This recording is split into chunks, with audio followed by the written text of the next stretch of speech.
Tuwapongeze bendi kwa makofi tafadhali. Bendi kama mna nyingine, tunaomba mtupe.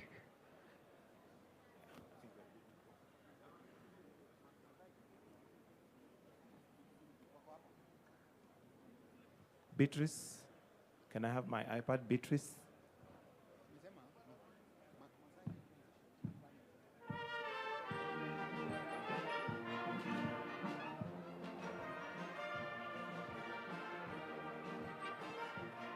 Where's my iPad?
Let us all rise as we welcome His Excellency the President.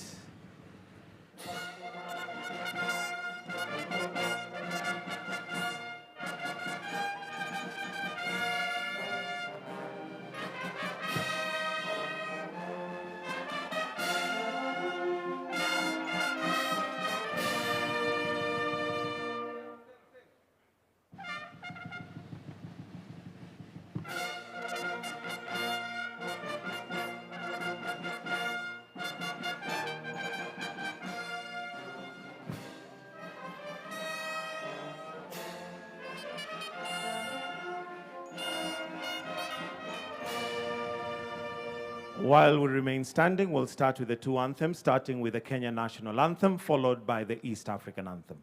The anthems.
While we remain standing, allow me, Your Excellency, to invite Sheikh Salim Charo and Reverend Stanley Mutangili to lead us in a short prayer for us to begin our session. Sheikh Salim Charo.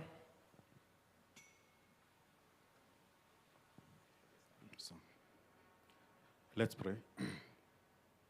Bismillahir Rahmanir Rahim.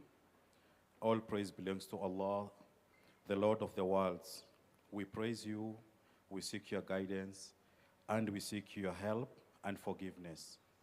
We send peace and blessings upon our beloved Prophet Muhammad sallallahu alaihi wasallam, his family, his companions, and all who follow his guidance. O Allah, the Lord of heavens and earth, we thank you for granting us the opportunity to gather us as a nation at this important moment to reflect on our journey to envision the Kenya we desire beyond 2030. O Allah, grant our nation wisdom, unity, courage. Guide our leaders, beginning with our president and all those entrusted with public responsibility. Grant them wisdom to lead with justice, integrity, humility, and compassion, and make their decision beneficial to all Kenyans. O Allah, bless Kenya with peace and security. Protect our nation from violence, terrorism, extremism, tribalism, hatred, corruption, and every force that seeks to divide your people. Heal the wounds of the past and strengthen the bonds that unite us. O Allah, make our diversity a source of strength, not division. Bring together our communities, our faiths, our young people, our women and men, and all stakeholders in the spirit of dialogue, mutual respect, and responsibility. O Allah, bless the work of this national conversation. Grant us sincerity to listen to one another, wisdom to learn from our past, and courage to make the right choices of our future. Make Kenya a nation where justice prevails, where every person has dignity and opportunity, where our children inherit peace, prosperity, and hope, and where no community feels forgotten or excluded. O Allah, guide us towards a Kenya that is peaceful, united, and prosperous, and just. As we plan beyond 2030, help us to remember that the future is an amana, and give us the hikmah to build it responsibly for generations yet unborn. O Allah, grant us good in this world and good in the hereafter, and protect us from punishment of the fire. ربنا تقبل منا إنك أنت السميع العليم. Amen. Heavenly Father, in the quietness of this morning, we thank you for giving us an opportunity to gather here as we dedicate and consecrate the grounds for the event today, where His Excellency leads us the international conversation beyond 2030. We pray for His Excellency the President, Dr. William Samoei Ruto, and his family. We ask you, dear Lord, to bless him, to guide him, and to give him wisdom to lead this great nation to greater heights of prosperity for your own glory and honor. We thank you for the Deputy President, the Cabinet Secretaries, the governors, the Parliament, the Senate, the Judiciary, the national security teams, the private sectors, our development partners, and all who are involved in governance. Heavenly Father, hold them together in good health and in good spirit to excel in the execution of the duties assigned to them. Pray that you give Kenya to live in peace with one another, knowing we'll give an account for what we do in the opportunity of serving this nation. We pray, Father, for the youth and the children of this nation, that you give them, Father, to listen to the wise counsel from the elders and from what has happened, so that God, they will take care of the inheritance that our forefathers and us have fought for. Pray today that as we gather here, you will give us a listening ear and a heart that will uphold blamelessness, uprightness, and will shun evil. We bless your name as we invite your presence today and ask you to guide us. This we pray in Jesus' name. Amen. May we take our seats respectfully. Your Excellency, Dr. William Samoei Ruto, President and Commander-in-Chief of the Kenya Defense Forces.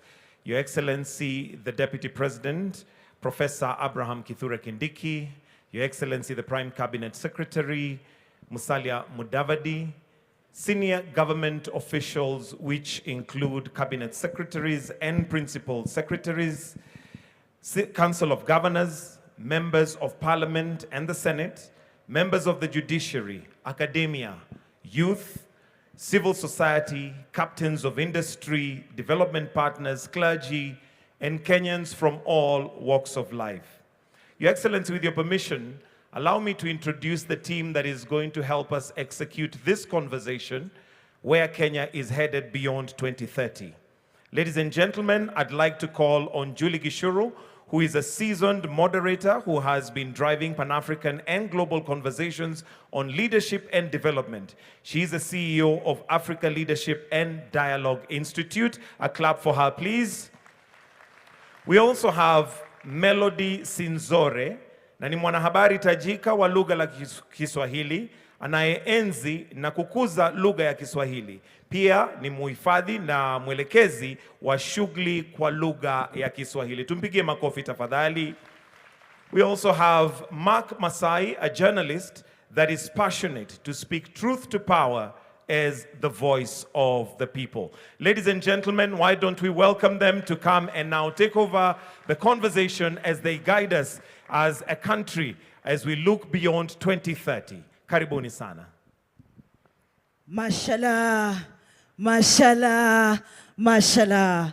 Rais wa taifa letu tukufu Daktari William Samoei Ruto, Naibu Rais Profesa Kithure Kindiki, wageni wote ambao wamealikwa kwa nafasi ya uongozi ama viongozi mbalimbali, waheshimiwa wote ambao wapo nasi leo hii, viongozi wa kidini, Wakenya mbalimbali, walimu, wale ambao wanafanya biashara zao, biashara za wastani, biashara kubwa, biashara ndogo, madaktari ama wote ambao wako katika sekta ya afya, wale ambao wako katika sekta yetu ya haki almaarufu kama judiciary, wale ambao wanatushikilia katika sekta ya benki kuhakikisha kwamba hela zetu ziko sawa na pia wanasimama nasi tunapohitaji mikopo, wale ambao wametoka kule vijijini ambako wanafanya shughuli zao ndogo ndogo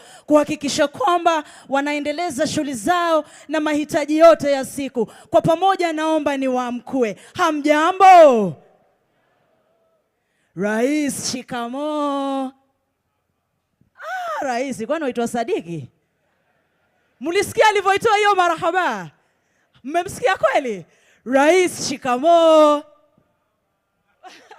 Wapi makofi ya rais jamani? Kwa Kiswahili hiki rais atakuwa anaitwa Dr. William Samoei Ruto Shaban. Asante sana. Umempa Shaban? Nimempa Shaban. Haya basi. Ile marhaba ilitoka vizuri ile, uliona? Haya basi. Wakenya wenzangu, twende nalo. Subal kheri.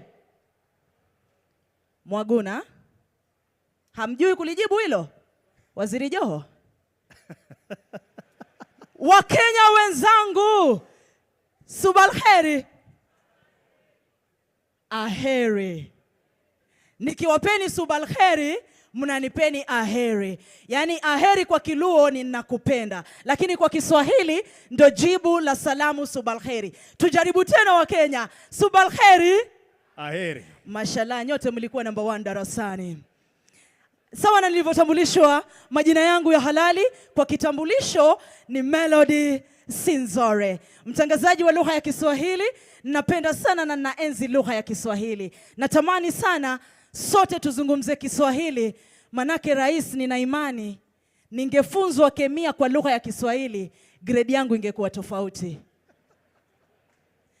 Cha muhimu ambacho kimetuleta leo Wakenya wenzangu ni kuhakikisha kwamba tunakuja pamoja na kuitengeneza Kenya yetu ya kesho na kesho kutwa.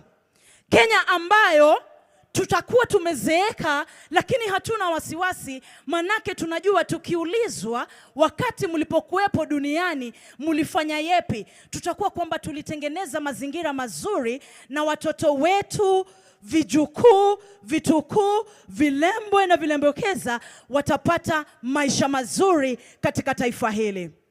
Leo hii tunaanzisha mazungumzo ya kitaifa.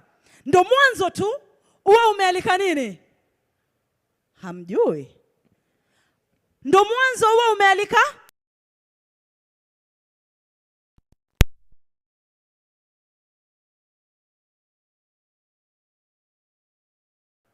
Walimu wa Kiswahili shikamoo. Ndio mwanzo uwe umealika ukoko, kwamba ndio mwanzo tumeanza. Ni mazungumzo ambayo yataendelea na yataenda katika kaunti zetu zote 47 kuhakikisha kwamba kila Mkenya, yule ambaye yuko kule Poror Eldama Ravine, anatupa hisia zake, mtazamo wake na maoni yake. Yule Mkenya ambaye yuko kule Mwakitau Taita, anatupa hisia zake, anatupa mtazamo wake na anahakikisha anaijenga Kenya ya kesho na kesho kutwa. Yule ambaye yuko Oldonyo Sabuk, yule ambaye yuko kule Lodwar Kalokol, ndugu zangu kutoka Lodwar, Ejok Narobo, yule ambaye yuko Kajiado, yule ambaye yuko Naivasha, Nairobi, sote tuaja pamoja kuhakikisha kwamba tunazungumzia mahitaji ya taifa letu. Kuna mama ambaye amejifungua kule. Ukimuuliza historia yako ya kujifungua ilikuwa vipi? Wakati maji ilivyo break na ukaenda kujifungua, ulipenda ile hali ulioipitia? Hospitali uliokwenda ulipenda? Basi haya ndo mazungumzo ambayo tunataka tuyaike sawa. Na narudia tena, huu ndo mwanzo wa mazungumzo haya. Mazungumzo ya kitaifa. Tupo online, lakini hapa KICC tulianzisha rasmi. Mkenya mwenzangu, mwenye kupenda taifa hili, kujali kizazi cha kesho na kesho kutwa, kusema mimi nilisomea hapa, lakini nina ndoto mjukuu wangu asomee mahali tofauti. Kusema mimi nilizaliwa hapa, lakini nina ndoto mtoto wa mtoto wangu awe na mazingira tofauti. Kusema mimi nilipoumwa nilikwenda kwa hospitali hii, lakini nina ndoto mtoto wangu akiumwa aende kwa hospitali ya aina hii na aina hii. Naomba niwakaribishe nyote. Tutoe hisia zetu bila uoga, bila kuuliza maswali ambayo naogopa kwamba sitauliza hili. Tutoe hisia zetu bila kero, bila chuki. Cha mno tukumbuke kwamba ni taifa letu la Kenya ambalo kikatiba tunalisogeza mbele, ambalo kikatiba tunaliendeleza mbele. Mnakubaliana kwamba tutafanya hilo, Wakenya wenzangu? Tutaitengeneza Kenya ya kesho na kesho kutwa. Asanteni sana. Kwa mengi nilowachosha nayo, yupo kaka mwenye upara na ndevu. Asante sana. Asante sana to Melody. And nafurahia kuona Joe amepiga makofi sababu ya kipara na ndevu. Unajua, unanielewa ndugu wangu Joe. Lakini pia nataka kuwashukuru wanahabari ambao wako hapa, watatusaidia kueneza mazungumzo haya, wako kule. Na pale pia wale ambao wako online nataka kuwashukuru kama wanahabari. Kama mwanahabari mwenyewe nasema asante sana. I'd like to acknowledge a guest of honor who I've had the honor of meeting. Young Adrian, just to stand up and we give him a round of applause. He is 7 years old. As you would imagine, Your Excellency, young Adrian Gwethe has a very busy itinerary, perhaps even as busy as yours, but he has cleared it just to be part of this national conversation. Let's appreciate him for gracing this launch of a national conversation of Kenya beyond 2030. Asante sana, you may have your seat, young lad, and he will be on stage to share one or two thoughts that he has about the future that he is looking forward to, that he will enjoy, he will realize, and that perhaps will outlive many of us here. But he's seated not too far from a generation that has seen it before. There's Professor Nyong'o and Professor Hino, who will also be here to give us a quick reflection of what they have experienced and what we can also realize as a nation. See, we're not just starting from thin air. We have something to look back at and look forward to based on what other republics have realized and are now living as a reality. So Professor Nyong'o and Professor Hino, we look forward to your remarks as well. Ladies and gentlemen, the people who will be on stage here will not be the experts per the definition that will be prescribing anything.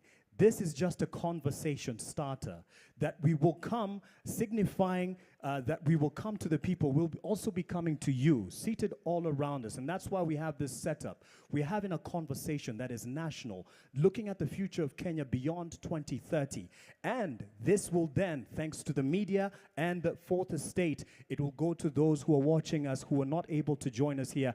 And the conversation will definitely cascade to the corners of this nation. So to start us off, I'd like to call on a young law graduate who just graduated from law school, Migosi Maroa. Tafadhali, join us on stage to just give us a word from a youthful perspective of her hopes, as well as what she will be standing firm as a lawyer herself who's waiting to start practice. She is the one. Yes, huyo ndo wakili namzungumzia to our security personnel. Ni huyo hapo ndo ataanza na sisi. Tafadhali mpishe aje tumpe makofi akija tafadhali to start us off on her hopes of what future she is looking forward to enjoying and holding all of us here accountable to realize for the nation. Karibu sana. Asante. Your Excellency, the President of the Republic of Kenya, the Deputy President, Professor Kithure Kindiki, Prime Cabinet Secretaries, government officials present, distinguished guests, ladies and gentlemen, good morning. Good morning. Your Excellency, when the young people heard that I'll be setting the tone for today's conversation, they sent me nikuulize, bag ni ya nini? Hechi unajua bag ni ya nini? Bag ni ya nini? Bas. Ati DP anasema the national conversation. Ati beyond 2030. Worry not, nitakwambia nikimaliza. My name is Mogesi Maroa. I am 23 years old. I was born and raised in a small village in Kuria in Migori County. It's at the border of Kenya and Tanzania. Now, growing up, I was always told by my parents that the future belongs to those who believe in the beauty of their dreams. Now, all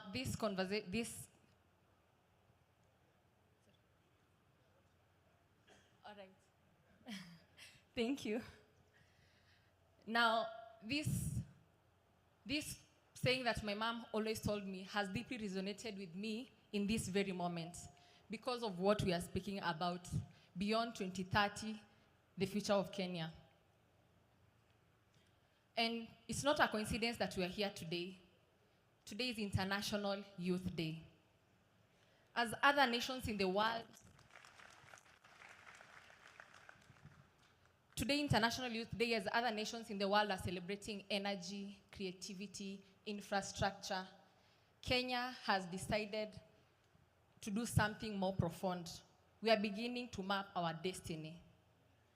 5 years ago, in 2008, I was barely 5 years when the President of the Republic of Kenya then, the late Mwai Kibaki, launched Vision 2030. It had 3 pillars. And I feel like the architects of Vision 2030 had me in mind because all my life I have lived through Vision 2030. I went to school, to primary school, the free primary school.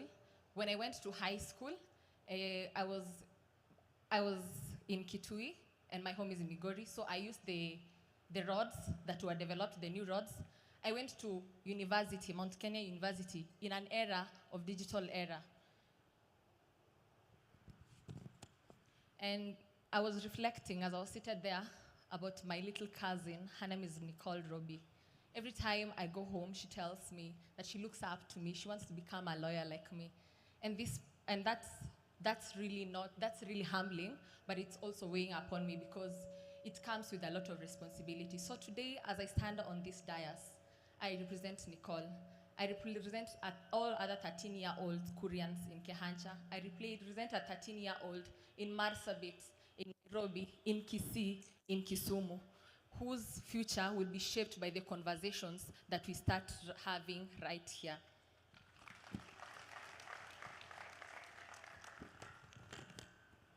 As a young lawyer, I cannot fail to honor the political pillar of Vision 2030.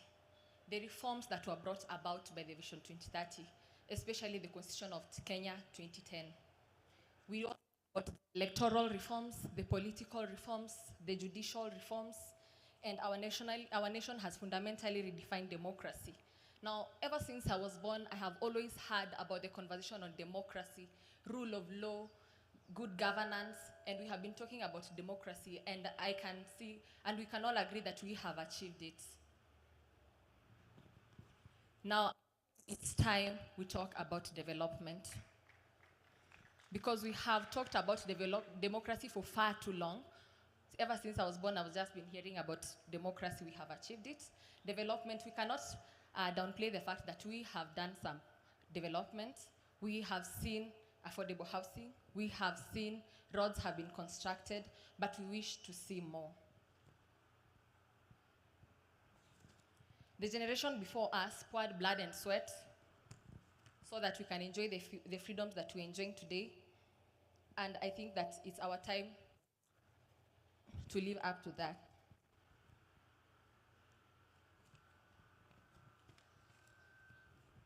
Your Excellency, ladies and gentlemen, I grew up watching tarmac road being built to my home. Now, when I talk about development, Amatia saying development means freedom.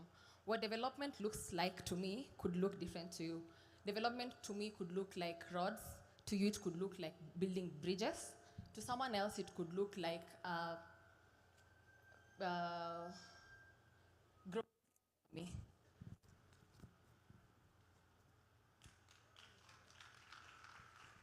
So as I grow up seeing the road grow, the road being tarmacked to my place in Kuria, it connected Kuria to Kehancha, to Migori, to Nairobi, and beyond. And this was not just vehicles that moved faster.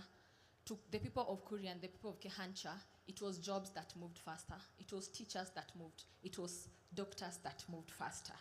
And hope and connections that moved faster.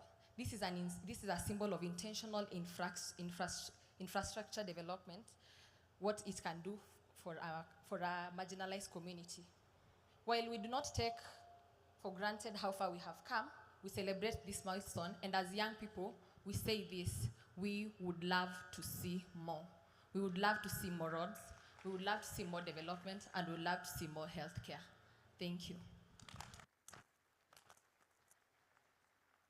Asante sana to Mogesi Maroa, a young lawyer in the making and is from Kuria. She has asked me to say that. Watu wa Kuria mpo?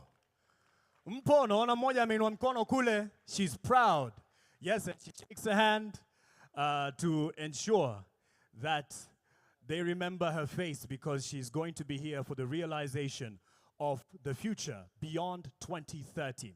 Now, for the next speakers who are going to be here in terms of giving us quick remarks, we're not just starting from nowhere. We had already been on a journey of Vision 2030, looking to go beyond Vision 2030 as a nation, and this is a conversation starter. We have many here who have been part of the journey of Vision 2030.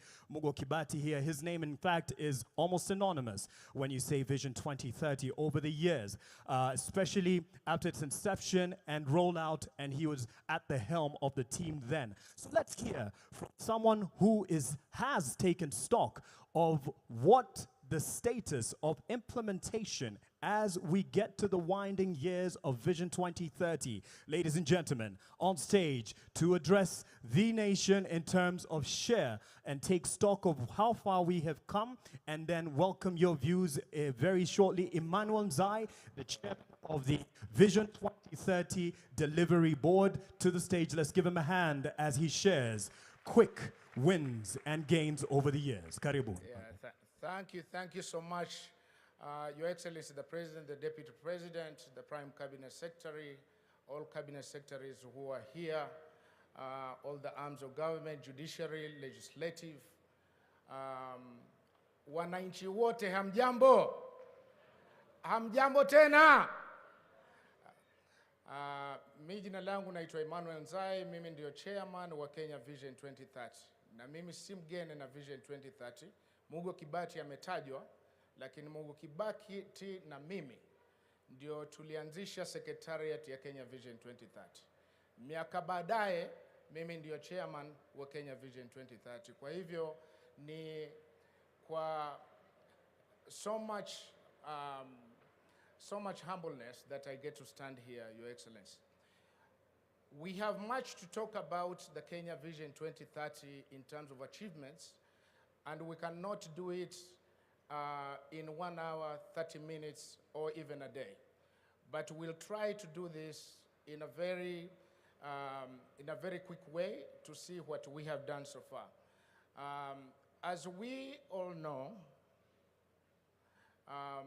we'll talk through this. Go ahead.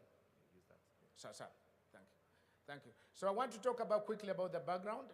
The background, as we know, we had the 4 pillars: the economic pillar, the social pillar, and the political pillar. We created the national value system because we knew that was one also of our biggest problems, especially to align with the new constitution. And then there's the foundations and enablers. Our aim was to transform Kenya into a globally competitive country, prosperous nation, and all what we have heard from this young girl here today. But a very quick perspective, what's the implementation approach of the Vision 2030? And I think this is very, very important to know why we're here today. The Vision 2030 was created 2008. The implementation process is through 5-year plans. The first MTP, 2008 to 2012, that was created mostly to shepherd the Kenya Constitution. After that, the Constitution was created. It was about the devolution. It's about the new architecture of the country, of the governance. And then from there, we went to Medium-Term Plan 3, and now we're into Medium-Term 4. In that process, and this MTP development life cycle, it's very, very important for us to know in terms of the space where it works within the policy-making framework as we have had it. It always starts about 2 years before. It cannot wait until at the end. So the last MTP was started out in 2021, July, and today we are in August. We are just about a month, but we are ready to do this. And this is a process which will take us through the next 2 years or so. But in between there, one of the most important things and so unique about this process now is not only have we to create the new MTP of 5 years, which will be one side into the 2030, because the MTP ends in 2028, it also has to also cross over to the next plan. And that's why we're calling it Beyond 2030, because we needed to bring it to the public, to the Kenyan people, in alignment to the Constitution, to have this conversation. Do we go on with this plan that we have had of moving into longer-term planning? And that's why, ladies and gentlemen, we're here today. A very quick, so that you know, at the vision2030.go.ke, we have much of the reports which have created the foundation for the report that we are to talk about today in terms of where is the Vision 2030 today, where do we stand? And for more details, you can find it on our website, the kenyavision2030.go.ke. Ladies and gentlemen, you will be happy to know that across the Vision 2030 projects, flagship projects and programs, there has been 312 flagship projects from 2008 until today. 878 flagship projects. A good example of a flagship program is the LAPSET, as you know it. It has many, many components. Any project that has many, many components, then it takes a long time, and there's a whole life cycle in terms of implementation. The flagship projects are just like of the expressway, which has a beginning and has an end, and you can measure that equally. The aggregate of these projects, ladies and gentlemen, wa Kenya wenzangu, we are at 66.1% of achievements implementation of the Kenya Vision 2030 projects from 2008 until today. Hiyo makofi haitoshi. Asanteni sana, and much of this need to be appreciated to the ministry, department, and agencies, and more to the Kenyan people who have worked hard to do this. Today, these projects are still ongoing today. Now, let's go to the pillars in terms of the achievements as we have. We've had the political pillar, the foundation enablers, the social pillar, and the economic pillar. The economic pillar has the lowest, and that's a conversation which there is evidence to it from where we are as a country today. The targets that we put were very, very aggressive, 10% GDP growth consistently, that we have not achieved. And there is a whole conversation that we can have about that. But let's go to the political pillar. The political pillar was mostly about the implementation of the Kenya Constitution. It was about the reforms which we needed to do, the institutional legal policies that needed to be put in place. We have been able to do that. We are at 88%, and this is 100% on the targets, the performance contracts which have been signed by the ministry, department, and agencies for us to be able to reach there. The foundations, enablers, that's the infrastructure projects that we see across the country which are happening. We are 61.6%, and someone decided to move to the other one. 61.6%, and then the social pillar, a very heavy one. That's where we have education, we have health, we have the human capital. We are at 59%.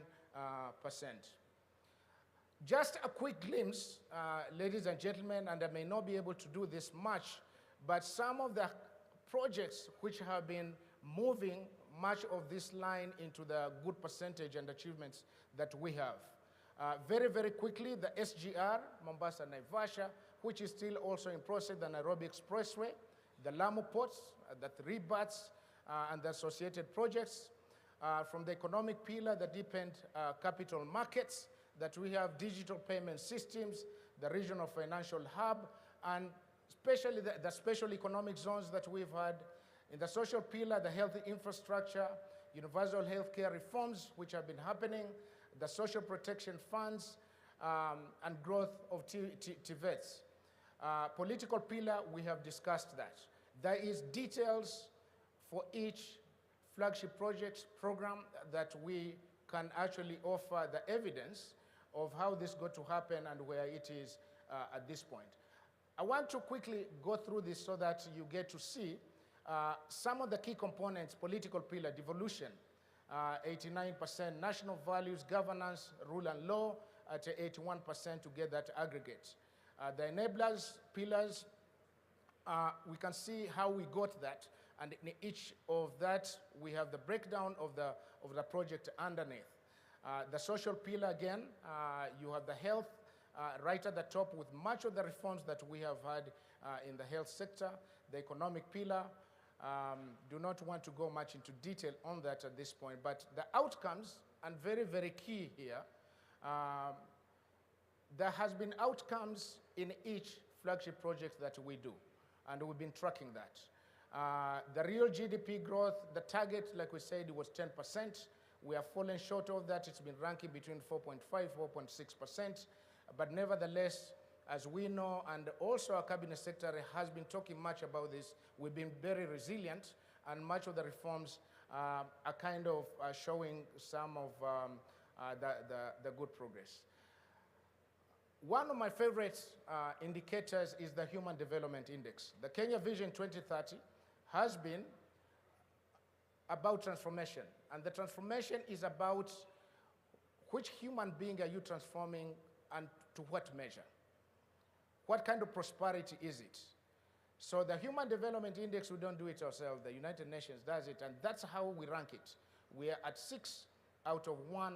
We are doing good. Ladies and gentlemen, I will just jump over to a last one here to say this.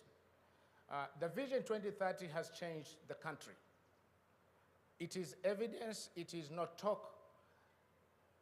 Today, as we speak, we've been talking to the Kenyan people in the last 1 month or so, and to talk and to simply listen. And one good example that came up was very, very simple.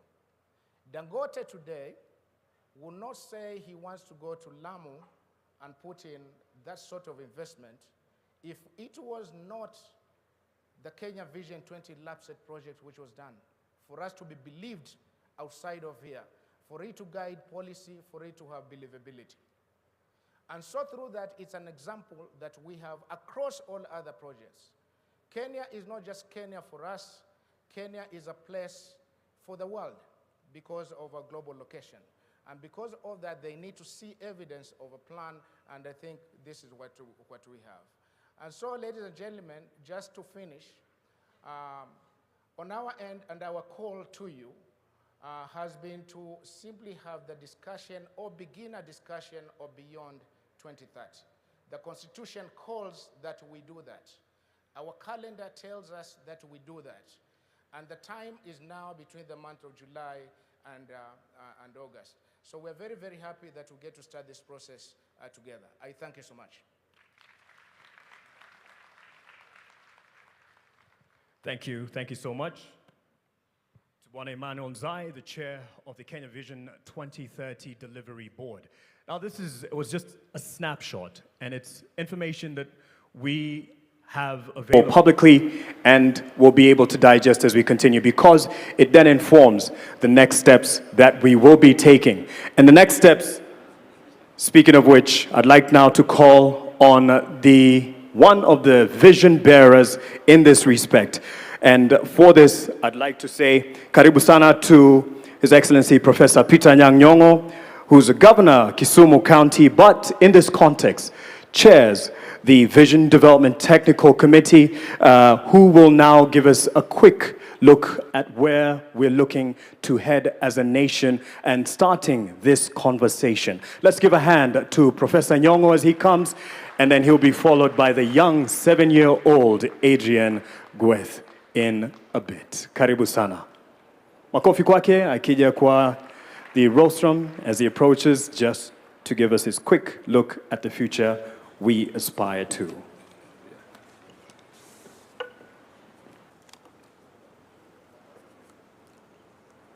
Thank you very much for giving me this opportunity to discuss very important subject. Your Excellency, the President of the Republic of Kenya, Dr. William Samoei Ruto, Your Excellency, the Deputy President, Excellencies, Governors, distinguished Cabinet Secretaries, Members of Parliament, representatives of the private sector, academia, faith-based organization, and civil society, distinguished guests, our dear friend, Dr. Hino, Professor Hino, who has been with us for a week now and who knows Kenya very well and has been working with us very closely on visioning the development of Kenya. Thank you very much, Prof, for coming. We gather here today for an extremely important occasion in national duty. We are here to begin a national conversation on Kenya's development goals for the next few decades. Collectively, here and in all parts of this country, in the days to come, we want to build for the future. To build for the future, we must have a clear view of the future that we desire and commit ourselves to building it, block by block, until we achieve it. Many of us here today in this audience are perhaps asking themselves why this conversation is necessary at this time. Why now? There are three compelling reasons why this conversation should take place at this important time. First, our country has been guided by Vision 2030 as its long-term development plan since 2008, implemented through successive 5-year medium-term plans covering the period 2023 to 2027, remains anchored on Vision 2030. But what happens after 2027? This is where medium-term plans becomes important.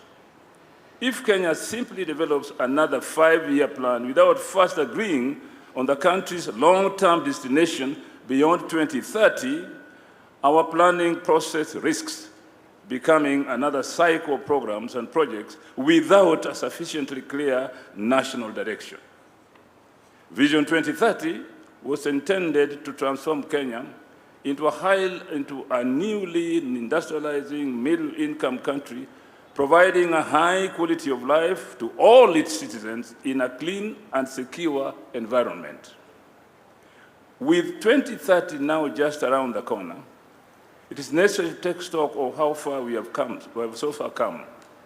Some of the challenges that Vision 2030 was designed to address have been substantially addressed, while others remain unresolved or become more complex. At the same time, Kenya now faces new challenges that were largely non-existent when the vision was conceived. In a global and regional environment that has changed fundamentally since the vision was unveiled more than 2 decades ago. It is therefore necessary to begin planning for the period beyond 2030 and allow sufficient time to formulate our new long-term development goals through an inclusive, consultative, and participatory process in keeping with the constitutional requirement for meaningful public participation. Secondly, the context in which Kenya operates, both domestically and within the regional and global arena, has changed significantly since the implementation of Vision 2030 began in 2022. Kenya now has a younger and increasingly urbanized population, creating growing demand for infrastructure, energy, housing, and social amenities. Regionally and across the continent, Kenya also faces increased competition, including from neighboring East African community countries, as nations pursue greater economic, infrastructural, and technological competition. The global competitive environment is therefore far more intense than it was in Vision 2030, when Vision 2030 was launched. Kenya cannot afford complacency. Sustained investment, innovation, competitiveness, and strategic foresight are essential to ensure that the country does not fall behind. Globally, we are faced with new realities in economic and political fragmentation of the multilateral system established after the Second World War. Geopolitical tensions have brought crisis to our land in ways we have never envisaged. It is high time we began a conversation on how we escape the disruptions, such as developments in the decades abroad. Thirdly, we have learned valuable lessons from the implementation of Vision 2030 that we need to apply in thinking about and implementing new long-term development vision for this country. Vision 2030 has guided us to some measure of industrialization, political stability, modern infrastructure. There is more to be done to enable us to transition to a high-income, high-value, resilient economy whose wealth is broadly shared among the citizens.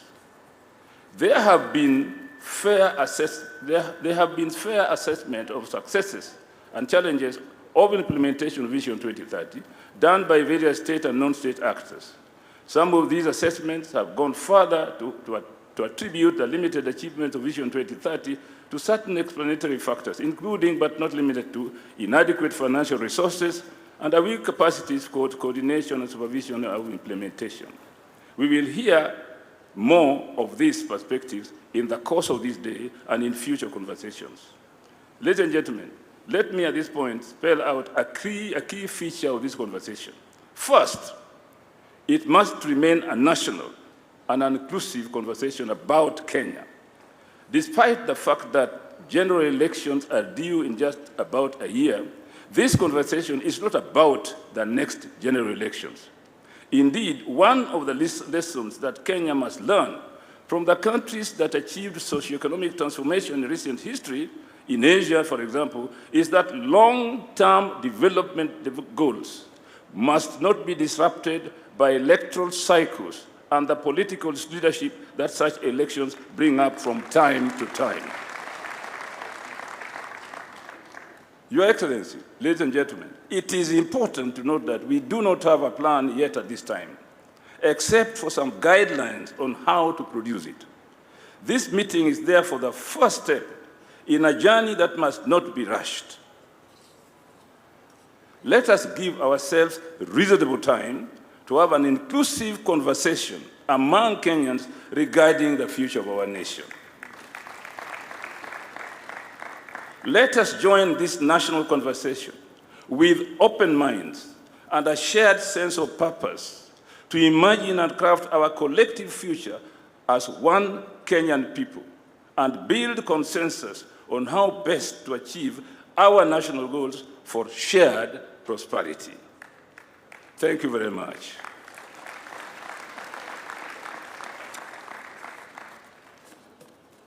Mashallah, mashallah, msijifanye kama hamkunywa chajio ama hamkunywa kiamsha kinywa. Hakukuwa na breakfast upande wa pili? Kwa makofi hayo. Hakukuwa na breakfast upande wa pili? Asanteni. Asante sana Prof. Asante sana Profesa Nyang'nyong'o pamoja na wenzake, ndo wale ambao walitufikisha hapa tulipo Vision 2030.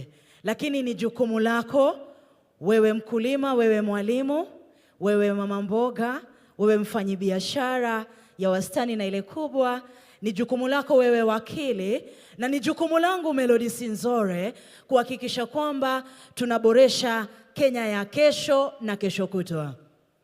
Na ndio maana tunaliendeleza hili, na nimesema ndo mwanzo tumelianzisha, taendelea sana. Kuna mtoto mdogo ambaye tunajua wana akili nyingi sana, anaitwa mtoto Adrian Gweth. Najua wengi wenu katika umri huu wa miaka 7 mngeambiwa msimame mbele ya pastor, wacha rais, mngeambiwa msimame mbele ya mtumishi wa Mungu, wangapi wangesimama? Mwajifanya kwa sababu rais yupo. Hamngeweza. Lakini kuna mtoto hapa ambaye anakuja kutuelezea pia yake mawili matatu. Kenya tunayoitengeneza ni Kenya ya mtoto kama huyu na wenzake ambao wanaishi katika ulimwengu wa mitandao, ambao wakiingia online wanasema mbona lile taifa wanafanya vile, mbona sisi hatuna hilo. Akiingia mtandaoni anasema mbona wale wanafanya hivi biashara na sio sisi. Lakini hapa tulipo, tunapolianzisha hili, tuna uwezo wa kumpa mtoto Adrian pamoja na wenzake Kenya hiyo. Tutaweza, hatutaweza? Na kwa pamoja, this is a symbolic way ya kumpeleka mtoto kwa Kenya ya kesho na kesho kutwa. Watu wazima jamani, tumshabikie mtoto. Mashallah. Asante sana. Anaitwa Adrian Gweth. Take it away, Baba. Mr. President, my name is Adrian Gweth Ombuni. I am 7 years old. In 2060, I will be 41 years old. My dream for Kenya, I would like to see good school for all children, good hospital for everyone, clean water for every home, clean roads everywhere, more jobs for young people, happy and safe families, clean towns and cities, more trees and green spaces, our animal protected, peace in Kenya. Mr. President, I want to grow up in a happy and safe Kenya. I want Kenya to be a country where every child can dream and achieve their dreams. Thank you, Mr. President. God bless you. Wow, wow, wow. Jamani wazazi simnigawe huyu. Asante, asante. Thank you so much. Mark? Yes. That is a leader. That is a leader. Thank you to Adrian Gweth. And now, ladies and gentlemen, would like to call on someone also who's taken up the throes of leadership in his own aspect and respect. The young lad is called Ahmed Rashid. He is a president at the University of Nairobi and, of course, taking up leadership and speaking to the future that he aspires to achieve together as a nation. Ladies and gentlemen, Rashid Ahmed. Thank you, thank you.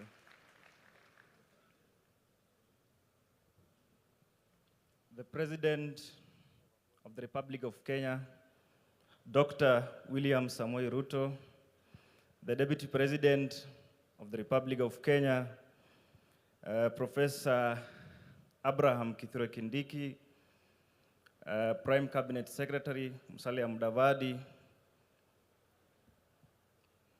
Speaker of the National Assembly, if he is present, Speaker of the Senate, Cabinet Secretaries, senior government officials from all the three arms of government, student leaders,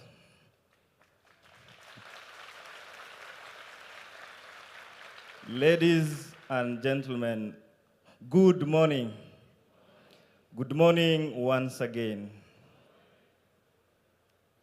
I want to take this opportunity to thank the organizers of this event for giving me the opportunity to speak on behalf of the young people of Kenya. This is a golden opportunity, and I know the drafters of this vision will agree with me that the vision of Kenya beyond 2030 is already at the implementation stage. Already there is the implementation of youth inclusion in leadership and governance. I'm facing this side because I'm told this is a conversation. Therefore, I should not make a speech. Your Excellency, I want to take this opportunity to say that many young people, including myself, were not part and parcel when the Vision 2030 was being launched. But I am as well a beneficiary of the Vision 2030, the free primary education, Your Excellency. Your Excellency, I represent a generation, the young people of Kenya, who not only question, but are as well ready to provide solutions and suggestions. Comrades, power! We will not only question, but we will as well provide solutions and suggestions.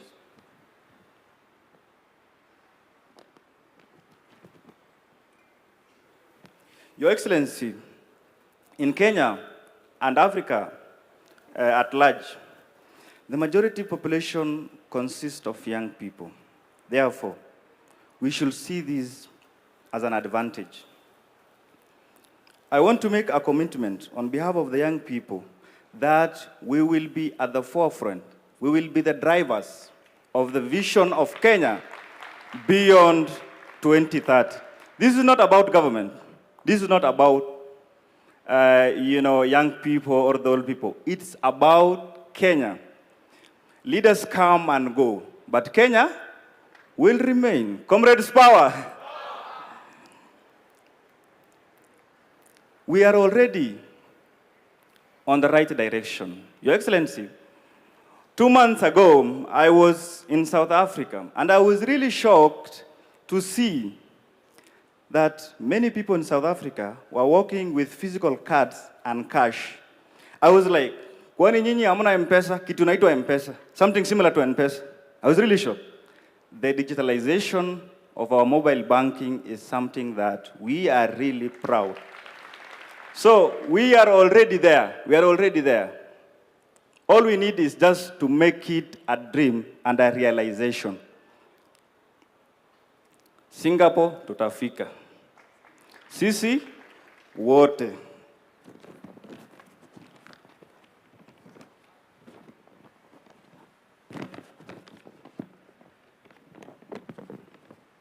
Your Excellency, and I will read this in verbatim.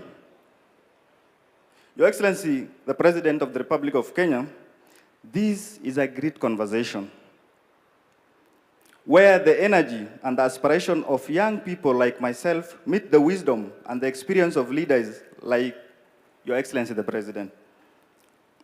It is a conversation that goes beyond 2030, focusing on the future of our nation and the role of young people in shaping it. This is undoubtedly one of the most inspiring conversations for Kenyans youth. Our commitment is reflected in your appointment of our youngest Principal Secretary for Youth Affairs, P.S. Fikrini Jacobs, a clear demonstration of your confidence in young leadership. After more than 12 years, we are finally seeing the renewed hope with the long-awaited National Youth Council elections coming in October.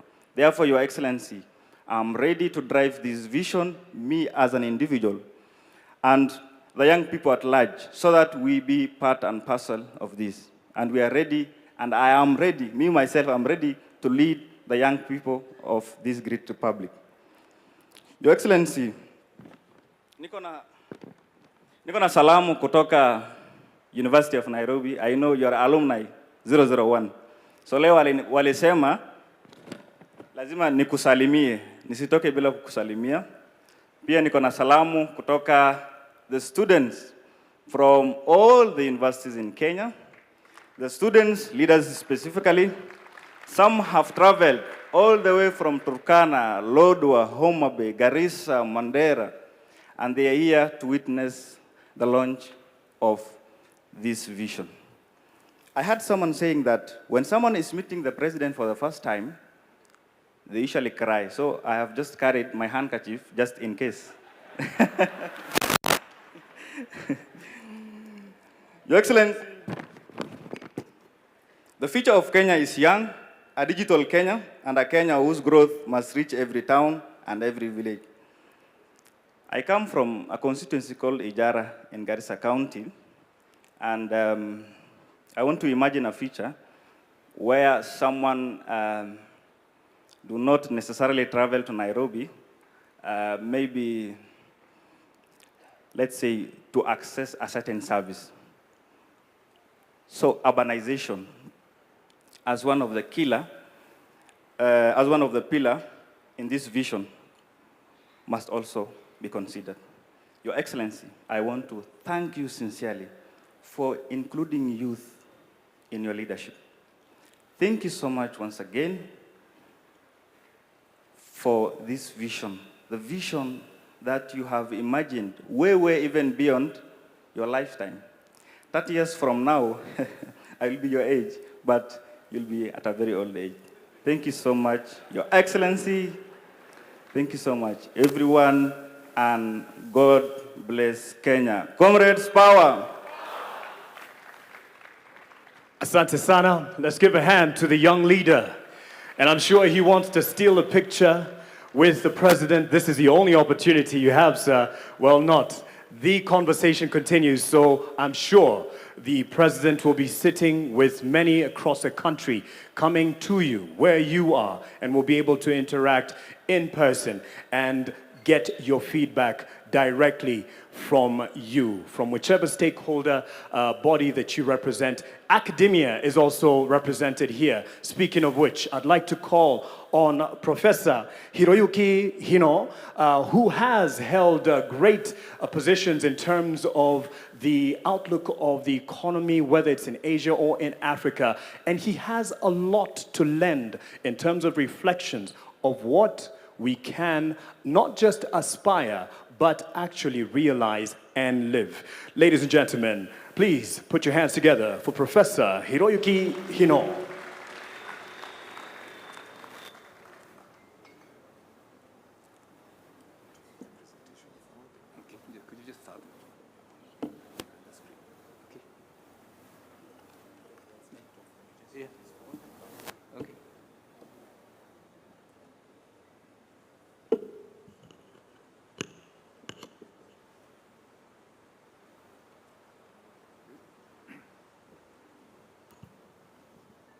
Your Excellency, Dr. William Ruto, the President of the Republic of Kenya, distinguished guests, Thank you. I'm most grateful for this opportunity to speak with you at this conference, which launches a nationwide consultation to forge consensus on a vision beyond 2030.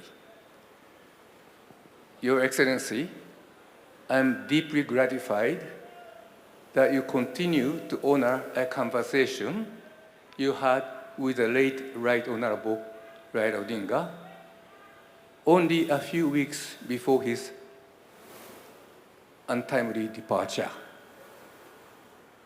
Immediately after that after that conversation, the former Prime Minister called me. He was full of hope. He said, the Prime Minister said, that President Ruto and the former Prime Minister had agreed that it was imperative to take a fresh look at where Kenya stood. How difficult it was for ordinary Kenyans to earn a decent living, how government could help them better. Your Excellency, you and the Prime Minister agreed that Kenya needed a bold vision that would inspire and unite all Kenyans, irrespective of their political or ethnic affiliation. The vision should be prepared by experts who are independent of government and trusted by the public, and with full participation of all stakeholders. For this purpose, Your Excellency, you decided to reconstitute the National Economic and Social Council as an independent body. It was indeed a special privilege to be included in that conversation, Mr. President. Thank you. For Raila's legacy, and as a Kenyan at heart, I'll be honored to assist Kenya in this endeavor. Your Excellency, I'm told that many Kenyans are skeptical. They believe that Singapore is too high a target for Kenya to reach in this generation. I agree that reaching Singapore's level of development in the next 30 to 40 years will be difficult.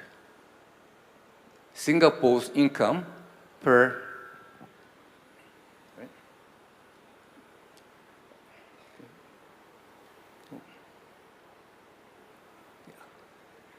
Singapore's level of income per person last year exceeded $80,000.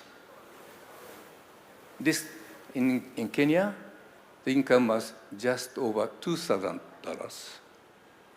Huge difference. But I would say this to the skeptics.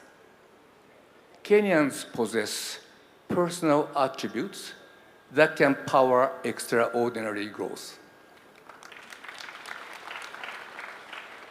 The Asian miracle was driven in important part by the strength of its people. Hard work, motivation, discipline, and cooperation. During my 5 years as economic advisor to the Prime Minister, and later a senior advisor to the then Deputy President, William Ruto, I often visited the Amref Dagaroti Child in Need project. There, children who once worked on streets received compassionate educational, medical, and psychological support along with vocational training and opportunities in theater, music, and the arts. I was deeply impressed. Those young people were entrepreneurial, energetic, and highly motivated. And after all, they were happy despite the hardship they endured.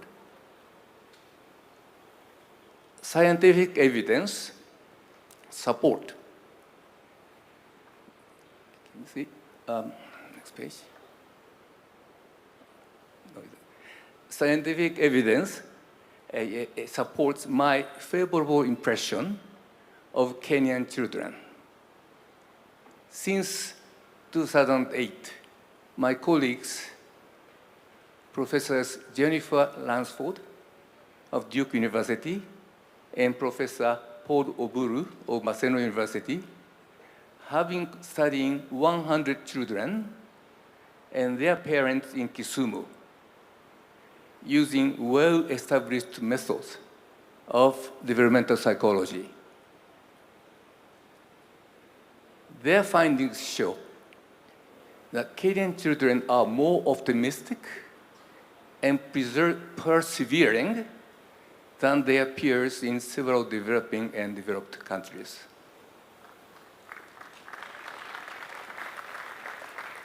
Kenyan children demonstrate greater hope and confidence in the future, as well as greater determination to pursue their goals. Kenyan children also do well in 3 other dimensions of flourishing. Number 1, engagement. That is, being involved deeply in activities. Number 2, connectedness. That is the feeling loved, supported, and valued. And happiness. That is a great general sense of cheerfulness and contentment with life. But not all is well, of course. Kenyan children perform less well than their peers in self-management, what psychologists call self-regulation. This means they have greater difficulty staying focused on long-term goals, managing emotions under stress, exercising self-discipline, and adapting to change. Strengthening these abilities can raise productivity, growth, and employment. I believe this study that is conducted by my colleagues will shed light on how learning and socialization shape personal attributes, entrepreneurial mindset, and attitude toward informality, and how these in turn influence employment and other livelihood choices. Although this is a small pilot study, we hope that its finding will help us recommend policies to Kenya to strengthen the learning and socialization of Kenyan children and thus improve their prospect as young adults. Your Excellency, economic growth and large investment projects are important. However, ultimately, a government is judged by how well it improves the economic and social well-being of every citizen. Kenya has made a significant stride. In the last 20 years, average household income per person increased from $2.24 to $3.50 per day.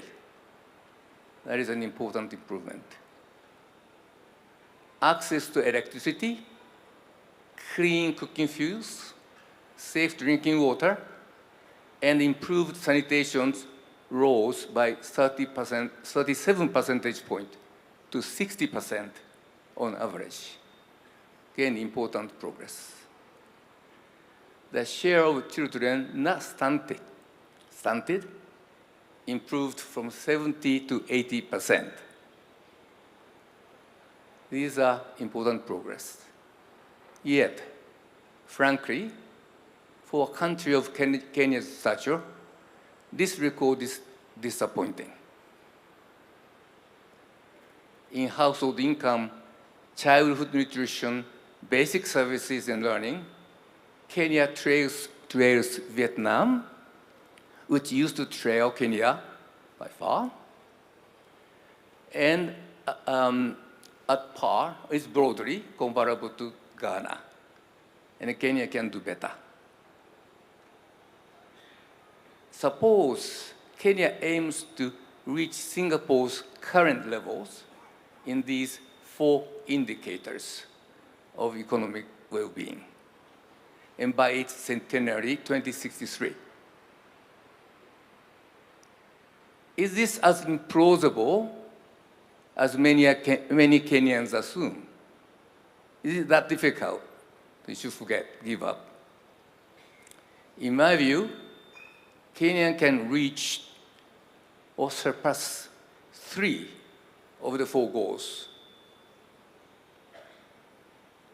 First, the remaining cases of stunting are concentrated in the south areas. With concerted action, stunting could be virtually eliminated within 10 years. That I'm confident of. I recognize it may be more appropriate to use the broader measure of public health as indicators of Kenyan well-being, but for this purpose, that I chose the stunting to highlight the plight of these underprivileged in those areas. That's why this indicator was chosen. Second, Kenya's harmonized test score, HTS, a globally accepted measure of learning, was 26% below Kenya's level last year. Sorry, Singapore's level last year. To close this gap by 2063, annual improvement of only 0.63% is needed. This is achievable if Kenya continues to improve the quality of primary and secondary education. It's doable. The third, in Singapore, access to basic services is universal. But only about 60% in Kenya. It's still a big gap.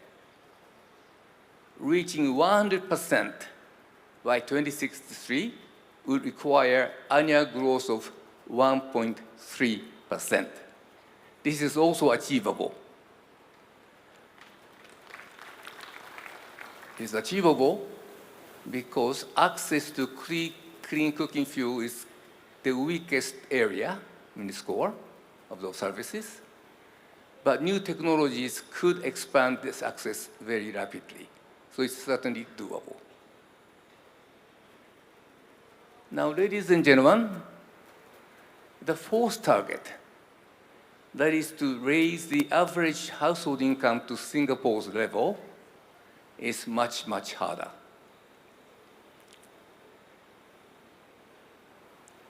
This would require income per person to grow by more than 10% per year for 35 years. That is a very tall order. So what should Kenya do? So Kenya must accelerate economic growth first. It should tighten fiscal policy, increase investment in infrastructure, on essential services, and bring public debt under control. It must also continue to support private enterprises. Reliance on private sector has been the hallmark of Singapore's development. These are the basics that has to continue. But even if this is done, without additional impetus, growth is likely to hit a plateau in Kenya. Over the last several decades, most middle-income countries have failed to cross the high-income level threshold. And this is the phenomenon known as the middle-income trap. It's hard to cross the high-income threshold. Development assistance, ODA, has fallen sharply. So it is more difficult. Against these headwinds, Kenya would do well to achieve and sustain annual per person income growth of 5%. Kenya would do well, 5% growth. If we assume population to grow by 1.5% per year, this translates to growth of GDP, the economic measures as a whole, of about 6.5% a year. If achieved, this would be a remarkable, if it's achieved, yes, a remarkable achievement indeed, if it could be done.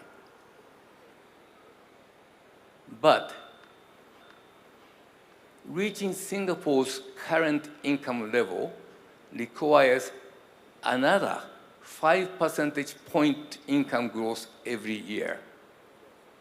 That's hard. In other words, Kenya needs a quantum jump, quantum leap to a substantially higher growth trajectory. This requires bold and transformative change. Kenyan flower, thank you. The Kenyan flower industry is an example. It illustrates the transformative change we are looking for. By adapting new floriculture technologies and faster global transport network, the flower industry became most competitive globally and achieved a huge growth in its revenue. So there is an example of a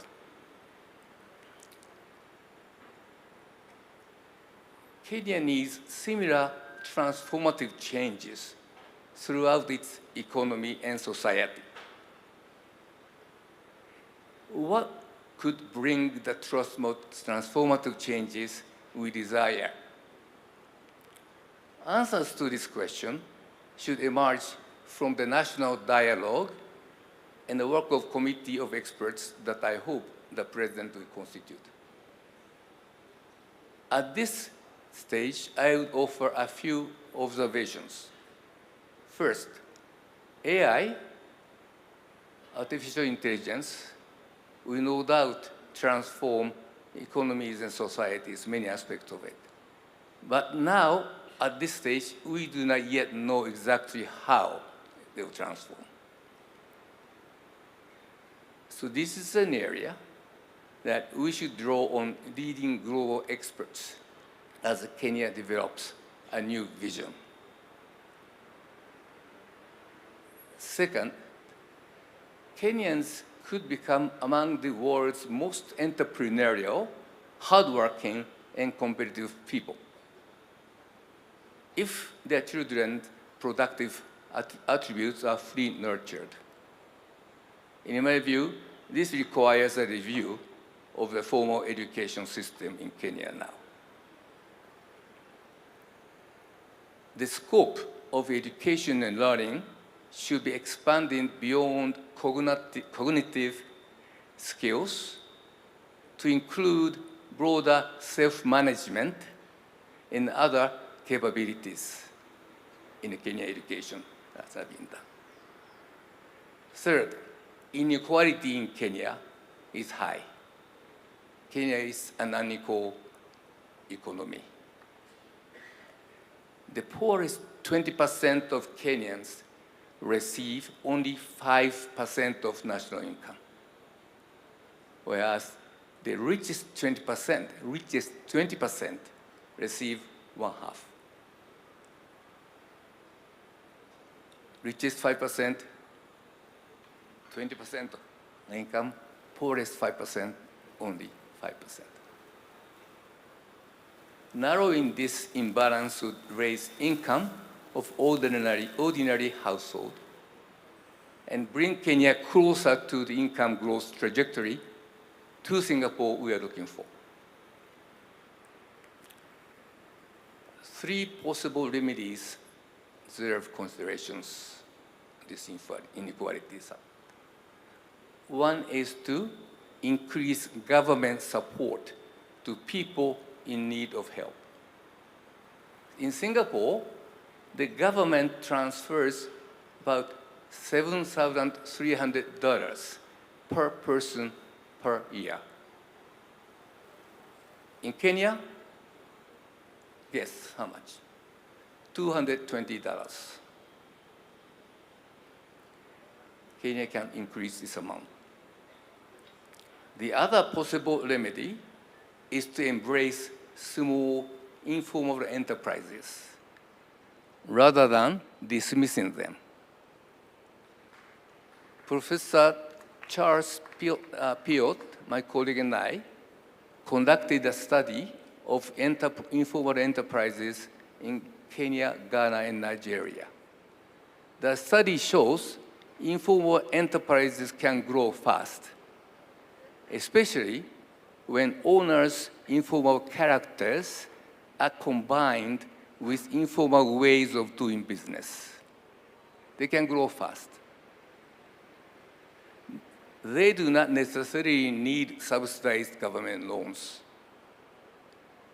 Privately financed microfinance can work well.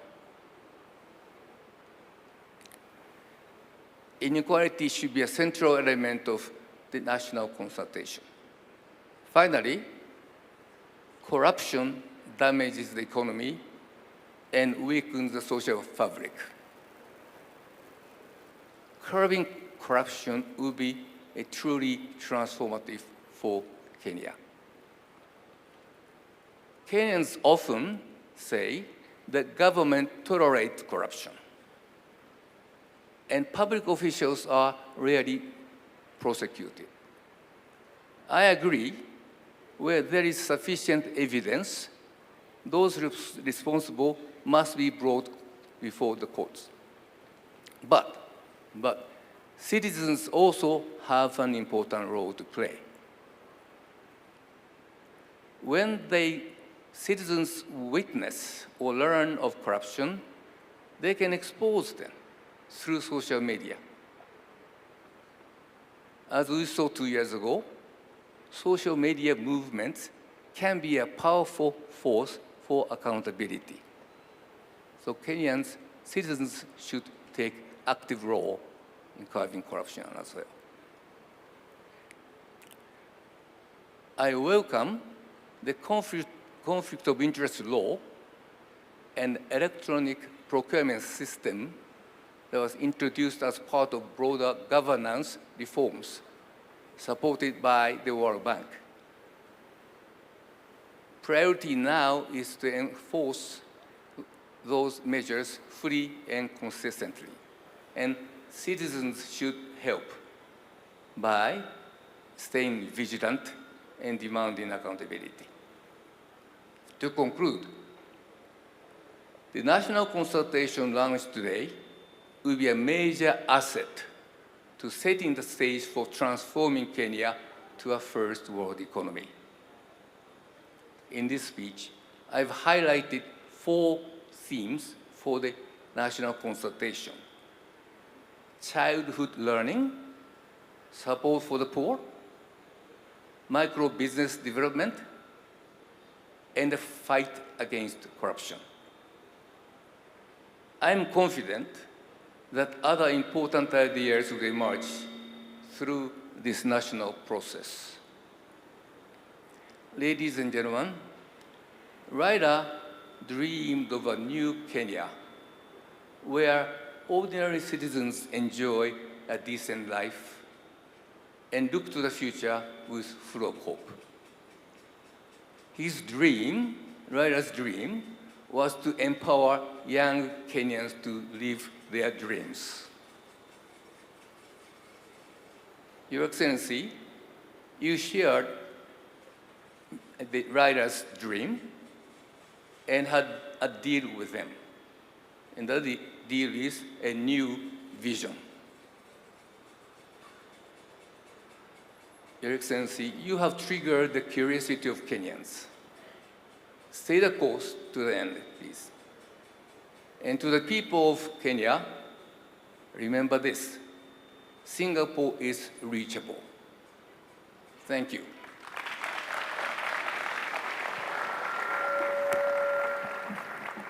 Thank you to Professor Hiroiki Hino. I believe you'll probably shake hands with the president there. He's worked and advised the president as a deputy then, and now he's here to lend just some reflections. You can look to as a nation. Beg your pardon for that. And the conversation continues and will be coming to you as I believe we have people following us online and on radio and on television. And this is a conversation as much for you as it is starting for us here, convened in this meeting. Kwa wasioelewa sana alichokitamka ndugu yangu, anasema kwamba ni mazungumzo ya kitaifa ambayo tayari yameanza na yataendelea. Hapa tupo katika ukumbi huu wa KICC, lakini mazungumzo haya yanaendelea kwenye mitandao ya kijamii. Nimechungulia nikaona live handle ya X ya Mr. President is live. Haucheki nao? Wapi makofi kwa X handle ya Mr. President jamani? Wako macho, wako na sisi sana, na nikajuzwa pia handles zote za afisi zote za Ikulu pia ziko live, na ndo ulimwengu ambao tunawishi, ulimwengu wa kileo. Nataka tujishebedue kidogo, tunyoshe misuli kidogo, manake tunajua kwamba upande wa nyuma umri umesonga, miguu kidogo inaanza kufaganzi, si ndio?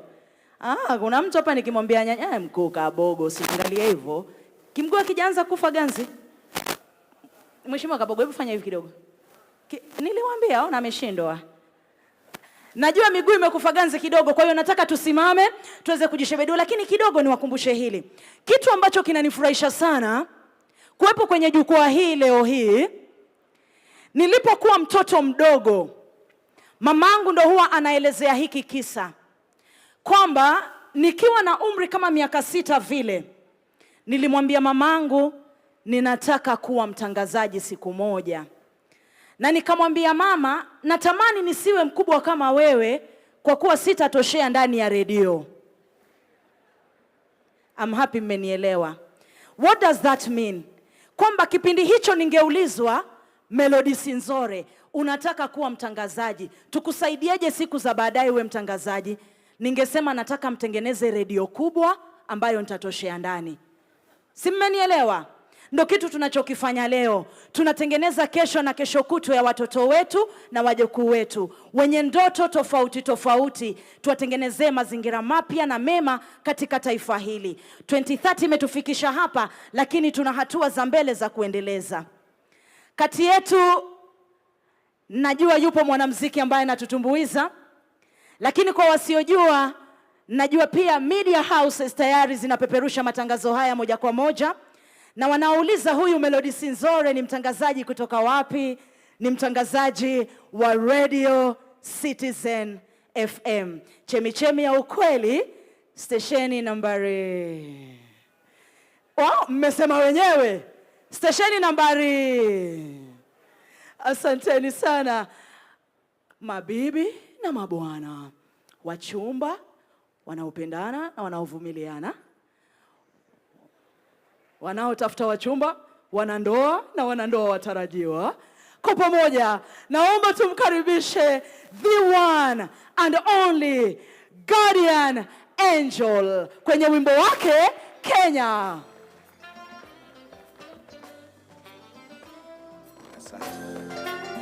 Asante. DJ. Mheshimiwa Rais,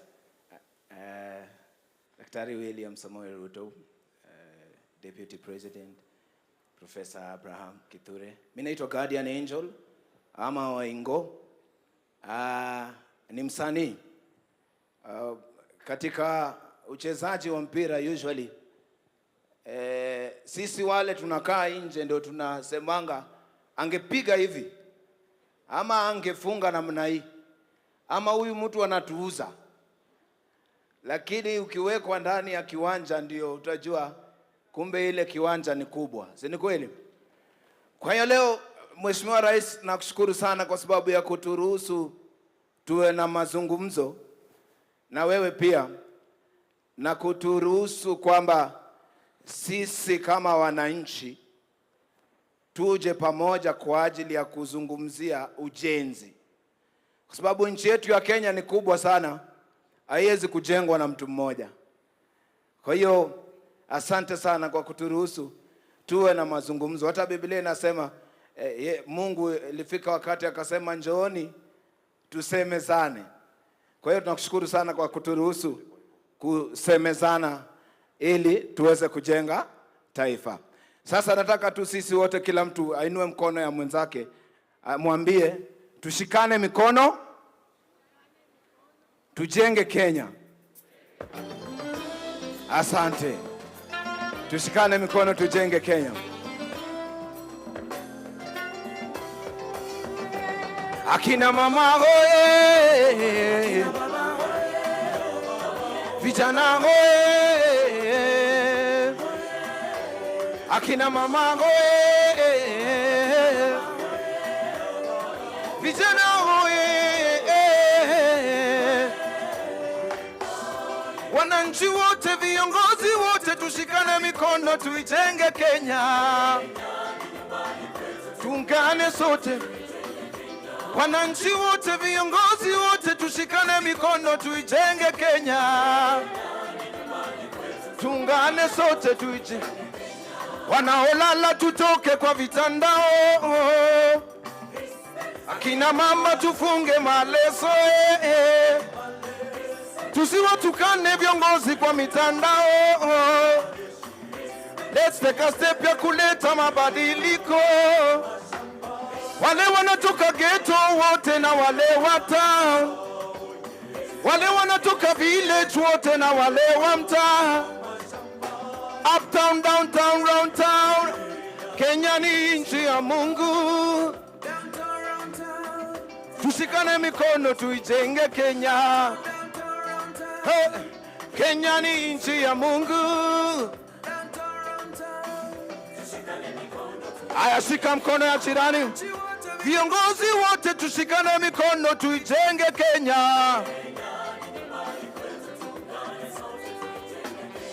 Wananchi wote, viongozi wote, tushikane mikono tujenge Kenya.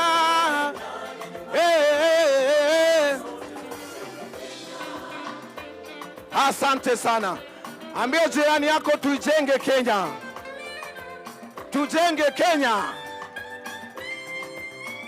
Asante. Listen. When we say respect Kenya, show love to Kenya, peace, love and unity in our lovely land Kenya. Kenya is a land we go to love it and protect it. Tukizika tunajizika. When we say respect Kenya, show love to Kenya, peace, love and unity in our lovely land Kenya. Kenya is a land we go to love it and protect it. Tukizika.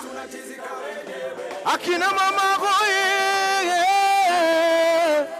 oh yeah, yeah, yeah.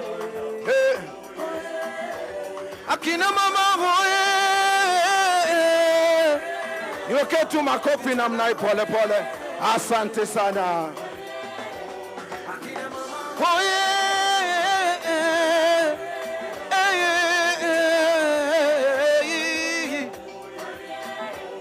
akina mama hoye.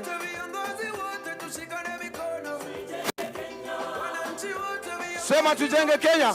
Twende. Tujenge Kenya. Kila mtu twende.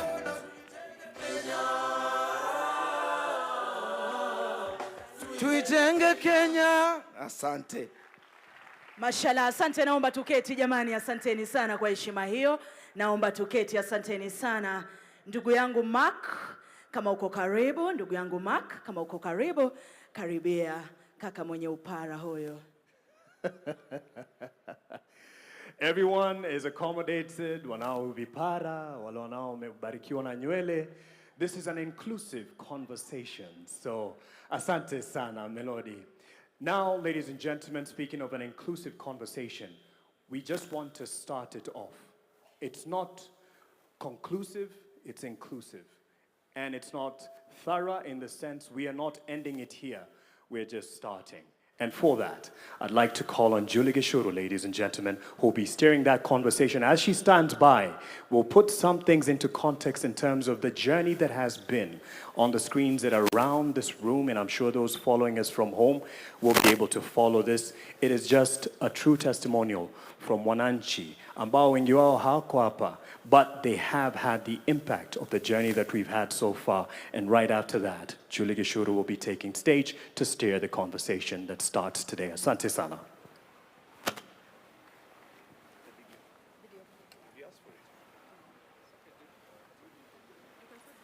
Good morning, ladies and gentlemen. How are we doing? KICC? How are we doing? Tuko hapa kujenga Kenya. Kujenga nchi yetu.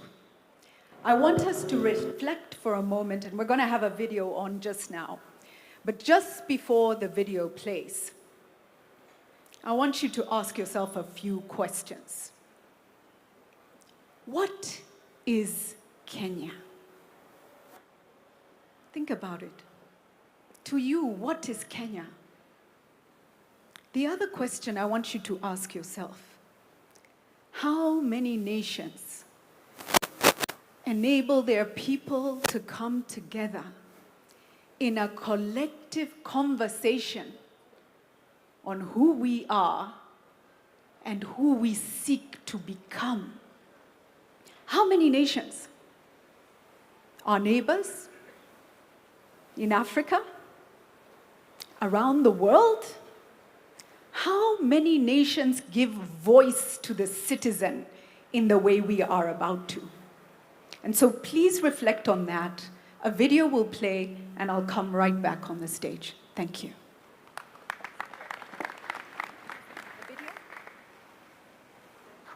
Please, studio, let's have the video. Naonekana studio yetu hawajafikisha Vision 2060. Twende kazi.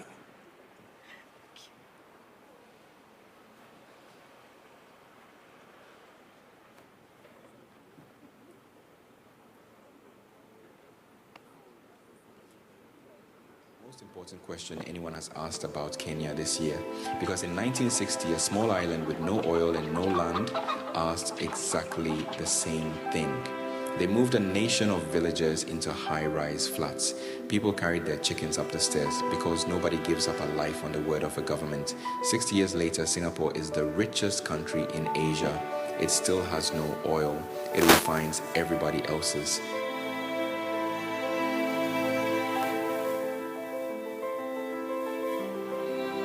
In 1965, a Kenyan and a South Korean earned the same money, $110 a year each. Today, the Korean earns $36,000. The Kenyan earns $2,400. China passed us, Vietnam passed us, Bangladesh passed us, Ghana passed us. Vision 2030 promised a middle-income country by the end of this decade. 4 years out, the government's own verdict is one word. So a plan for 2060 must survive a harder question than economics. Why trust the future to people you do not yet trust with the present? Hiyo maneno ya Vision 2060 is a con. The critics are not a footnote in this film. They are half of it. National development must never be left to chance or short-term politics. A charter written by Kenyans, built to outlive whoever is in State House, but paper is only paper. What does it look like on a Tuesday morning? 5 million people, 12 million journeys a day, a road network designed for a town. 30 kilometers underground, 25 stations, Eastlands to town in the time it takes to finish a phone call. Nairobi first drew this line in 1948, and again in 1972, and again in 2014. This time it is cabinet approved, county approved, and priced. 1 trillion shillings. We are growing the wrong way. Outward, plot by plot, eating the farmland that feeds us, then running a road, a sewer, and a power line to every plot. One sewer serving 50,000 people instead of 500. Housing and food security are not competing for the same land. They are competing for the same decision. Living is the simplest test there is. A tap that works, a roof that is yours, a clinic in walking distance that has the medicine, a school where the teacher has been paid. The levy has taken 212 billion shillings off Kenyan payslips. By the government's own count, 8,367 homes are finished. That gap is not an accounting error. It is the whole argument. Africa's most famous slum, taken down block by block and rebuilt on the same ground for the same people. 10,000 people in Zone C and D were given 13 days and 60,000 shillings to move. The building is the easy part. The question is simpler and harder. Who gets the keys? For 60 years, farming here has been a bed placed twice a year on rain. 1 million acres under irrigation is not a poem. It is a decision about whether we eat what we grow. Galana Kulalu has been announced and re-announced since Vision 2030 was young. Here is the thing we keep apologizing for. We have no oil, our neighbors do. Singapore has no oil either. You do not need the resource, you need the position, the port, and the people. We have all three, 700,000 barrels a day. The crude, our refinery, is sold back to the region and onward to the world. A duty-free port and 60,000 jobs if the promise holds. There is one thing we have never needed a plan for. The best in the world at running on dirt roads in borrowed shoes with no system at all. Imagine what happens when we build one. Sport is not a medal, it is a pitch in every ward, so the next one is found on purpose instead of by accident. 11 months, the stadiums are not finished. Nigeria turned Afrobeats into an export. South Africa did it with Amapiano. We had the talent. What we never had was an industry, a studio in the estate where you already live, and a royalty statement that is not zero, because a country that cannot pay its artists doesn't have a creative economy. The same bill that promises artists their royalties also carries the power to take content down. Half of us are under 20. By 2050, there will be 85 million of us in cities that have not been built yet. Every one of those pictures is a decision someone has to make, not a dream, a decision with a budget line and a name on it. They laughed at Singapore too, then they visited. It turns out you can build a country and still keep the chicken. You just have to decide to.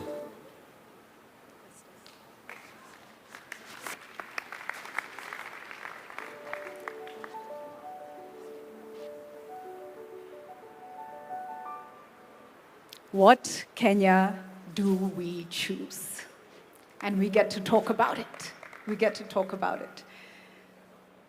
If you remember the 80s, how many remember the 80s? Let's see hands. Single party rule, right? We pushed for multi-party democracy. We went into the 90s. We achieved multi-party democracy. We started the push for a new constitution. And we pushed and pushed together as a country. And then we hit the early 2000s and we formed the Bomas process. And the CKRC, the Constitution of Kenya Review Commission. I say this because so many young people don't know where Kenya has come from. The Constitution of Kenya Review Commission spent years at Bomas of Kenya in Lang'ata, taking the views of Kenyans from all over the country, through their representatives, through civil society, spoke and spoke and spoke, and argued and argued and argued, and debated and dialogued. And we got our first draft, which did not pass the scrutiny of Kenyans. Do we remember? It did not pass the scrutiny of Kenyans because it was taken back to Kenya. And then we went back to the drawing board. And then we had a new constitution. 2010, was it? But Vision 2030 had already been birthed. And now we get to birth a vision under our new constitution. And many a time we are frustrated in Kenya. But how often do we stop to say, thank you, Lord, for a country where we can push for what we want. And for that, before I invite our panel, I want to ask us to celebrate our country and ourselves in ululation. I am so proud of being Kenyan because of processes like this. Ladies and gentlemen, leo we are all wananchi. Your Excellency, today we are all citizens. Is that okay?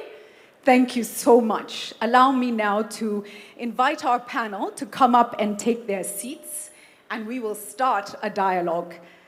Dr. James Mwangi, please come up. Let's give him a round of applause as he makes his way up. Daisy Amdani, who's the Executive Director of CRON, focused on community advocacy and awareness. Give her a round of applause. Dr. Mwangi, I didn't give your role because everyone in Kenya knows who you are and what you do. Please take your seat.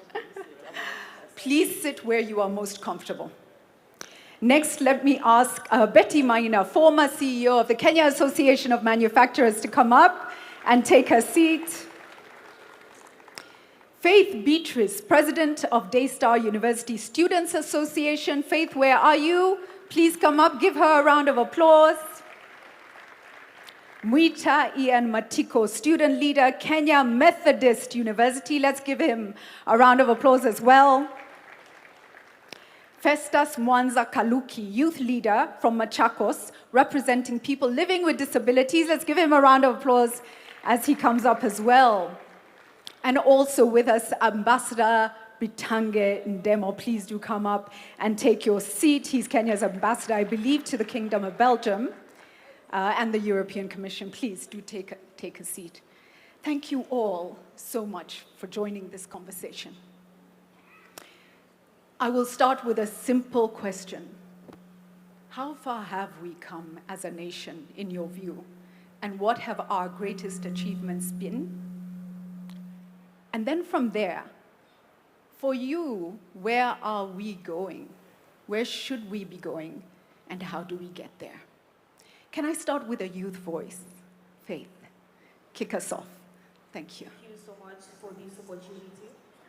So one great achievement that we've seen is the development in terms of roads. We've seen Thika Superhighway under Vision 2030. That's one of the developments for Vision 2030,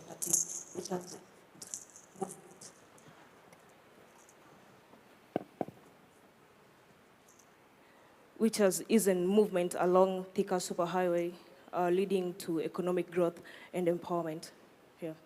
Yes, for you that is pivotal. That's pivotal, yeah. James, let me come to you next. Sorry, Kenyans are adaptable. When things don't work, we figure it out, right? So that's another wonderful thing about us. James, take us to your journey. Of course, you are part of Vision 2030. You have also been part of building Kenya, private sector, but also wings to fly, and development-wise, you've done a lot. How much have we achieved? And where are we going? Thank you very much. Thank you very much, Jury. Looking back, we have made very significant progress, but progress is always relative. You only appreciate how far we have gone if we look at our age of 60 years relative to other economies and their age. That's how you really appreciate. But at the Vision 2030, the data was out there. We are ranging between 50 and 80 in terms of achievement of targets. So when you get 50, you have passed. If you get 80, you have done very well. So it is really a question of relying on data. Could we have done better? I think Professor feedback, because he held the mirror for us, there are areas we could have done better. And that is why it is important to formulate Vision 2063 so that we can do better in the areas that we did well, but also continue to do well in the areas we did well. But I would like to single education and health. To me, while the indicators have not really been what they should be, getting 1.2 million children to sit for an exam in 1 year and graduate to the next, that to me is a huge achievement because we have moved from a very low number. I think where we are going is, and I was sitting next to a dream, is fulfilling his dreams. This vision is not about our generation. This vision is about our children and our grandchildren. And he reflected where we are going. And it's, as he spoke, I was amazed that he's helping us to see where we didn't get it right, that we could have been more people-centered. It's really him, it was all about people. Education, security, health, neighborliness, environment. That is all about people. Yes, we did lay foundation in infrastructure, but Adrian representing the people for who we are here wants a people-centered vision. Very powerful, very powerful. Let me come next to you, Daisy. Tell us what you are most impressed with in terms of what we've achieved, and tell us where are we going. Let's try. Let's see if the mic is working. Okay, thank you. Try again. Just hold it. Thank you so much, Julie, and thank you for the opportunity to have this conversation. I think, and I'm going to speak as a woman, that in Kenya, I think we've made significant strides. I think the most important thing that we did for ourselves as a country was the promulgation of the 2010 Constitution that gave us the framework for inclusion. And when I think of, you talked about the 80s, and there are many things that people don't know about where women came from. I remember when we were in school in the 80s, a woman could not walk into a bank and open a bank account without the permission of her husband, if she had one, or her father, or a significant male other. Women were not seen as having personal agency. Today, women are at the forefront of economic growth, you know? So that's really significant. If you look at our history, where we came from in terms of political representation, it was a male-dominated field. Women who aspired to be leaders were considered somehow wayward because it was really considered a male domain. Today, we have women at every level of our governance, at the county governments, in parliament, in the cabinet. I see here we have 2 female governors of the 6 governors that we have in our country. So we're changing the face of what leadership, governance, and power looks like. When you talk about indicators in terms of education, maternal health, in terms of economic growth, I think we've made significant growth, and we need to appreciate that. We look at all the hardware that's been there, the roads, the railways, and everything. But even in terms of income generation, I think we've come a long way as Kenyans. So somebody talked about, the young man talked about democracy, the freedom. You know, I really don't think we appreciate the kind of freedom that we have in this country. Angel sang about how Kenyans shouldn't insult their leaders on social media.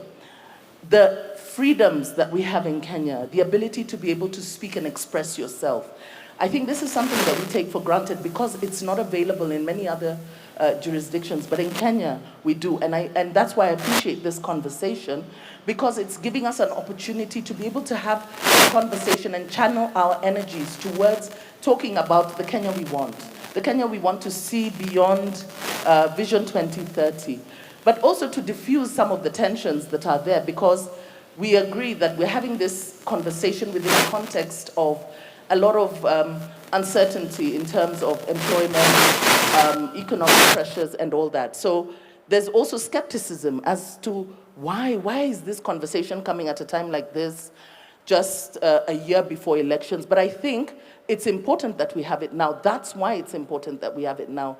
So even the ability to be able to gather here together, to have that conversation, the president calling us as citizens to have a conversation about what the future of our country looks like. I think we've come very far, because usually it's always top down. It's presented to you as citizens, not calling you in to come in. Let's have a dialogue, let's reason together, and let's vision our country together. That's incredible. Thank you for that. I think it brings me to Betty. Let me come to you next. And, you know, we were at the forefront of a lot of dialogue over the past 20 to 30 years. And maybe one of the most important things about this country is the ability to sit together and listen to each other when we need to, in the most difficult moments. Let's walk through for you, what are you most proud of? And now as this country comes together in this discussion, starts this process, what's the realistic, process that we need to go through? And I think it will be discussed further, but this is not a short journey. This is, tell us what you see, and ideally, where do you want us to land as a country? Well, thank you. It's on, right? Well, thank you, Julie, and referencing how far we've come in this conversation about the future of the country. And like you, I'm actually very excited that we're having this conversation in this context, because we've had conversations about Kenya in the past, and it's not from the 60s, when we think about the futures work that was done by the NCCK. So Kenyans have been thinking about... We adapt. Sorry. Kenyans have been thinking about themselves. We gave ourselves a vision at independence. We gave ourselves the goal of eradicating poverty, disease, and ignorance. And therefore, we've been shaping our futures over different times. We've seen, as James has said, if I think about our childhood, when we grew up, I'm thinking it's my age or slightly older, the differences in our experiences as children then, and where we are and where our children and grandchildren, because now we have grandchildren, are growing up, those are totally different society and a better quality of life. So I think we need to give ourselves credit that we are not where we were in 1963. But we are not where we would like to be. So we've accomplished a lot socially, politically. We've celebrated the Constitution. Economically, we've seen better livelihoods than we experience, education, health. There are many things that we can talk about and celebrate as having accomplished as Kenya. But we are also aware that there are things, we gave ourselves 80%. Somebody might be less generous, James, and say maybe we should give ourselves 70. So 70 gives you an indication of how far you are. And Professor Hino has clearly told us, this is where you could be if you did different things. And I think when we now think about the future, we need to think about not focusing on the things that have worked. We like to look at buildings. We think development is capital projects, roads, which is true, it facilitates that. But there is something within that we need to work on. What sort of economy do we have? We focus a lot on, and we are aware of how unequal our society is. So if you ask me, what should we aspire to? We should aspire to a lot more of an equal society. What are the things that will get us that? Professor Hino points out, but history also points out that hard work, clearly, discipline, integrity are critical for building, as building blocks for the future. Everybody wants to become rich, but how do they want to become rich? And do they become rich at somebody else's expense? We need to fix the institutions that offer equality for Kenyans. Thank you. Wow, fantastic. Still adapting. Okay. Can I just bookmark that when Professor Hino did his presentation, and when you mentioned informal sector, and pathways forward to the informal sector. Let me come to you next, Ian. A lot of what we talked through earlier, you probably didn't live through, right? Fire, how do we rebuild, and what do you see as the future for the country? All right, what is working in the present and where I think we are headed as a country, and what I envision, what I would want as a Gen Z to be achieved in 2060. What is working currently, I've had the opportunity to work under 3 ministries currently. I have worked under the Ministry of Interior, under PS Raymond. I've worked under the Ministry of PS Fikirini Jacobs, and under ministry that coordinates Nyota Fund.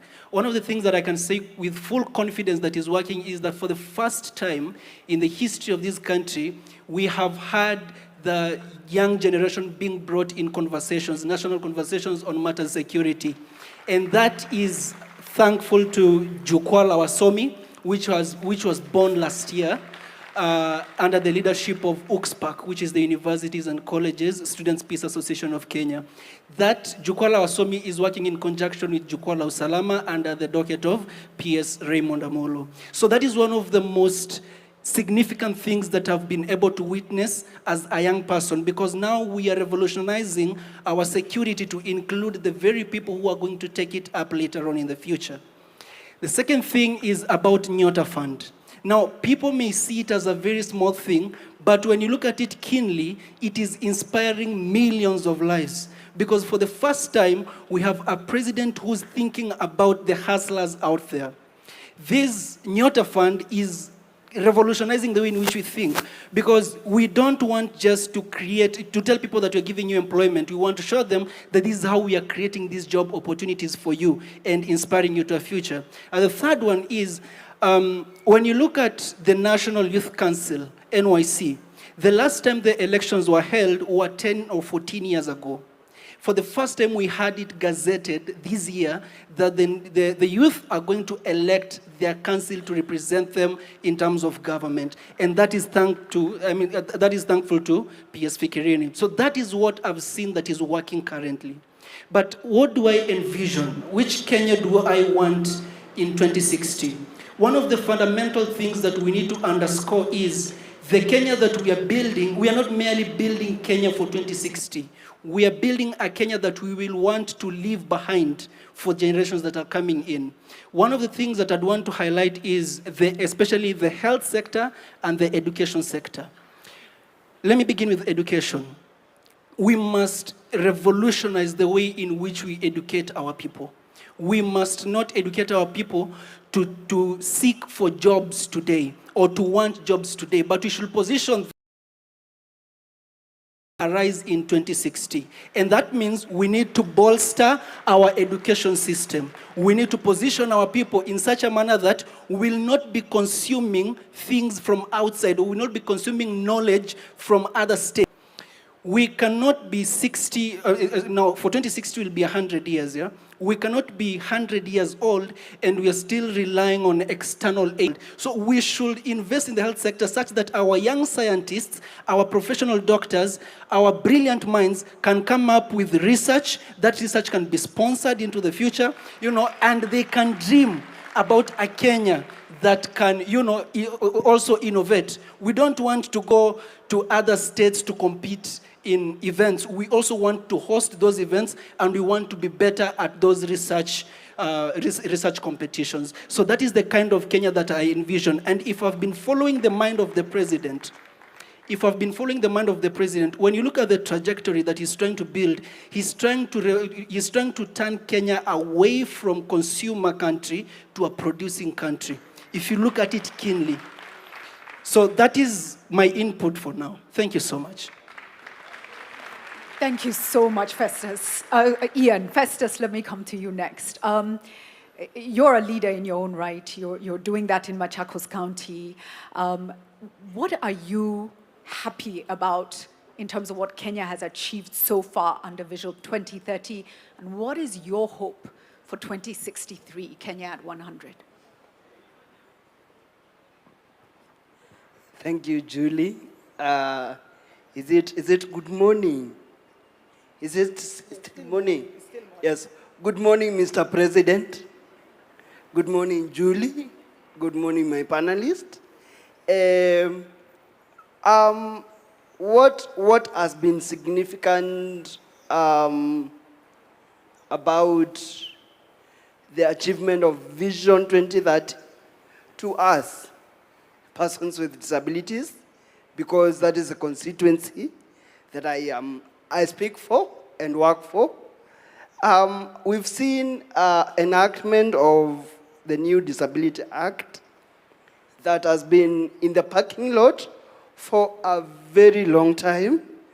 The act was assented by our dear president last year, August. Was it August? Sometime last year, and that was a really great milestone that spoke to the intentionality of our government in terms of including persons with disabilities in their activities. We've also seen significant efforts by the government, especially in mashinani, whereby nothing can happen without us being on the table and having our voices where conversations are happening. Kudos to the Ngao team and to the other government sectors like the judiciary and other parastatals of government. And the hope that I have, or the hope that I see is, number one, before I go to the hope, can I cite an oversight that I have seen? Because this is a conversation anyway. When we look around this podium,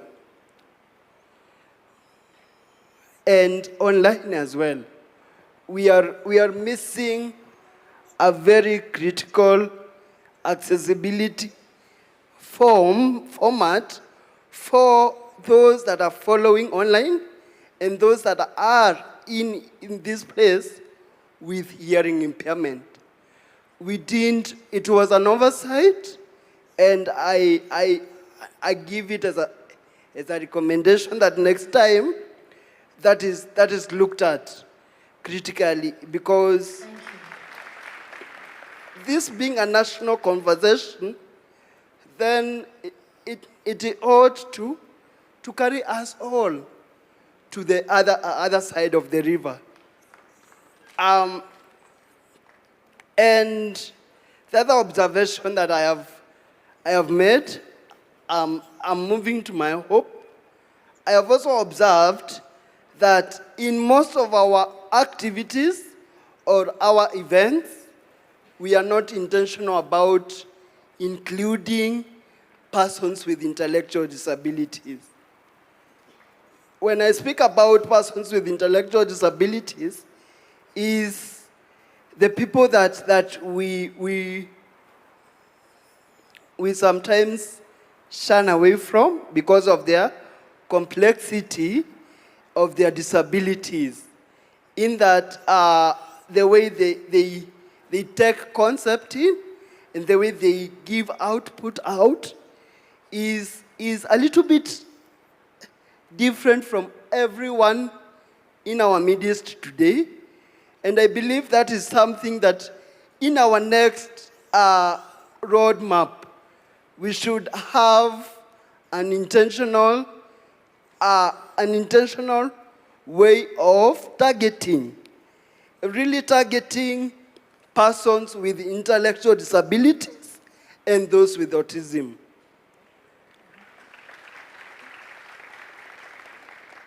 The other thing is that I need us to see more formats of communication in our various engagements. I'll give examples. Persons who are short-sighted, that do not see small letters. How inclusive are we when we are projecting? In our screens, how inclusive was that? And those that use Braille is there a format that is going to be accessible to those of us that have gone to school and can use Braille too as a way of communicating to themselves?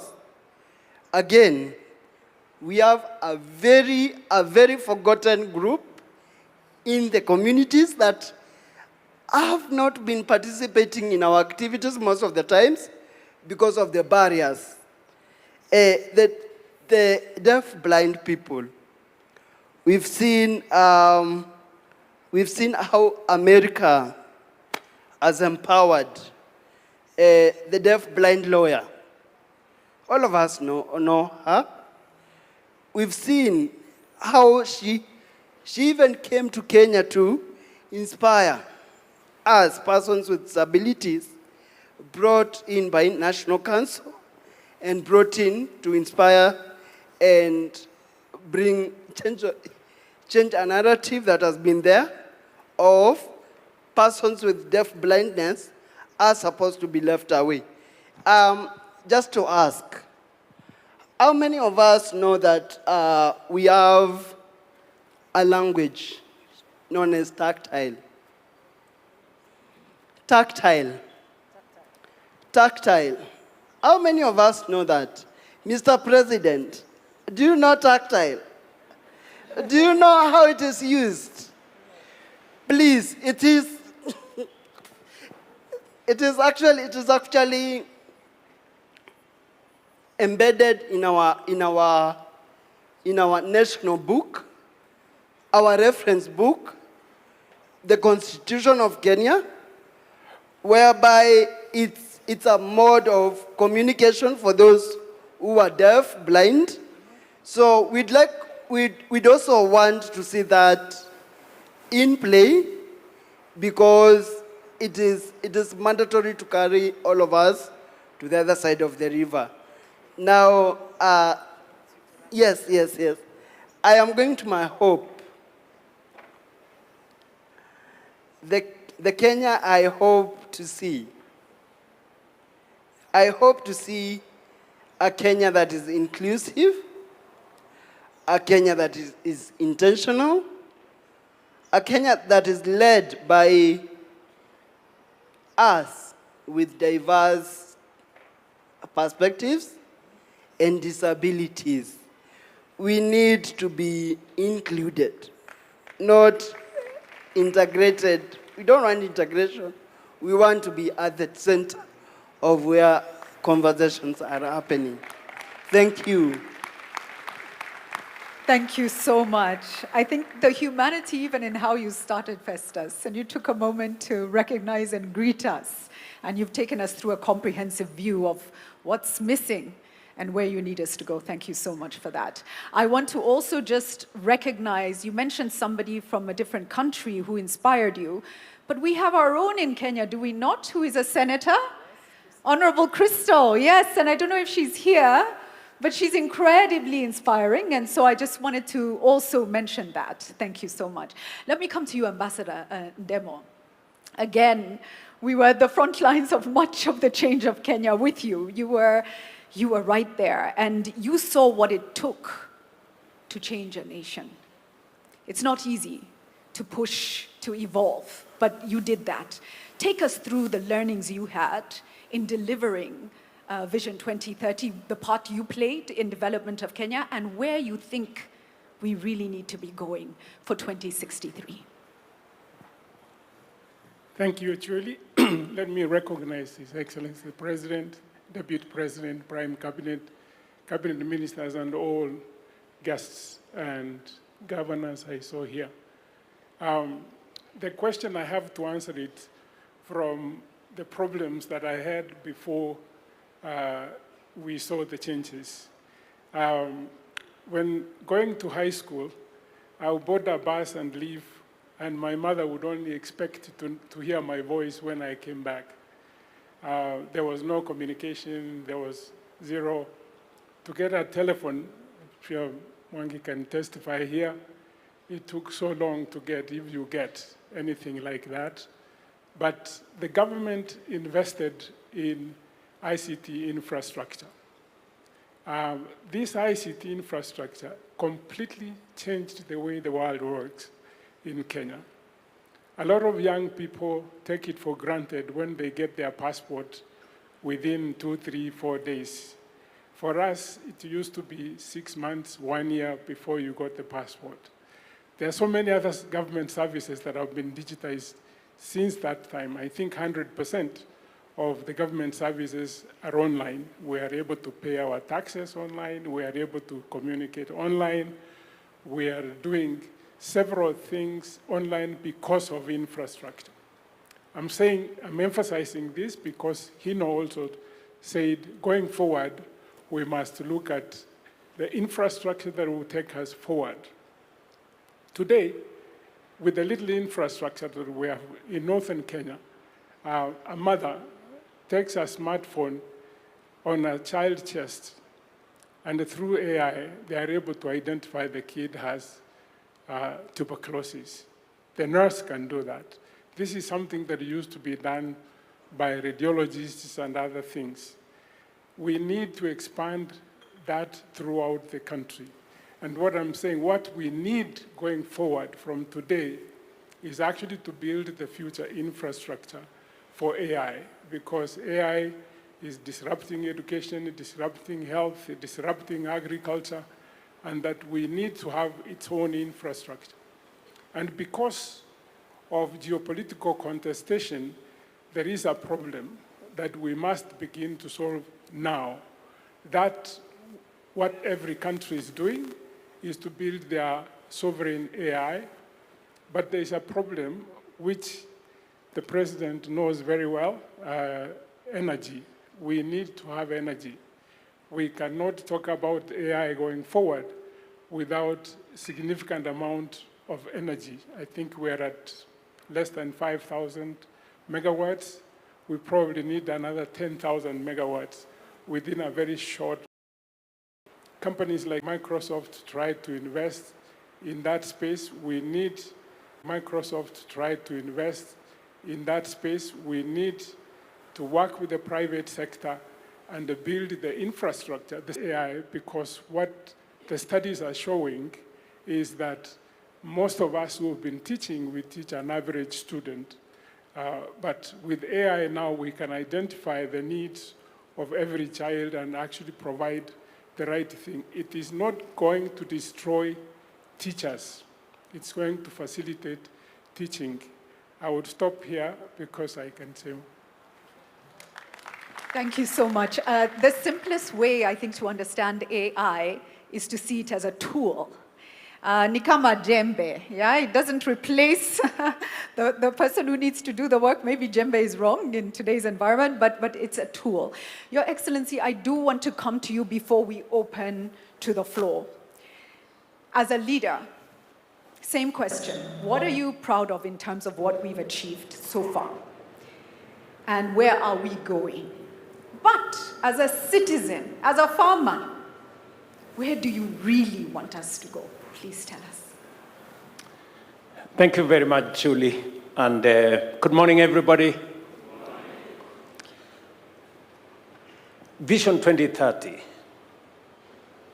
in 2008 became the roadmap for us as a nation to think long-term about our development. Maybe I see some people straining to see. Long-term for us to plan our way into prosperity.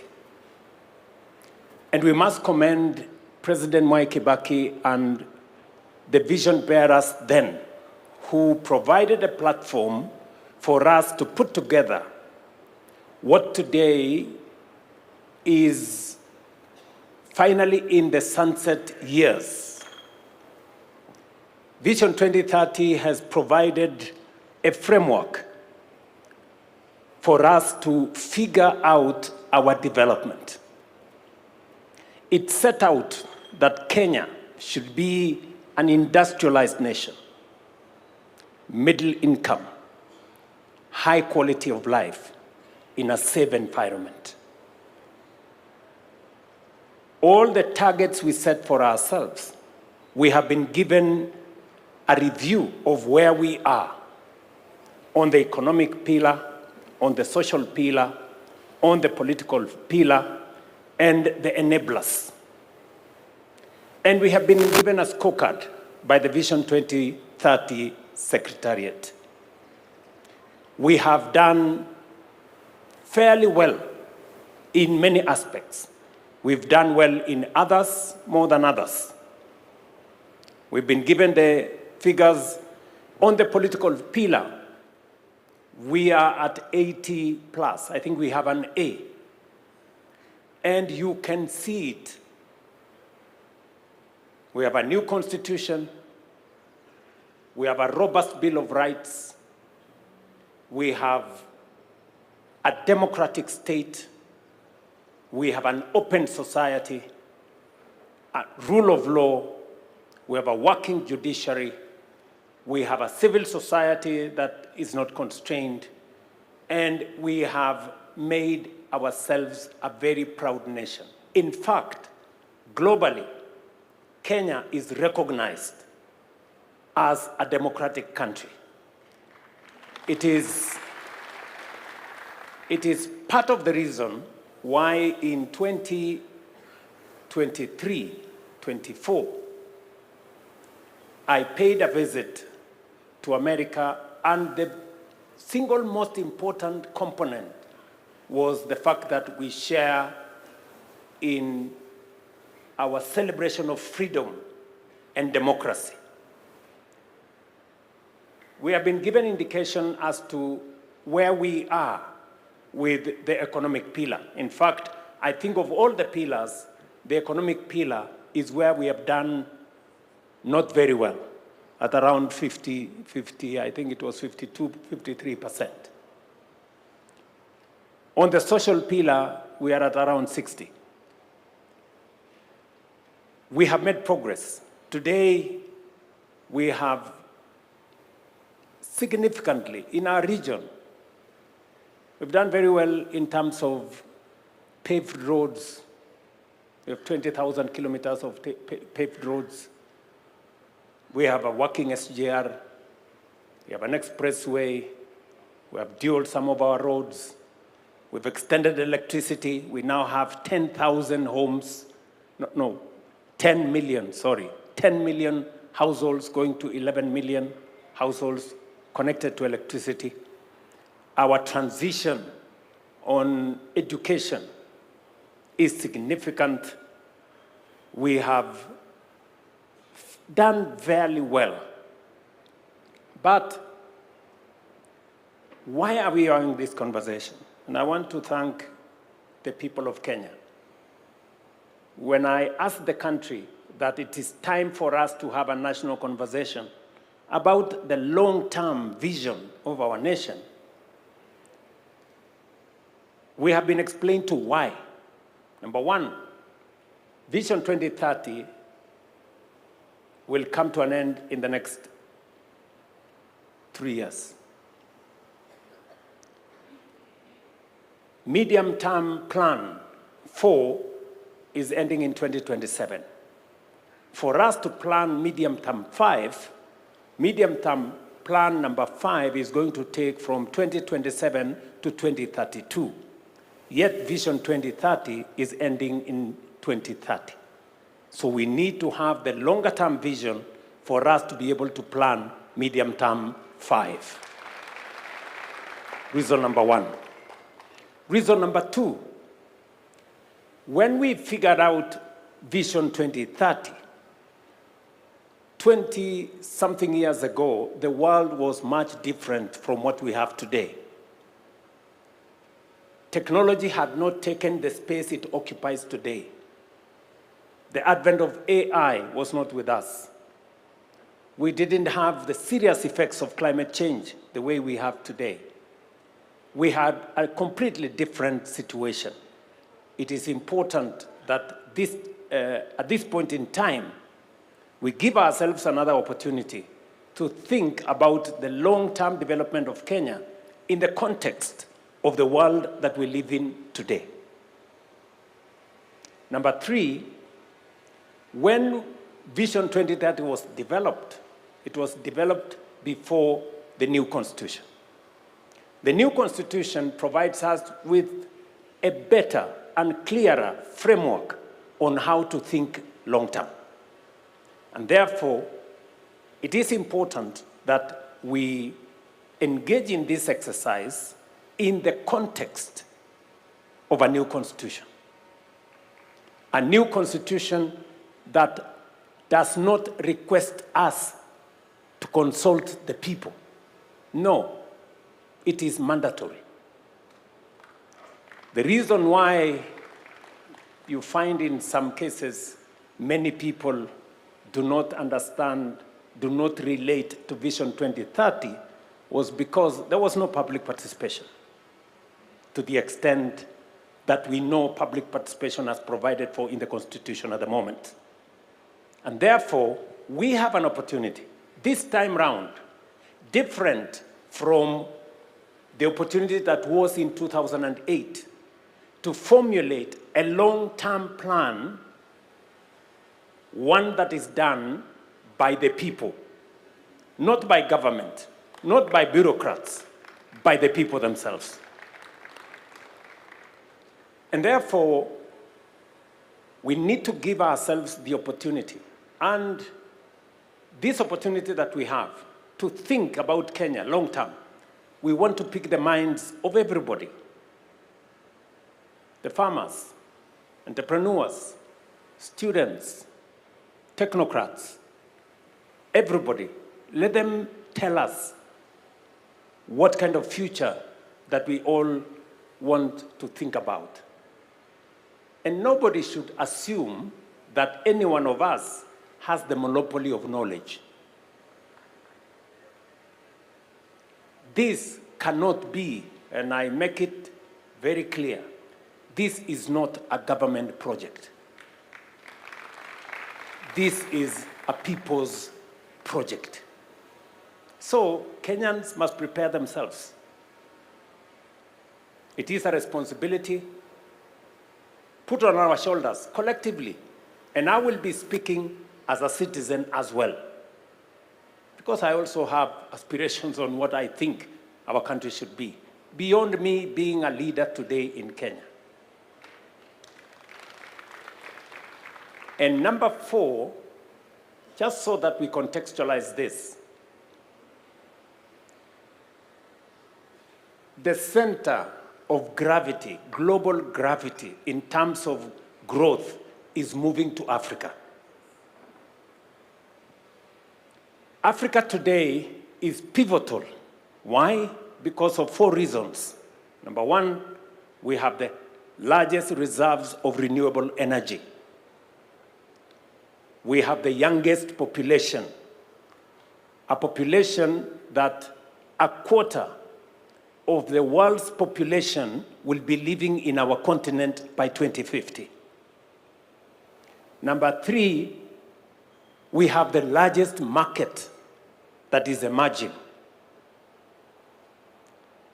Number 4, we have the largest reserves of uncultivated arable land for food security going into the future. And therefore, as the center of gravity, global growth moves to Africa. We must position Kenya appropriately so that we become that epicenter. It is for those 4 reasons in my thinking that this is the moment for us to imagine the Kenya that we all want into the future. Many people may say, this being a year where we are going into politics, maybe this should not be the opportunity for us. Now, I want to tell them, Kenya is bigger than any election. For far too long, we have made elections to look like it is a matter of life and death. It is not. Yes, it is important. And the reason why we have not achieved some of our targets is because we have made our plans not with the foresight of the future, not thinking about the next generation, but simply thinking about the next election. And that is how we haven't met some of our targets. And I speak from a position of knowledge, and I speak from a position of experience. It's not always that you become a president of a country. I have the privilege to be the president today.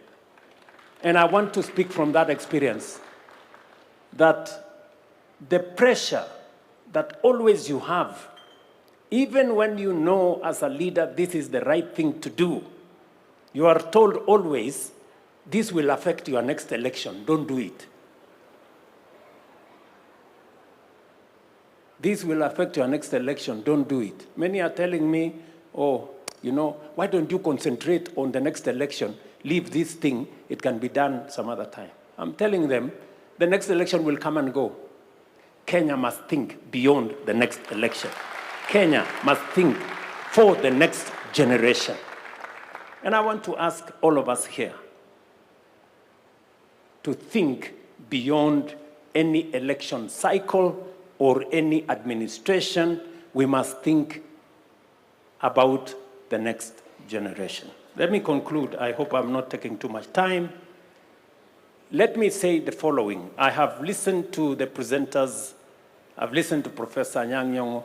I've listened to Adrian, the good young man who is 7 years old. I have also listened to Professor Hino. And as we have this conversation, I have picked 4 things. Number 1, Professor Hino has said, for those countries that have succeeded, and he's given us examples of Singapore, Malaysia, he's told us about Vietnam, and all the other countries. What was central to their quantum leap was the people. Not the oil, not the gold or resources, it was the people. And we are lucky as the people of Kenya because we have the people, and they are very hard working. So we have what it takes to lift this country to the next level. Number 2, he has told us to pay attention to inequality. A very serious challenge in our nation is inequality. We have too many people who still sleep hungry. We have too many people who are jobless. We have too many people who don't have income. We cannot progress as a nation when we cannot take care of the vulnerable. So Professor Hino has told us 20% of the bottom poor account for only 5% of income. while 20% of the rich people, of those of us in the higher category, control 50% of income. So 20% bottom,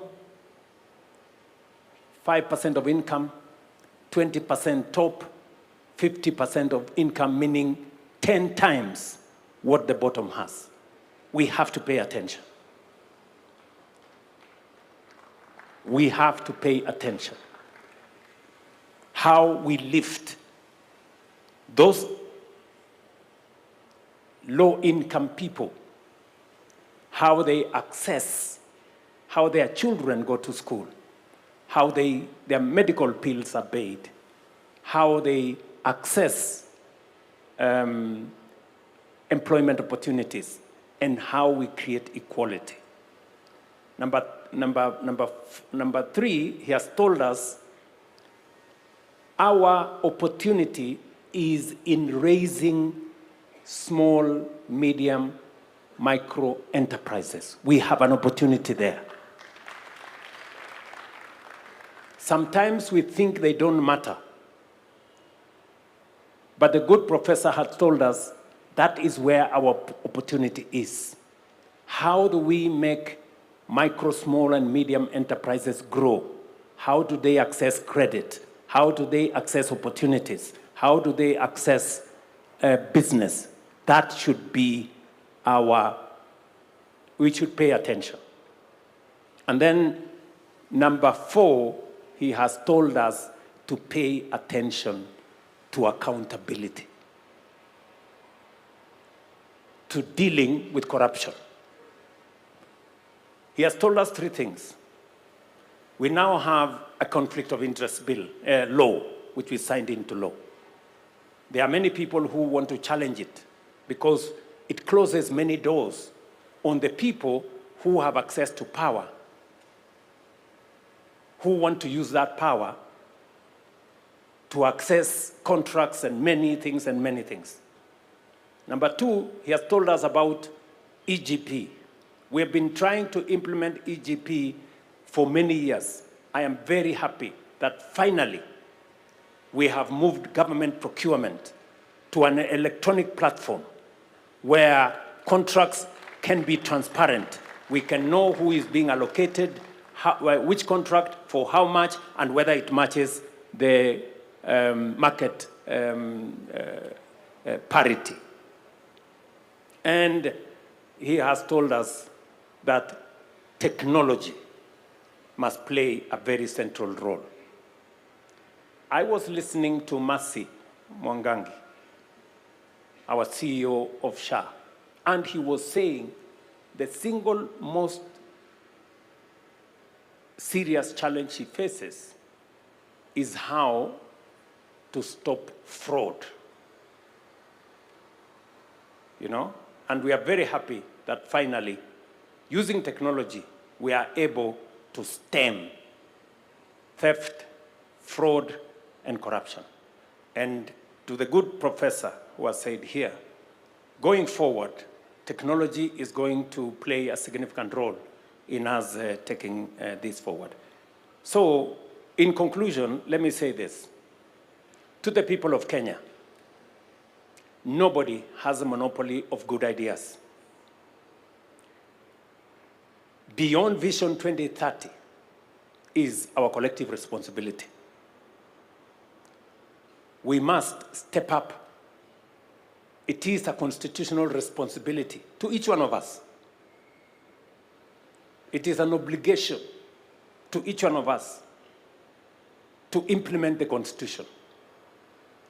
And part of implementing that Constitution is to figure out how we appropriate, access, and avail all rights that are provided for in the Constitution to everybody in Kenya. Whether it is human rights, electoral rights, rule of law, access to water, access to education, freedom from hunger, making sure that the Constitution, what the Constitution says, that every citizen must access the highest standards of health, the highest standards of education, the highest standards of housing. It is our responsibility collectively for us to have a plan on how this is going to be attained. And we have the opportunity. I want to pledge here that government is not going to lead the talks. It is going to facilitate. This is about the people. Whatever platform that is required to be provided, we are going to provide the platform. Let the people, in their diversity, the religious community have ideas, private sector have ideas, farmers like myself have ideas, students have ideas, the academia have ideas, our good friends in civil society, they have ideas. Let us bring the cocktail of ideas and have a plan for our country into the future. It is our opportunity. Let us not abdicate. Let us not delegate. Let us not run away from that responsibility. It is our duty, it is our obligation constitutionally to make sure that we think about the future of our nation so that Adrian, sitting here with us, 7 years old, will know what the future is going to look like. Thank you very much. I hope I have not taken too much, but this is the opportunity for us, and I am very happy to be part of this as a Kenyan myself. And believe you me, I will be part of it as a Kenyan. Thank you very much. Thank you so much for that, Your Excellency. Thank you for the context. And Mark, just be on standby. I will be coming to you. That context is very important. We've heard that the center of gravity for growth in the world is shifting to Africa. The world doesn't want it to shift to Africa, but inevitably it is shifting. And African countries, through their strategic actions and positioning, will determine whether it shifts on the world's terms or it shifts on our terms. Kenya today, and Your Excellency will confirm, has been tasked with building an AU that is fit, informing the build of an AU that is fit for purpose for Africa today and the Africa we want. Kenya is doing that. Yes, and it is important. Kenya today has been tasked by the world with convening around the issue of trust. The Trust Summit is being held in Kenya under the Ministry of Foreign Affairs. And the world is looking to Kenya to tell the world, what are we learning about how we rebuild trust in communities, in societies, between citizenry, with government? How do we rebuild trust? So Kenya has a responsibility to think deeply about where she is going for ourselves, but also for Africa. Does that matter to us? I hope it does.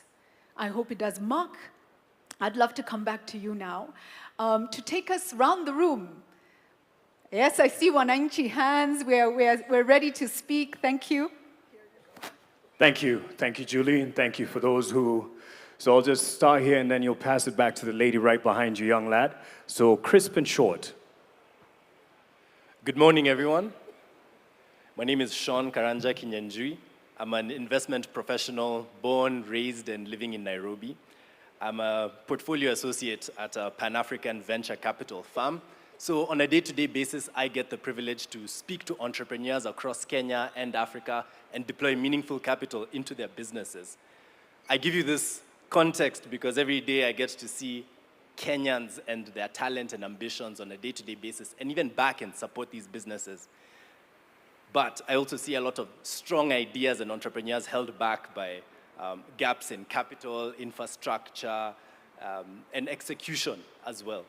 And so for me, a vision beyond 2030 is very personal because it affects the trajectory of my career in the investment space, fundamentally. It also affects the legacy that I leave behind for my family. I'll be not so old, but approaching retirement by the time 2060 comes about. And so I need to personalize these goals for you as my leaders so that you understand what needs to be done for me as Sean. I can't speak for everyone here and the mic will go around the room, but I have 3 key goals that I need to achieve by the time I am 60.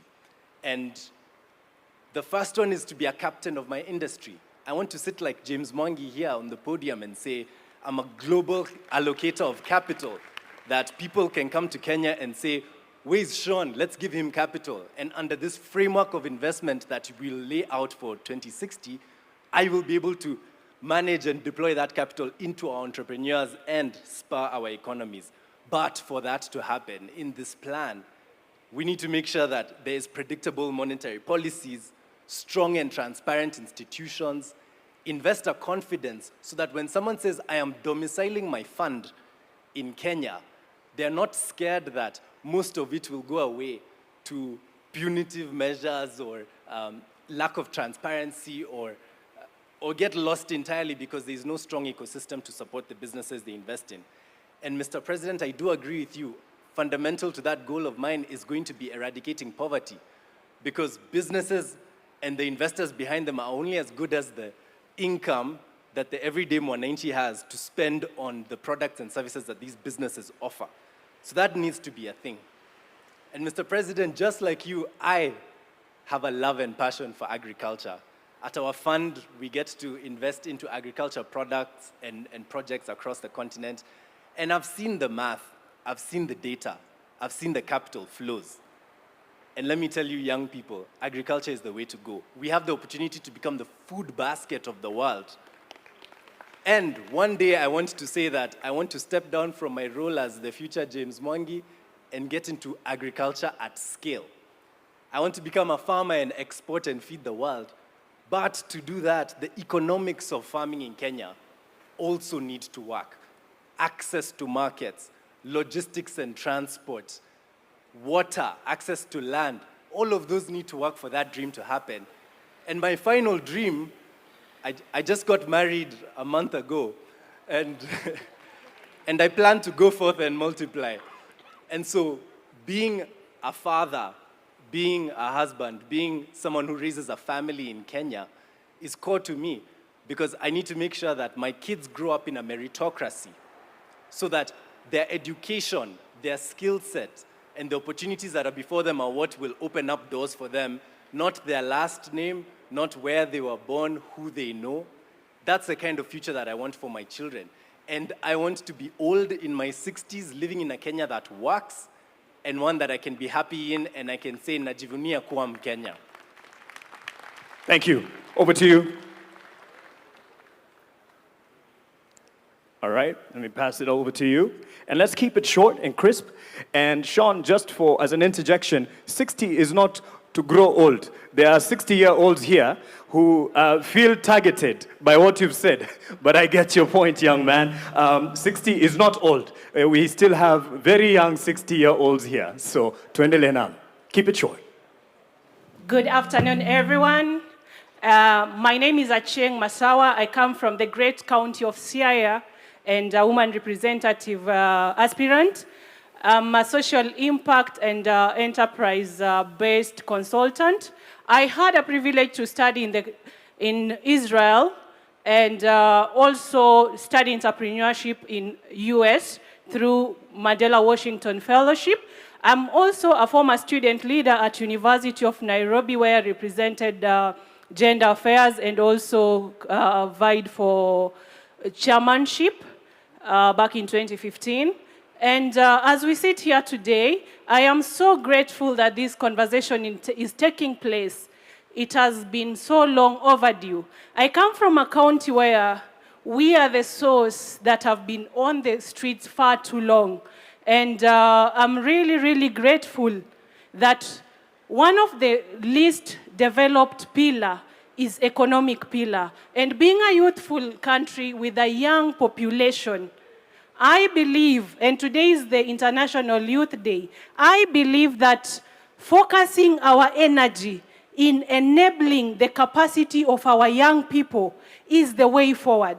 And today I am greatly challenged that the President of our great Republic of Kenya, Dr. William Samoei Ruto, has led the National Vision Board. I would like to challenge all of us as young Kenyans and every Kenyan to also develop our personal vision board to contribute to the growth of our country and to the journey to Singapore. Thank you so much.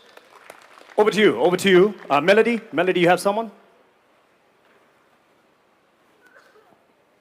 Thank you, ladies and gentlemen. Your Excellency, first of all, my name is Hilary Ojwang. I am a Gen Z of this nation and a graduate mechanical engineer.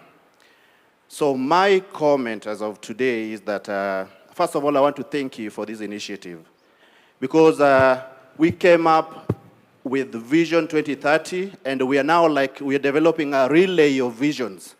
So we have Vision 2030, handing it over to Vision 2060. So as we hand it over to Vision 2060, we really just have to reflect and check back and see what is our progress in the social pillar. We have made some progress. Our progress in the political pillar has been significant. But our challenge, Your Excellency, which is the key and the core of changing the life of our people, is the economic pillar. And as a young person, as a Gen Z of this country, I want to thank you because you are saving us in disguise. Because when I'll be old, and in my 60s, in 33 years to come, the current generation, the generation Alpha, will be asking us for jobs and asking us, what did we do when we were young that they are jobless? That is why I'm thanking you, because by Vision 2060, we are trying to solve the solution of creating jobs for our people. My comment is that as our president, and we are praying for you, and we are going to hand over the job to you once again in 2027. I just want to ask you that in that last term, Your Excellency, focus on the economic aspect kindly. Our young people are still hungry. We still have few opportunities in our country. We want our economy to be strengthened. You say that a significant percentage of our country, our land, which is arable, is still underused. Let us utilize that. Let us have more food in our country that we can export. We can even process it and export final goods to the global market. That way we'll have solved a lot of problems for our people and create opportunities. When you look around you, majority of the things we use here are imported. If you look at the speakers, the cars around here are imported. We will only empower our people if we can do much of the job here and export to the global market. Thank you so much, Your Excellency. God bless you, and I appreciate us for gathering here today. Asante sana. Naona sasa kipaza sauti upande huu pia kimeruhusu. Kuna dada hapa, jitambulishe kwa dakika 10 nawe toa mchango wako. Before you hand over the mic, ningependa participate. And to me, Your Excellency, I will say thank you very much. Kama si wewe, vijana wewe kwanza. Your Excellency, remember I'm a clinical student from KMTC, student leader. Na pia hii angalia mahali uangalia wanafunzi wamemaliza course zao za KMTC, and pia Masi Mwangangi angalia mahali hawa watoto pia. Tuangalie sisi wanafunzi wa KMTC, please. Hello. Before he just adjourns it, I'm Brian. I'm the founder and CEO of B. Malsons. I just have one review to just add. We've been actually trying to say, how are we going to create more jobs? Currently in Kenya, we have almost 11,000 startups. So if the government can just, let's say back up these 11,000 startups and just, let's say they just get funding, for example. Each startup can just employ almost 50 people. So those 50 people, as in, if they're now given actually money, they can actually now create more employment actually now for the young youths now. Hello. Oh, yeah. I'm sorry. Let me talk. My name is Anne Adhiambo Onyango. I am a volunteering secretary actually for a community-based organization known as Tekeleza Mtaani Initiative. So my question is about climate action. For me, I define Vision 2030 as attaining goals for the 17 Sustainable Development Goals. So I'm going to go to SDG number 13, that is climate and its impact. We've been seeing news being warned that El Nino is coming September to December. So apart from us sending Red Cross to rescue missions and all that kind of thing, what are we doing with the drainage? And what are we doing to make sure that the adverse climatic repercussions don't get to us as individuals? Kindly, when you are thinking about 2030, think about climate change and its impacts, because I work with the community and it is not looking good at the grassroots. Thank you. Asante. Sorry about the challenge with the sound, and we're trying to get, I had promised this young lady here, na hapa, na point tu, kwa sababu ya muda, lakini pia wewe utaposition watu pia. I love this sign. Let me just say, yes, I love the hands. I see you all. I appreciate that. And this is what we are starting. So hatufungii mtu yote, lakini tunawapa wale ambao wanaweza zungumza kwa muda tu. I love the passion and I love the reaction. We just also need to give that side of the room. So that's why we're kind of giving an opportunity for those on the other side of the room. Young lady, please keep it safe, short, and then we will come to as many. But as you would appreciate, there's other parts of the program, and there's another opportunity for an open mic. I promise you. I promise you. Quick. Thank you so much. I'm called Lucy Wanjiru Mbugua, a youth leader from Nakuru County, and aspiring senator come 2027 next year. And my question to the president is, there was a clip that Rigiji talked. We know Vision 2063 will go beyond your administration and possibly several generations. Now my question is, how will you make sure Vision 2030 belongs to Kenya and not to a particular government, so that the future administration continue implementing it regardless of who is in power? And as I finish, I want to say that I want this Vision 2030 to be a Kenya where there is no corruption, and where youths, we are employed regardless of who we know, as long as we are educated. Thank you so much. God bless you. Asante, asante, asante. Tumsikie dada hapa. Hello, good afternoon, everybody. Good afternoon, Mr. President and the nation at large. My name is Nora Kerubo Rangi. I'm from the Open University of Kenya. First of all, I'm Treasurer. First of all, I want to thank you so much, Mr. President, because after almost 36 years, I was able to go back to the university and undertake my degree in business entrepreneurship and education. I was just watching you on a television set like this, and you were inaugurating Open University of Kenya, and I saw the opportunity, and I wondered, how doesn't Kenya know about this opportunity? Open University of Kenya is an online program where you learn from anywhere in the country, in the world. Continue with your business, continue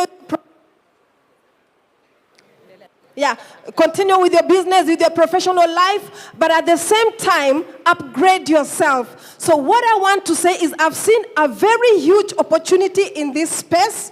So President, as we are continuing, can we continue to implement this online learning space?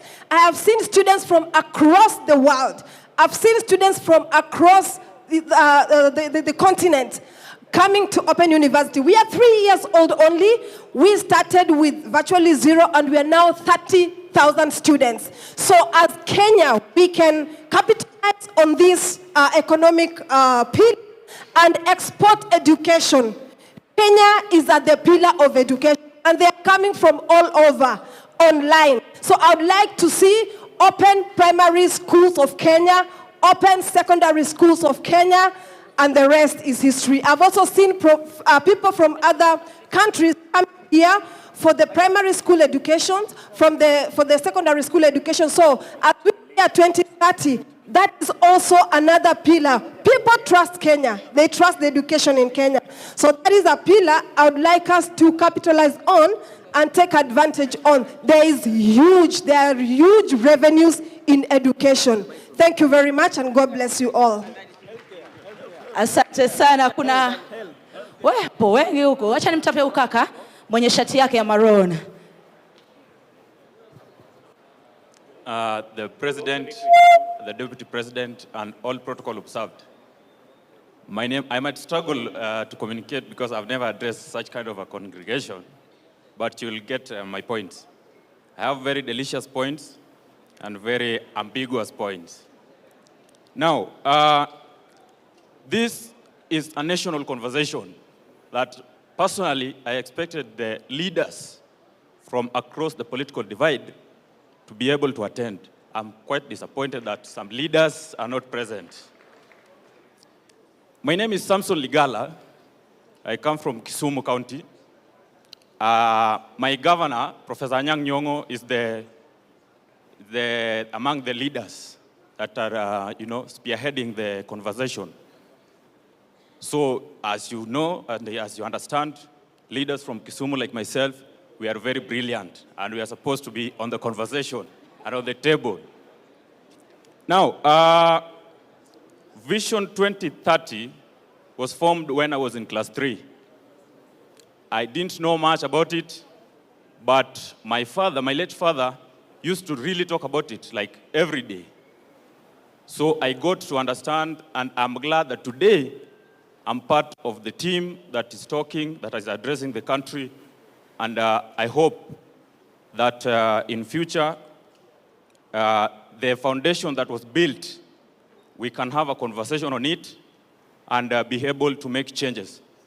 Personally, I want to talk about my ward because in 2027, I will be the MCA for North Nyakach Ward in Kisumu County, God willing. Kule, nataka kuongea kwa Kiswahili kwa sababu si wengi wanaelewa Kizungu wenye wananiona kutoka huko. Agriculture. Rais, naomba mnisaidie, mnipatie muda kidogo nimalize. Okay, thank you. So we should work on inaitwa value addition and empower the farmers at home and everyone, wale wananchi wenye wako chini. Hii conversation vile rais amesema tuweke conversation ikuwe kuhusu wananchi wenye wako chini, si leaders peke yake. Thank you for the opportunity. Melody, I'm right here with the young one. Melody, I'm right here at the front.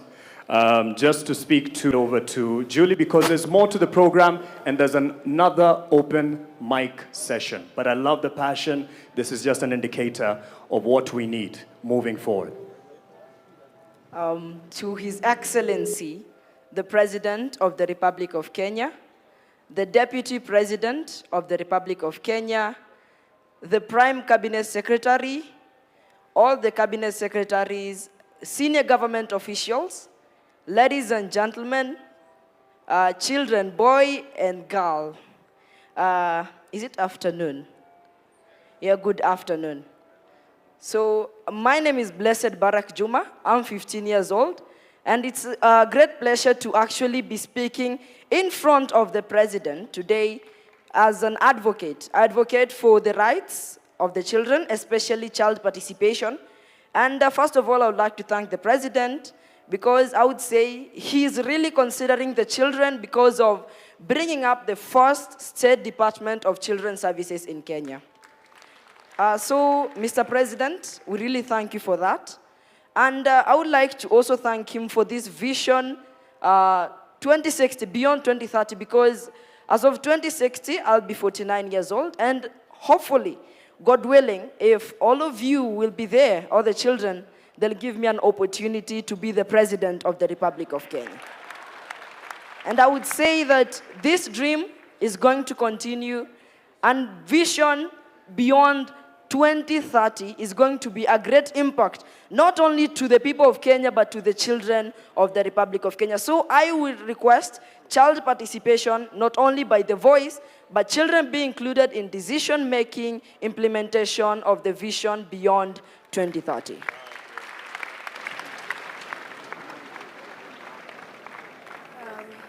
Good afternoon, everyone. I really thank the Government Delivery Unit for inviting us to this conversation. So first of all, I'm going to go to the Agenda 2060. In inclusion of children, we would like to have the food security improved by investing in smart agriculture and true strength in schools feeding programming. And also coming to child protection services, we would like to strengthen the system supporting vulnerable families and ensuring every child knows their rights. Mostly protecting children must be included in creating these decisions in the 2060 agenda. Thank you so much. Julie, are you ready to take it up? Just because of time and the next agenda, but there's another open mic and I appreciate the passion. Thank you so much. We are blown away by the young voices. Give them another round of applause, please. And it's a reminder that actually very often our young ones are smarter, faster than us, but we still, as Wazee, have a few things to share and teach you. But this kind of dialogue is so important. Thank you. I know James wanted to talk to the young man, Sean. I think you will get a chance at a conversation because I must wrap up now. Let us give a round of applause to the panel as they take their seats. Sean, look for James. He wants to talk to you. So yes, thank you. Please take your seats. Panel, thank you so much. A better round of applause, please, for them. Please, please. Please. Ladies and gentlemen, as I close and hand over, we talk a lot about Singapore. And Singapore did many big things. But Singapore also did some fundamental, simple things. I want you to Google Lee Kuan Yew talking about the change. One of the things he stopped in Singapore was spitting. To transform Singapore, he stopped the culture of spitting. And they were very angry because they were passionate. They said, this is what we do, we spit. He said, you will stop spitting. And they stopped spitting. Another thing that he did was language. They all had different languages. Sisi tuko na Kiswahili. It's wonderful. They had different languages, and he told them, we shall speak the same. Pende, usi? Pende, we shall speak the same language. And I want to close by saying, as we have these conversations about what we want, part of what we want is individual responsibility. Mnatupa takataka, alafu mna complain. Mnauliza, governor kwa nini? But if governor also is responsible for doing certain things, but we as individuals take our personal responsibility. If you throw something on the floor, ni nani, unataka nani to pick it up? So Kenya, let us rise, let us rise, let us rise. Thank you. God bless you. God bless Kenya. Thank you all so much. Thank you. Thank you, Julie Gishuru, my senior in the profession, and actually the one who held my hand to get into the newsroom back in 2008. The reason I bring this out, it's a process and a journey of holding someone else's hand and taking them to the future. And I appreciate those who've actually grabbed my hand trying to get the mic. Your view or your opinion is not any less than any other, and it is just in the interest of the agenda that we have. I see your hand, sir. I see your hand, that we have something called a hack at 100. There's another open mic session, and I appreciate the passion, just to be able to accommodate those who prepared, something that we can envision in terms of the digital capabilities of hacking a future beyond 2030. And for that, I'd like to call on Bernard and Mika and team, tafadhali wakijiunga nasi hapa mbele, tafadhali tuwape makofi. Bernard and Mika, hack at 100. How can we hack this? We hack Nairobi every time we are moving around with traffic. When someone told you how they got somewhere, ulisema uli hack traffic by taking a boda. Vijana, halo, halo. Halo, halo. We are here, we are building the future. I'm not feeling the energy. Vijana, halo, halo. Mr. President, halo, halo. Asante sana. When I say future yetu, tunasema tuko ready. Future yetu? Future yetu? Thank you. We need to have the energy so that Adrian, who spoke here so well, can feed off our energy. If we are building the future where everyone is bored, there is nothing to build. So, by the way, we are live on all platforms. We have a lot of creators who are live on X, Meta, Twitch. There's a Matatu parked outside, 2 of them. They are streaming on all platforms. So, Hack Kenya 100 and Beyond Vision 2030, hackkenya100.com. We are live. Go online. We'll plug you with all the latest updates. Your Excellency, Dr. William Ruto, Your Excellency, Deputy Kithure Kindiki, thank you for organizing this session and all protocols observed. And I have to say, Vision 2030 is the only foundation or structure that got me out of a village in Keroka, in KICC, and took me to Alliance High School. Hashtag, I went to Alliance. We went to Alliance, and without free education, I wouldn't be here today. So Vision 2030 team, Mugo Kibati, Alliance High School, we see the dream and we are to build today. And nataka mnishikie namba mbili. Namba ngapi? Namba mbili. 75 and 100. 75 and? After we are done, mwenye atakumbuka zinamaanisha nini, utaniona nyuma ya tent. I'll give you something. But before we jump into it, I would like to introduce my team who has been behind an activity we've been doing for the past 1 week. We are running a Hack 100 hackathon where we had over 10,000 young people all over the world applying for them to propose bold ideas, bold visions in terms of where they want to see Kenya at 100. We had applications from San Francisco, California, Frankfurt, Shenzhen, all over the world, because everyone wants to be part of building our future. So I would like to introduce my team, starting with Kevin, and we can jump into the next 15 minutes or so to show you what we have. Kevin? Thank you, Bernard. My name is Kevin. I work with young people to help them articulate their ideas and their passion so that they can be understood by people who want to build them out, invest, and I'm here to do strategy and coordination. Hello everyone, my name is Shannon Oduor. I am an advocate of the High Court of Kenya. I'm representing the legal team on this Hackathon 100. Right, my name is Naini Lankas. I also work with Shannon, and part of what we do for Hack 100 is that all of the hacks, the solutions, and the innovations that are coming our way are anchored in the Constitution. So we are keeping that in mind in everything that we are doing for Hack 100. Thank you. Good afternoon. My name is Jane Martha.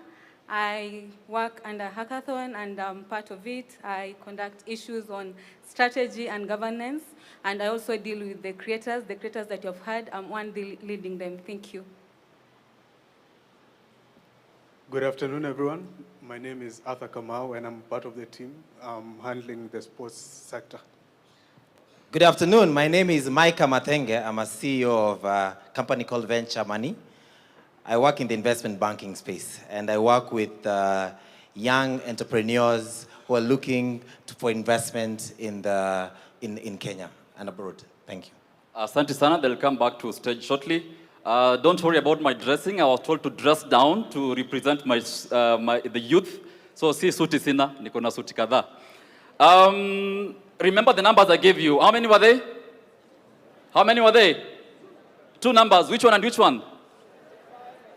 This side, which number? This side? Aya shikilia hivyo hivyo as we watch this clip for you to understand what those numbers mean. Media team?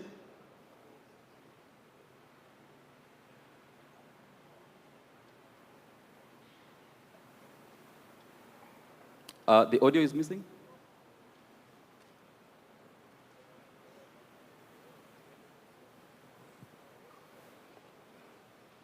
As they play the video, those numbers mean 2 things. 75% of Kenya's population are under the age of what? 35, right?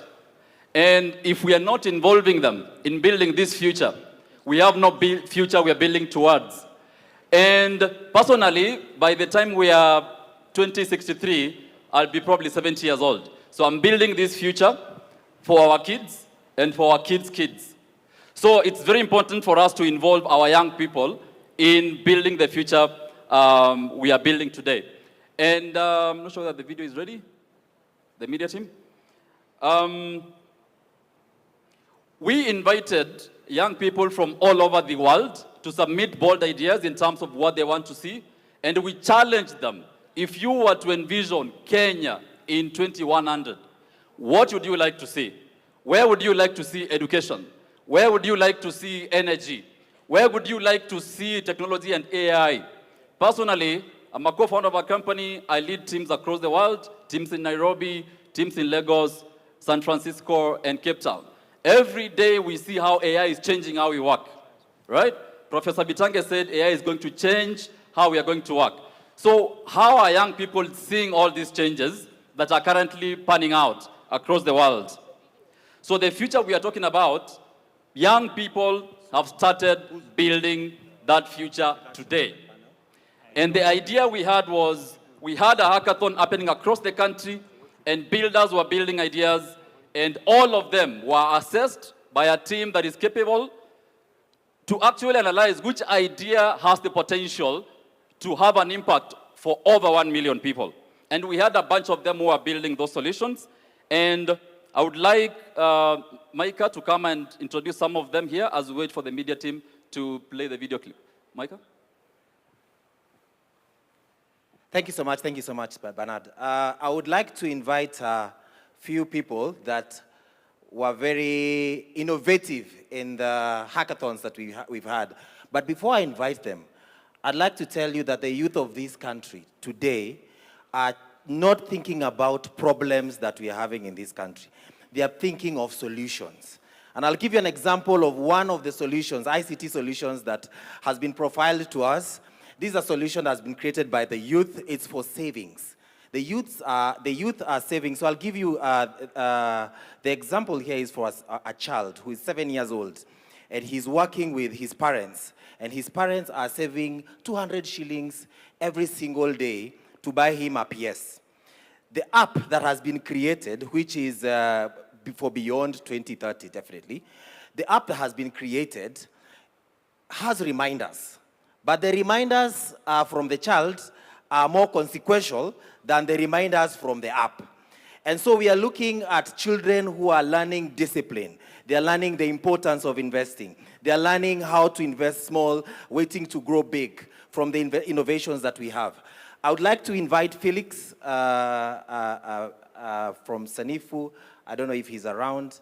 And if he's not around, I'll invite Naini Lankas to come in and talk about the investments, the legal avenue that we have, the legal infrastructure. Come. Yes, come. Hi everyone. Thank you so much for the opportunity. Thank you so much for this initiative to actually look at vision beyond 2030. So my name is Sidney Rema. I'm a co-founder and CEO at a company called Sanifu AI. We are kind of the frontiers of AI in Kenya for small businesses. We are servicing many across Africa, not just in Kenya. Most of the big companies, around use Sanifu AI to process things like orders, invoices, pay taxes, and all that. So I think for today, beyond 2030 for us, what we are looking at is we are enabling a new digital economy. We're enabling a new digital economy. Sanifu has the capability to enable young people who don't even have any coding skills to be able to actually build data applications by just describing it, which means we are seeing more people opening AI agencies, servicing businesses that have never accessed AI before. And one interesting thing you'd actually note is that, yes, we do have all this conversation about AI, but I don't think people really conceptualize what's happening. And I say this as let me say as an ex-user. You always have people saying, hey, these are things that are happening maybe in the US and other countries, but they don't really conceptualize what is actually happening. And I would like to suggest something. Maybe the team or the task force that is planning towards Beyond Vision 2030. If there's one single investment that will actually make, that will significantly change the country or significantly change the future of the younger generation right now, is deliberately investing in training in AI and technology. You can build all the roads in the world, that's good. We'll build the roads, we'll build the infrastructure. But if we cannot stimulate the young people to actually understand how to quickly adopt AI and technology very fast, I don't think we'll actually have the leap that we're expecting. And I'll give you a good example. A few years back, we were doing charity in different children's homes where we were issuing computers that are old from, all these government offices. And we were training kids as young as 5 years, 7 years, 8 years old on how to use basic computers. And you'll actually be surprised what kind of applications they're able to build by the time they're 13. So yes, I think that is one ask. The second ask, allow me, the second ask is, I've built startups for the last almost 15 years. And I'll tell you for sure, we always feel alone. I've raised capital from some of the biggest investors in the world, but I see so many people dying every single day. They're actually building not just for the Kenyan market, but for the African market as a whole. They die every single day. There is no proper structure for support. There is no investor incentives. There's a lot of changing policies that are making investors not want to invest in us. And I can tell you for sure, if you really and truly want to invest in the young people, think about tech and AI. And don't think about it in terms of suggestive, hey, schools teach this and this. No, mandatory. Make it a mandatory class. Make it a mandatory class across the entire curriculum, essentially, for that. That's my 1, 2. Thank you so much. Thank you so much. Because of time, the media team, you can play the clip in terms of how the young people want to see the future that they want to build today. Things that Sydney and the team are building, we want to see how do they look 100 from now.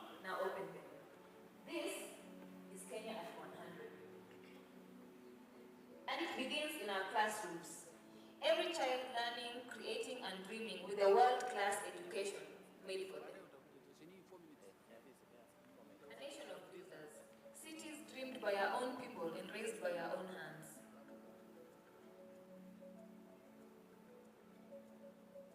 Every corner connected, from the lake to the ocean, no Kenyan left behind.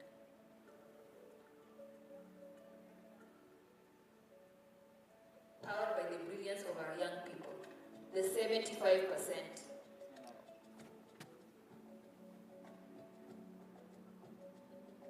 Feeding ourselves, sustaining our land, prosperity grown at home.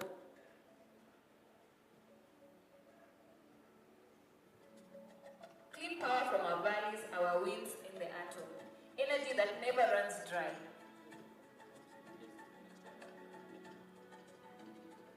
Made in Kenya, built by Kenyans, traded with the world.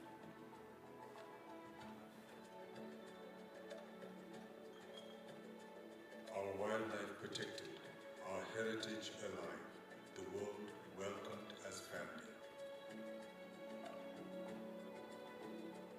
A thriving blue economy, from the port of Mombasa to every fishing village. Health and dignity for every Kenyan, from the first breath to the last.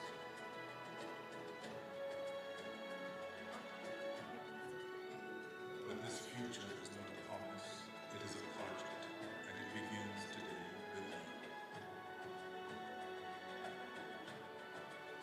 And we start building today.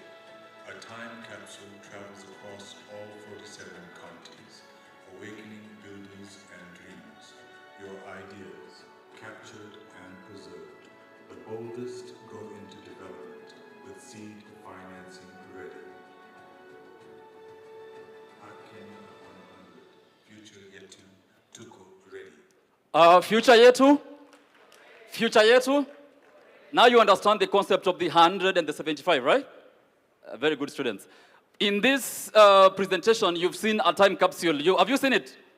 So this time capsule was conceptualized by the over 10,000 young people who applied for these ideas, and it will be flagged off by the matatus we have. There's a time capsule there that will be going across all the 47 counties to collect views, to collect ideas from the young people so that they start building.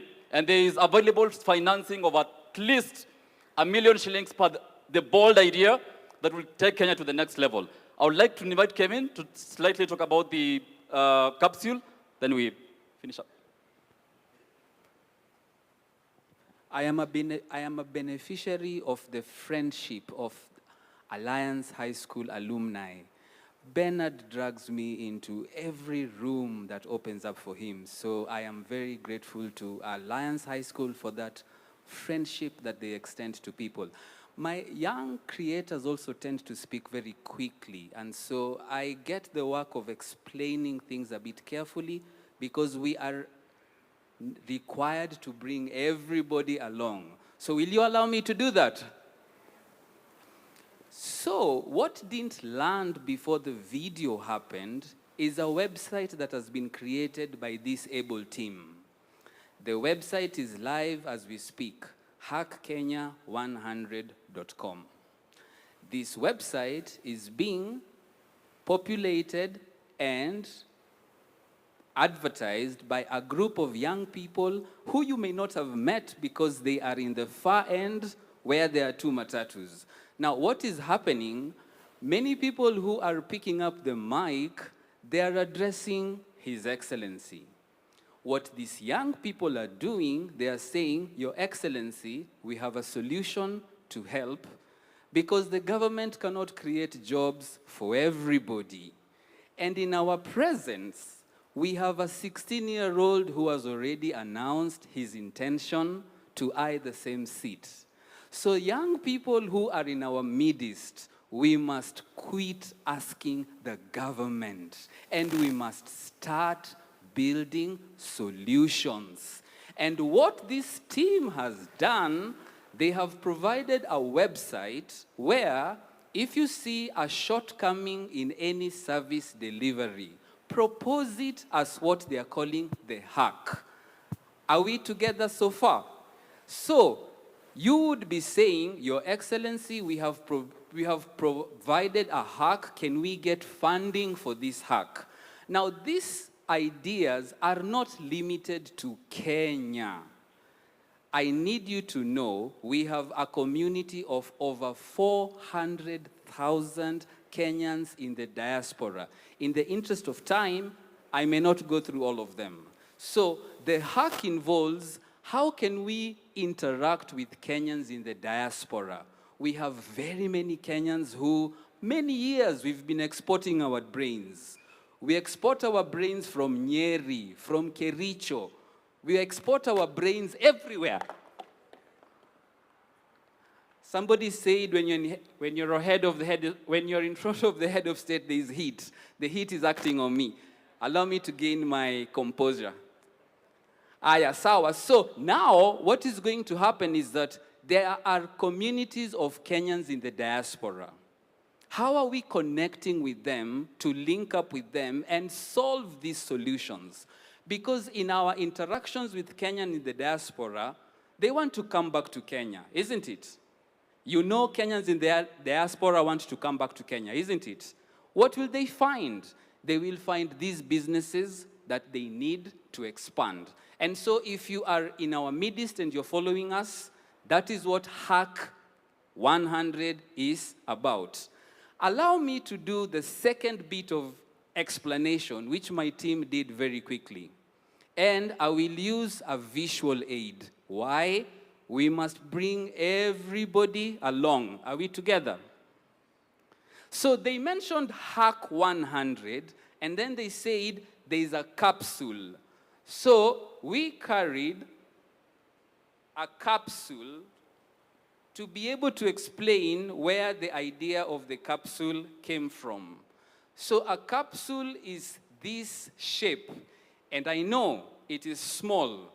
So we carried a bigger one so that we bring everybody along. So this capsule is going to go everywhere where Kenyans are so that you can put your ideas in it. So I'm going to open this capsule. So this capsule is going to be the conversation builder amongst young people. Instead of begging the government to do things, what ideas have you put in this capsule so that when we reach your location, we can unpack the contents of this capsule.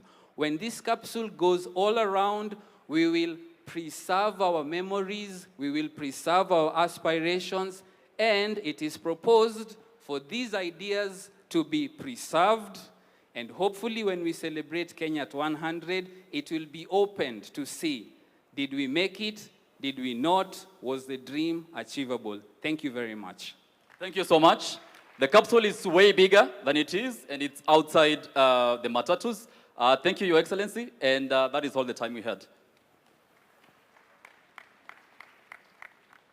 Asante sana. Thank you to the team, Bernard, and the rest of them, Mika and all. This is just the beginning. There's an online platform where you can interact with all the features that they have showcased here, and you'll be able to do that. And again, just to reiterate, as I call on the next round of stakeholders who are here in many ways as representatives, as citizens, but also with the bodies that they represent, the sectors that they represent, I should say. And as we do that, as we set up this particular sitting for them, I'd like to call on the Deputy President. Deputy President, Professor Kithure Kindiki, if you may, because just as a quick word, because in this conversation as we move forward, we are looking at where do we go from here? How will different stakeholders engage in the national conversation? So we do have representation from the Kenya Association of Manufacturers. We have from the National Securities Exchange. And just as well as someone who has seen the journey over the years with the previous administrations, much as what we are charting forward is going to surpass and go beyond just particular governments. But we have seen the contribution of the previous government to the Vision 2030. That was led by the late President Mwai Kibaki. That was led by President Uhuru Kenyatta. And now that this particular leadership has contributed to in bringing success to Vision 2030 and pushing it forward. So how, in your view, you would say we have an outlook to build beyond Vision 2030, just as we set up this stage, and I'll call on those stakeholders to come up and speak. Just as the President gave a quick word here, karibu sana to the Deputy President, Professor Kithure Kindiki. Tumpe makofi tafadhali.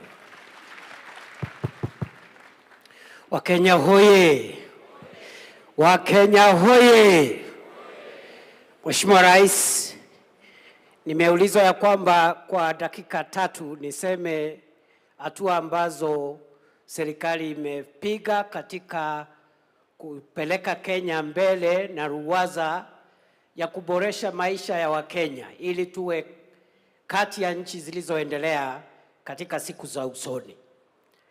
I am proud to report on behalf of the government of Kenya that the last 4 years, under the leadership of President William Ruto, we have been able to do a number of things. And I want to highlight some of the steps that we've taken as a country in taking the development of our country forward from where President Ruto found it. Number 1, this administration has been able to stabilize our economic fundamentals that underwrite our long-term development path.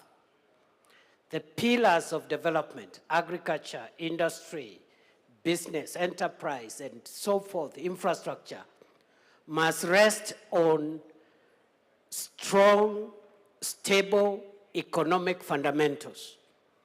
All the indicators are showing to a stable economy, a strong currency. For the last 2.5 years, the Kenyan currency has been stable. We found it at 162, 165 to the dollar. It has been stuck at 129 for 2.5 years, showing economic stability.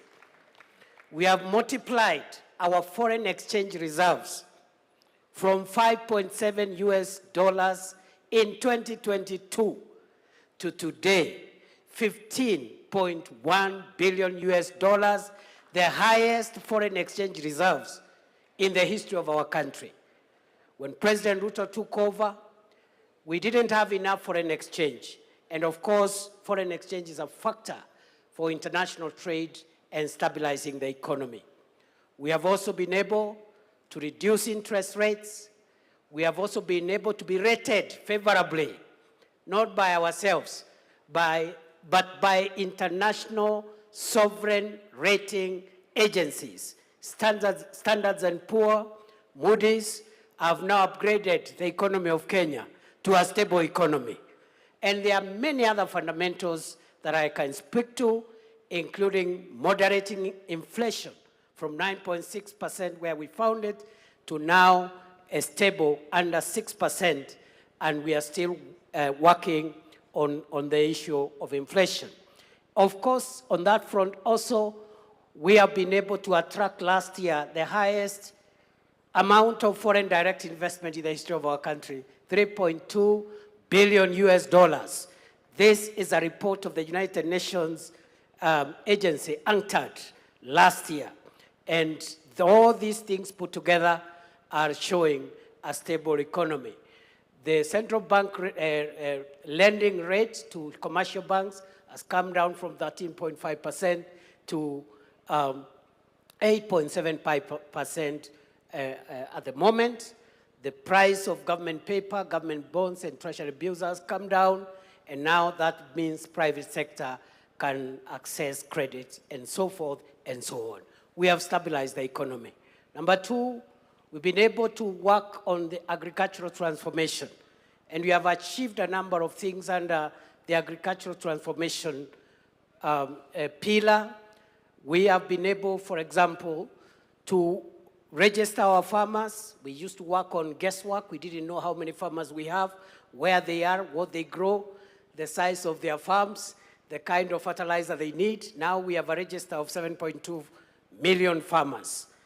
We have also been able to increase our production of some of the major value chains in agriculture. Maize production has grown from 44 million bags in 2022 to 75 million bags last year to underwrite our food security.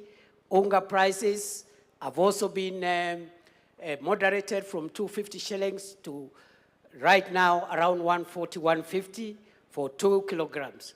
We've also been able to transform the coffee sector by removing cartels and increasing our production of coffee, and also the income to coffee farmers has now grown from 60, 70 shillings a kilo of cherry to about 120 to 160 per kilogram of cherry. Our tea production has grown from $138 billion shillings, 138 billion shillings in 2022 to last year's 215 billion shillings. Our sugar production has grown from 472,000 metric tons in 2022 to last year's 815,000 metric tons of sugar. And therefore, that is a big milestone in terms of that value chains, and we have now more farmers benefiting in that sector. We have revived the industries and the factories in the sugar sector and so forth and so on. So we are also now the largest producer of processed milk in Africa, because we have moved our milk production, processed milk, from 4.6 billion liters a year in 2022 to currently, by last year, 5.5 billion liters. Kenya now has overtaken 3 other countries, and we are the #1 producer of processed milk in the African continent. So we have done some progress. We are vaccinating our livestock to make sure we get herd immunity so that we can promote exports of livestock products. Right now we have vaccinated 8.9 million heads of cattle, and we're in the process of achieving the target of over 70% immunization.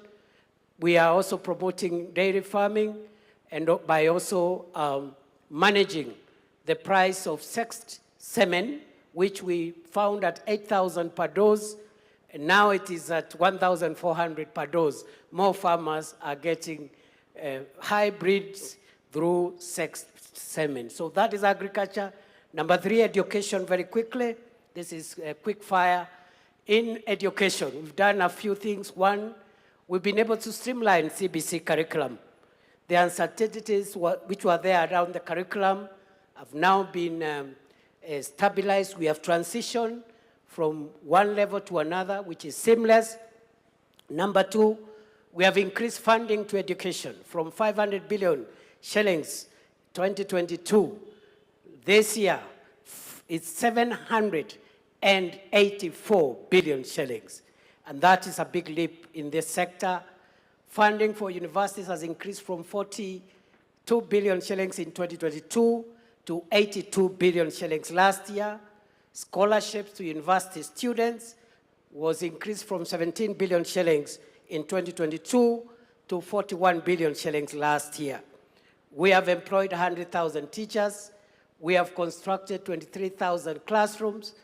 We have improved on the funding model for our universities, and there is a bill before Parliament now to make sure that every young person, every student who qualifies to join university is funded fully and completely without any regard to the kind of background they come from. So those are some of the highlights we've done in the education sector, work in progress.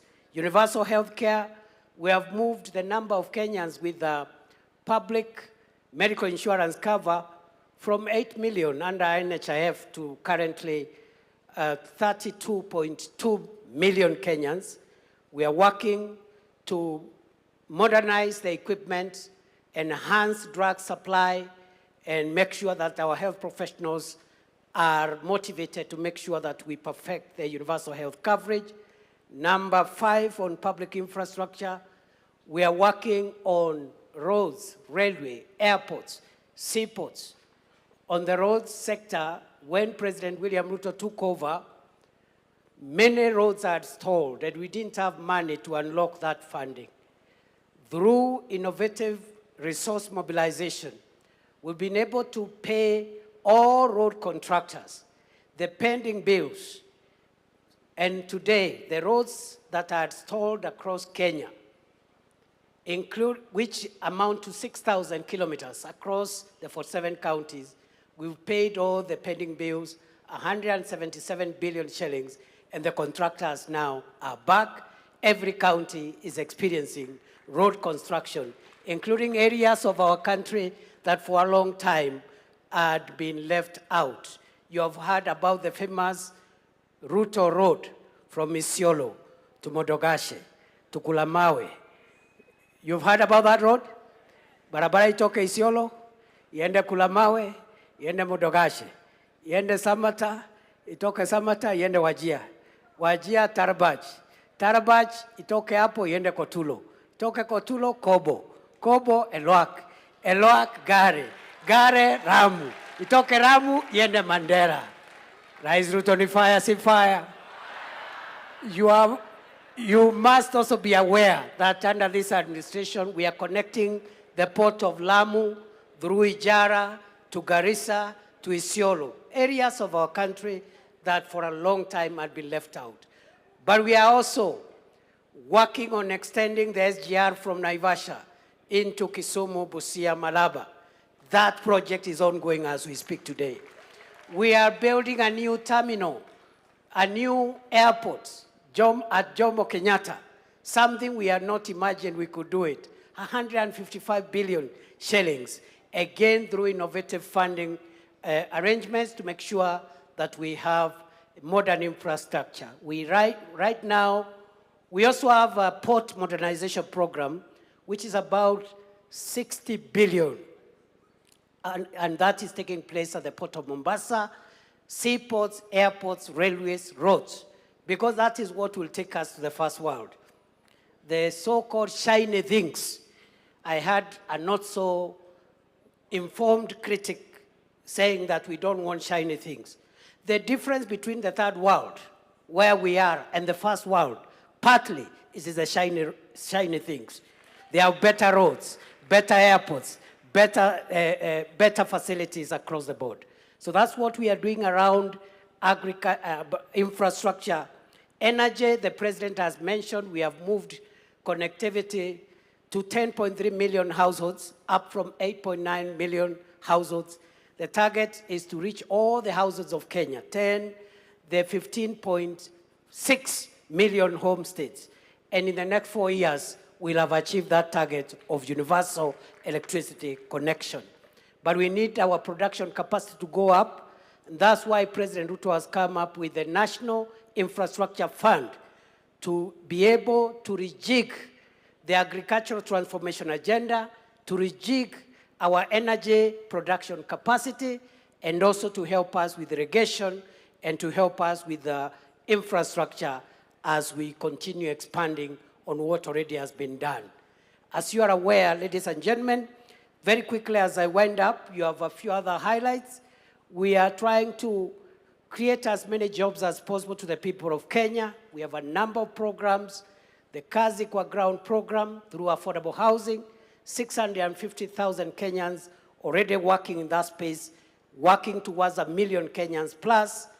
We also have a Kazi Mtandaoni, about 300,000 Kenyans who are earning a living through digital jobs.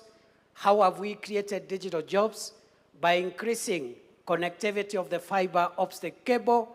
Right now we have built over 30,000 kilometers of the fiber optic cable terrestrially on our land to make sure that we have connectivity.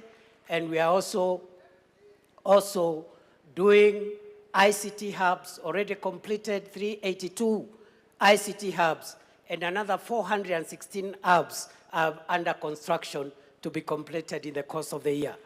But we are also creating jobs through the Overseas Employment and Job Creation Program, Kazi Maju, 538,000 Kenyans, facilitated by government, which has put in place a transparent program of promoting overseas labor. And this has helped us to increase the remittances from our diaspora so that we can use that money to build our economy. So we are creating that. Just allow me to say maybe one last thing that I left out around public infrastructure. We've made a lot of progress. Since 1987, that is the last year that Kenya built a good international standard stadium, and that was Kasarani in 1987 during the All-African Games. President Ruto has put up Talanta, the Raila Odinga Talanta Sports Center. It is there for all to see, 60,000 seater. And on that basis, we are hosting AFCON 2027, together with Uganda and Tanzania. President Ruto's administration has also refurbished Kasarani and Nyayo into international standards. And above all, and most important, President William Ruto's administration is currently building 32 other stadiums across the counties of Kenya. No other administration has been able to improve the sports infrastructure to that level. Your Excellency, the President, we have done some work. A lot of work needs to be done. You have laid the foundation. We now, as we have this conversation, we want to see what levers we have to take our country to the next level. And already, the coming into force of the National Infrastructure Fund and the Sovereign Wealth Fund, those two instruments of financial and resource mobilization will take Kenya to the next level. I believe that, as Professor Hino told us, Kenya and Africa is able to venture into the league of wealthy, developed nations. We just need good leadership. We also need confidence in ourselves that what other nations can do, what other races can do, the African race can also generate countries that can move from poverty and move into progress. It is possible. And therefore, Mr. President, as I sit down, I want to challenge ourselves as Kenyans not to be dismissive and skeptical all the time, and to depoliticize the development of our country. We can politicize everything else. Let us not politicize the development of our country. Because if we do so, then we see some of the results that have created the kind of gaps that we have seen. So we need confidence in ourselves, the ability of our nation to rise. We need strong leadership, and we must insulate, as we have this conversation, this country from policy disruption. The biggest threat of African countries, the biggest threat of the developing countries is policy disruption, where some of the things that I've talked about have been put in place, but they are disrupted when there is a change of administration. Somebody comes with their ego as opposed to the national interest, and they want to change this, to change the other, to disrupt this, instead of perfecting the foundation on which our country has been raised. Thank you very much. God bless you. I submit. Asante sana to the Deputy President, Professor Kithure Kindiki. As you can tell, many of those points he can even speak in his dream, even as we dream into beyond 2030. So let me talk to stakeholders, at least some representatives who have been in the journey of Vision 2030 and are going to be part of the journey moving past this into 2060, 2063 as Kenya turns 100. So ladies and gentlemen, help me welcome on stage Mugo Kibati, who is the CEO of Telkom Kenya. But for this conversation, what you will find very, very, very key is he has been the CEO of the Vision 2030 Delivery Secretariat and will be lending some hindsight with that. We have the voice of the civil society, and for this, we'll have Bina Maseno, the Executive Director, Badili Africa, wherever she is seated. She's right over there. She's approaching. Please give her a round of applause. We also have from faith-based organizations, Bishop Mark Kariuki, who is Bishop at the Deliverance Church of Kenya. Mali yako aweze kuungana nasi, ndio hiyo hapo. Karibu sana Bishop. We also have representation from the manufacturers. And for this, I'd like to call on Marianne Musangi, the Vice Chair of the Kenya Association of Manufacturers. Ladies and gentlemen, from early this morning, one of the first people here, he's really used to being up early for trading. I'm talking about Frank Mwiti, the CEO of the Nairobi Securities Exchange. And he has been here waiting to give us what he feels is the vision going forward. And we also have Jean Gidinji, who is a strategy consultant as well as an entrepreneur from the creative side of life. As you can see, she has a lot of creativity around her, and you're looking beautiful. Karibu sana to the panel. Thank you all for joining us. And I will start with Mugo, perhaps just for purposes of hindsight, from where we have come with Vision 2030, now we are surging forward. Yes, there has been a lot of achievements, but there's a lot of work still to do, especially for the young master here, Bwana Adrian, over there, who's still with us, taking points as you were speaking. Mugo, how do we determine, because the question to the Deputy President was, there's what was achieved with the administrations then as Vision 2030 was coming into fruition and to be rolled out. But how do we determine that there's continuity beyond whatever leadership is in charge for the betterment of the nation? Thank you. Thank you very much, Mark, and good afternoon, everybody. We're now on the 18th year since the launch of 2030. And on MTP4, the fourth medium-term plan. And the Deputy President has done a good job of explaining MTP4 achievements.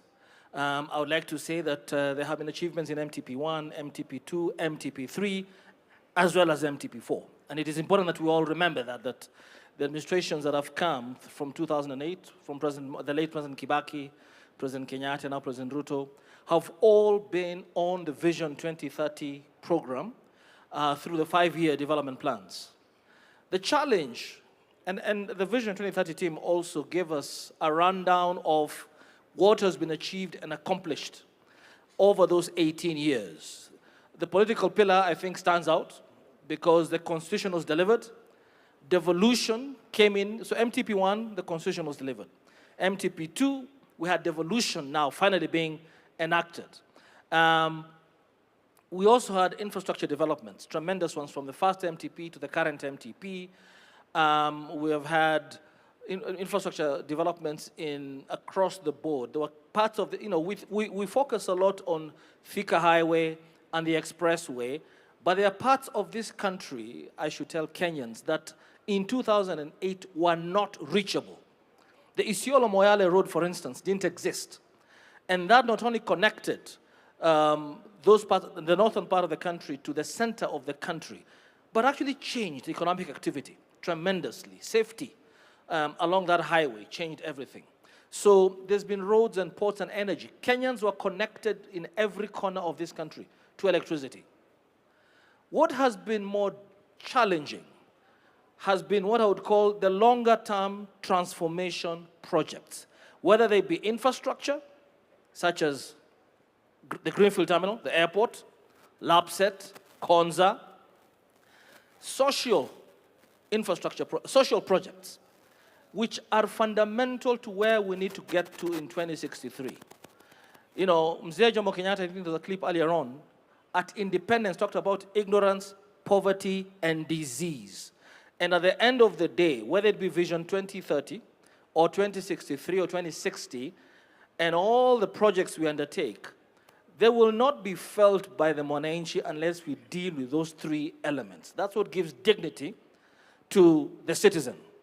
And education, access to affordable quality healthcare, access to affordable housing or security is a difficult social project to undertake, but must be undertaken. And we have had, you saw that the social pillar is not as high up there as a political pillar, because for some of those social programs, funding was a problem. And funding for universal health care, funding for affordable housing, funding for our retirement, our pension fund, funding our savings culture in this country so that we can be able to deploy our savings rather than borrow money for these big infrastructure projects has been challenging and requires continuity. So you find that in MTP1, there was quite a bit of thinking around that, how do we enhance our savings rate to 30%? How do we ensure education, healthcare, affordable housing, and universal? But the political will to really raise the funds was challenging.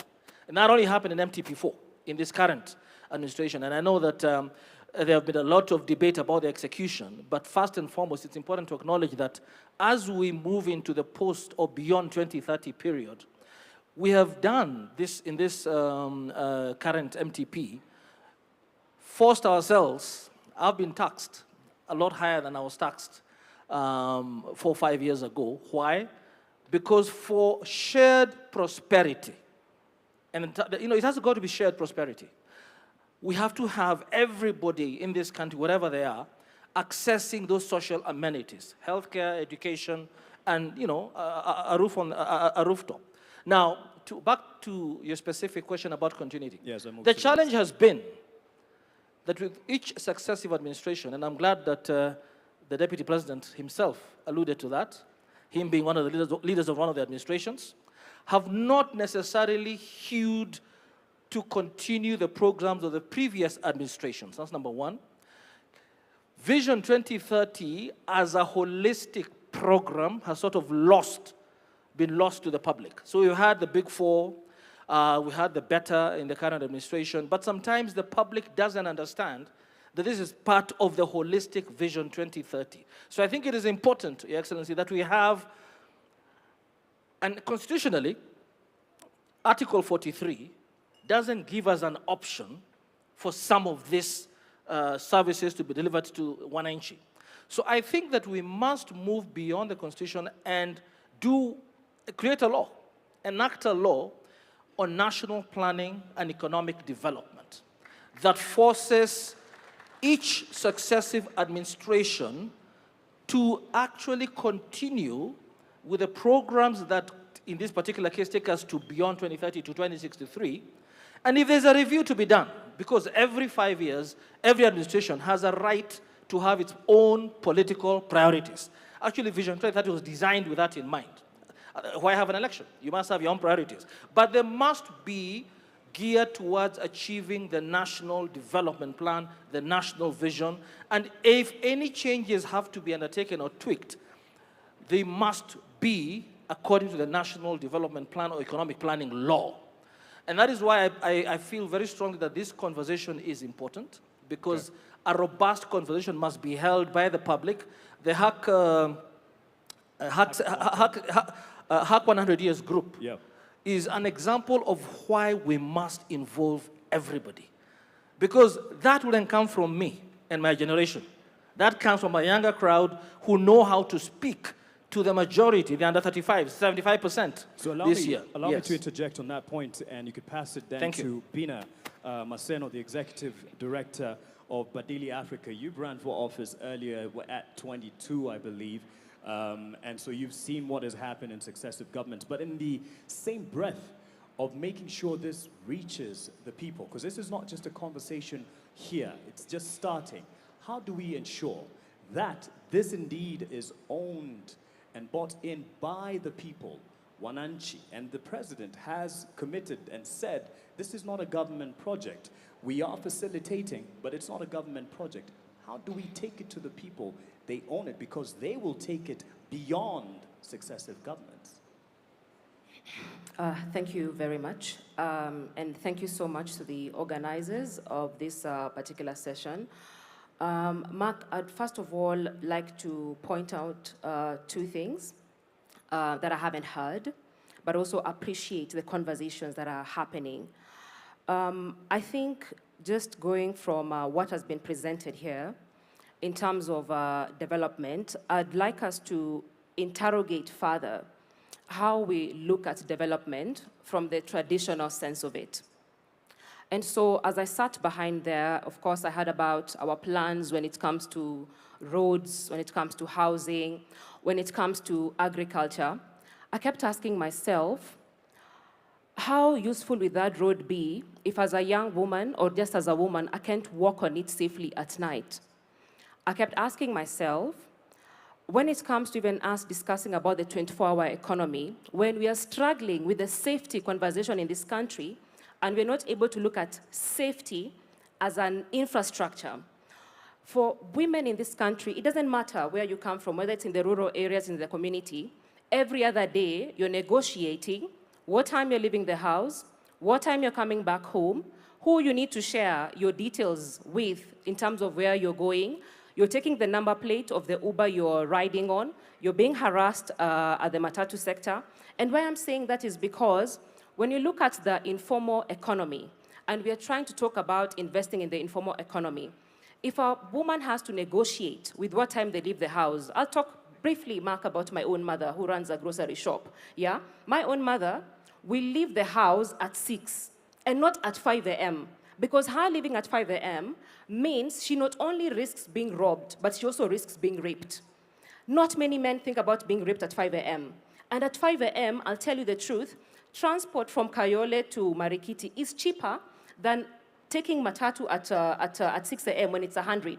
If you take it at 5, it's about 50 shillings. And so she's losing money in terms of capital because of safety, yeah? And so when we don't integrate that, when I think about care work, and we've done research in this country, women spend about 4 to 6 hours on care work. And care work is the bedrock, it's the foundation of how this country runs when it comes to economic development. Who takes care of our children, who feeds our children. Most of us are here because someone is managing most of those details at home. I'm comfortable here because someone is taking care of my son at home, yeah? And so when we talk about development and don't expand it in terms of how can we reduce the amount of time women spend on care work, especially if we say they are the backbone of our economy.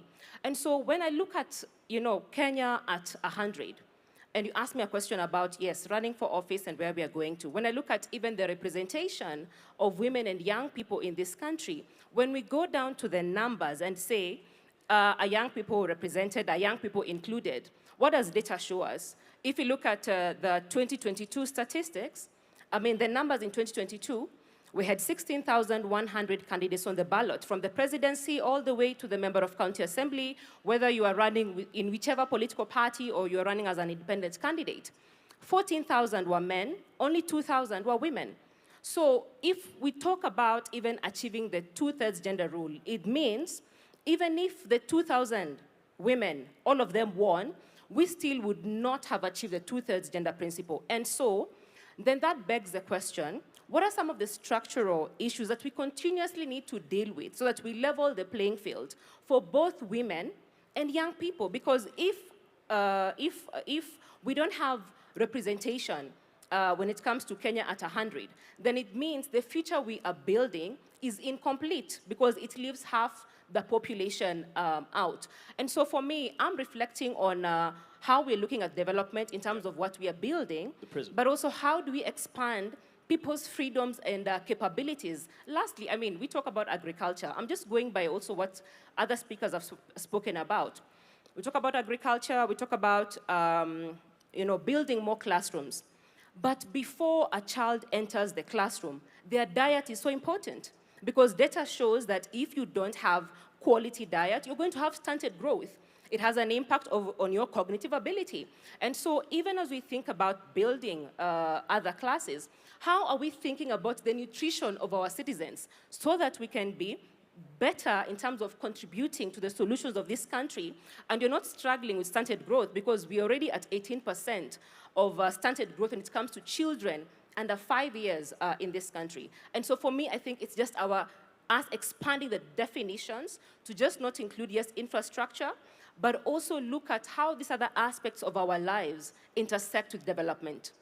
Thank you for that, Bina. Let's give her a hand for that holistic view and an expansion to the prism at which, and I'm passing it on to Marianne Musangi because she's kind of gone into what you would be looking at, and she's mentioned the aspect of a wider look and perspective of what we term as development. So it's not just the hardware, which 2030 has delivered, Vision 2030, the hardware, the infrastructure, but the holistic environment that brings safety into it. She's spoken to that. But for you, as the vice chairperson of the Association of Manufacturers, what does 2063 or 2060 look like to you, or at least what would you like it to look from the sector that you represent? Thank you, Mark. I think we're all here to fight for a space and a seat on the table. I think it's very clear that all of us do need to have a seat on this table as we develop this Vision 2060. A vision needs to be bold and audacious. And if it's not bold and audacious, the country just won't move forward. Coming from representing Kenya Association of Manufacturers, the manufacturers, watu wangu, watu wetu, I've been sent here to say our vision for the manufacturing sector is to be the leading manufacturing nation in sub-Saharan Africa. Why is this critical? This is critical because currently today, the manufacturing sector has stabilized at the 7% mark contribution to GDP. Some may look at the glass half empty and say, oh, you're not growing. But you know what? We've been resilient. We have sustained at least that 7%. How do we grow to the next level? And why is it important we grow to the next level? It's important because even though we only contribute 7% to GDP, we actually contribute 16% to revenue KRA collections in terms of industry. We are one of the largest contributors when it comes to taxes. Employment, manufacturing sector is the second largest employer after government in this nation. So you can see, if we were to move from the 7% mark to where Singapore or Vietnam is, which is the 20% mark of their GDP, we're talking about employment of, direct employment of over 2 million people, if not higher, on an indirect perspective, because indirectly, we create traders in the field. We create the matatu industry because we're the ones manufacturing the matatus itself. we would be far larger with regards to employment. And what does development mean in terms of a nation building, industrialization? It is driven by the manufacturing sector. And we can look at the history of that from many countries. The manufacturing sector is extremely critical. So truly, I am here to say that manufacturing does require a seat on the table because we impact all these industries, whether it's through backward integration. She talked about looking at nutrition, levels of nutrition. How do we add value to the foods that we grow? And not only that, how do we take that food and export it to China, export it to Spain, export it to the US? We have trade agreements with 70% of the world. Are we currently taking advantage of those trade agreements? No, we're not. Not even a third of that is being leveraged today. So what am I saying? The infrastructure is in place, but it just needs to be looked at. It needs to be prioritized from the top, from the leadership, that manufacturing must be developed. We must support the people who have been here since the 40s and the 50s. We have local families who have been here for a long time. How do we support those to show that this industry can thrive? Because when that situation looks beautiful, that's when others are attracted into it, right? And as it grows, it will also be able to pull in the small-scale enterprise workers, the small-scale, the mzee who's chonga ingado on the side of the road over there, the lady who in her kitchen is doing personal care and beauty products. They will then be included in the full economy and the industry to grow this nation. Thank you. Thank you for that. And yes, as we look at a 2060 or 2063, you'd hand it, oh, he already had a mic, but just keep it handy in case there's a audibility issue. She's looked at a figure, 7%, which we can do better. Some may look at it half full or half empty. I'm sure you're looking at your glass as half full, or actually more than full than empty, based on your accolades in the recent years. As CEO of the Nairobi Securities Exchange, there is quite some achievements that you have gotten over the years. However, what do you want to guarantee as an environment to ensure that we keep it on the up and up? Not just sub-Saharan Africa. Even globally, we have been given our credit where it's due. So what do you see availing a brighter future for the Nairobi Securities Exchange? Thank you, Mark. I'm going to mention 3 things, and that will probably confirm why I was here very early in the morning, seated and waiting for this dialogue to happen. But I will start by confirming that, in fact, the Nairobi Securities Exchange, as part of the larger capital markets ecosystem, has benefited quite a lot, both from Vision 2030, as well as the current administration led by His Excellency. Case in point, just 3 weeks ago, we crossed a historic milestone in our market capitalization, 4 trillion shillings. Okay? Earlier this year, as at end of June, the NSE was ranked number 4 in the world, ahead of the likes of Singapore that we aspire to. The only African country that was ahead of us was Nigeria. Otherwise, the people we are competing with is now Japan and Taiwan.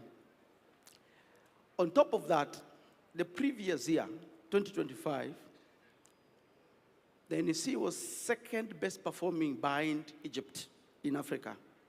The year before, 2024, we were the top performing exchange in the continent in dollar terms.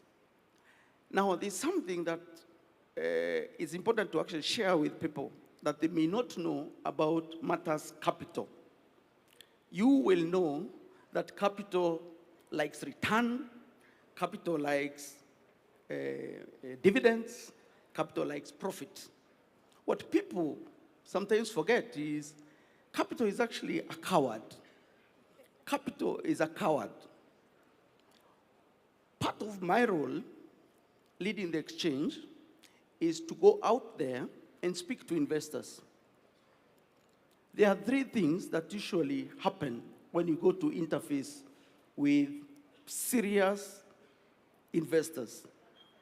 Think about the likes of BlackRock, Vanguard, Fidelity. These are big boys managing trillions of dollars, bigger than the economies of Africa combined. They give you 1 hour, only 1 hour. In that 1 hour, 30 minutes of that 1 hour is spent understanding the roadmap and the vision of the country. Because if they don't buy into it, forget it. It doesn't matter whether you're printing money. They're not interested. 30 minutes are spent unpacking the vision of the country. The next 15 minutes are spent unpacking the macroeconomic environment, which is why for us as a capital markets, we've benefited a lot from the stable macroeconomic environment that the current government has underscored. The next 15 minutes are spent really confirming whether there is listed companies that they are interested in coming into.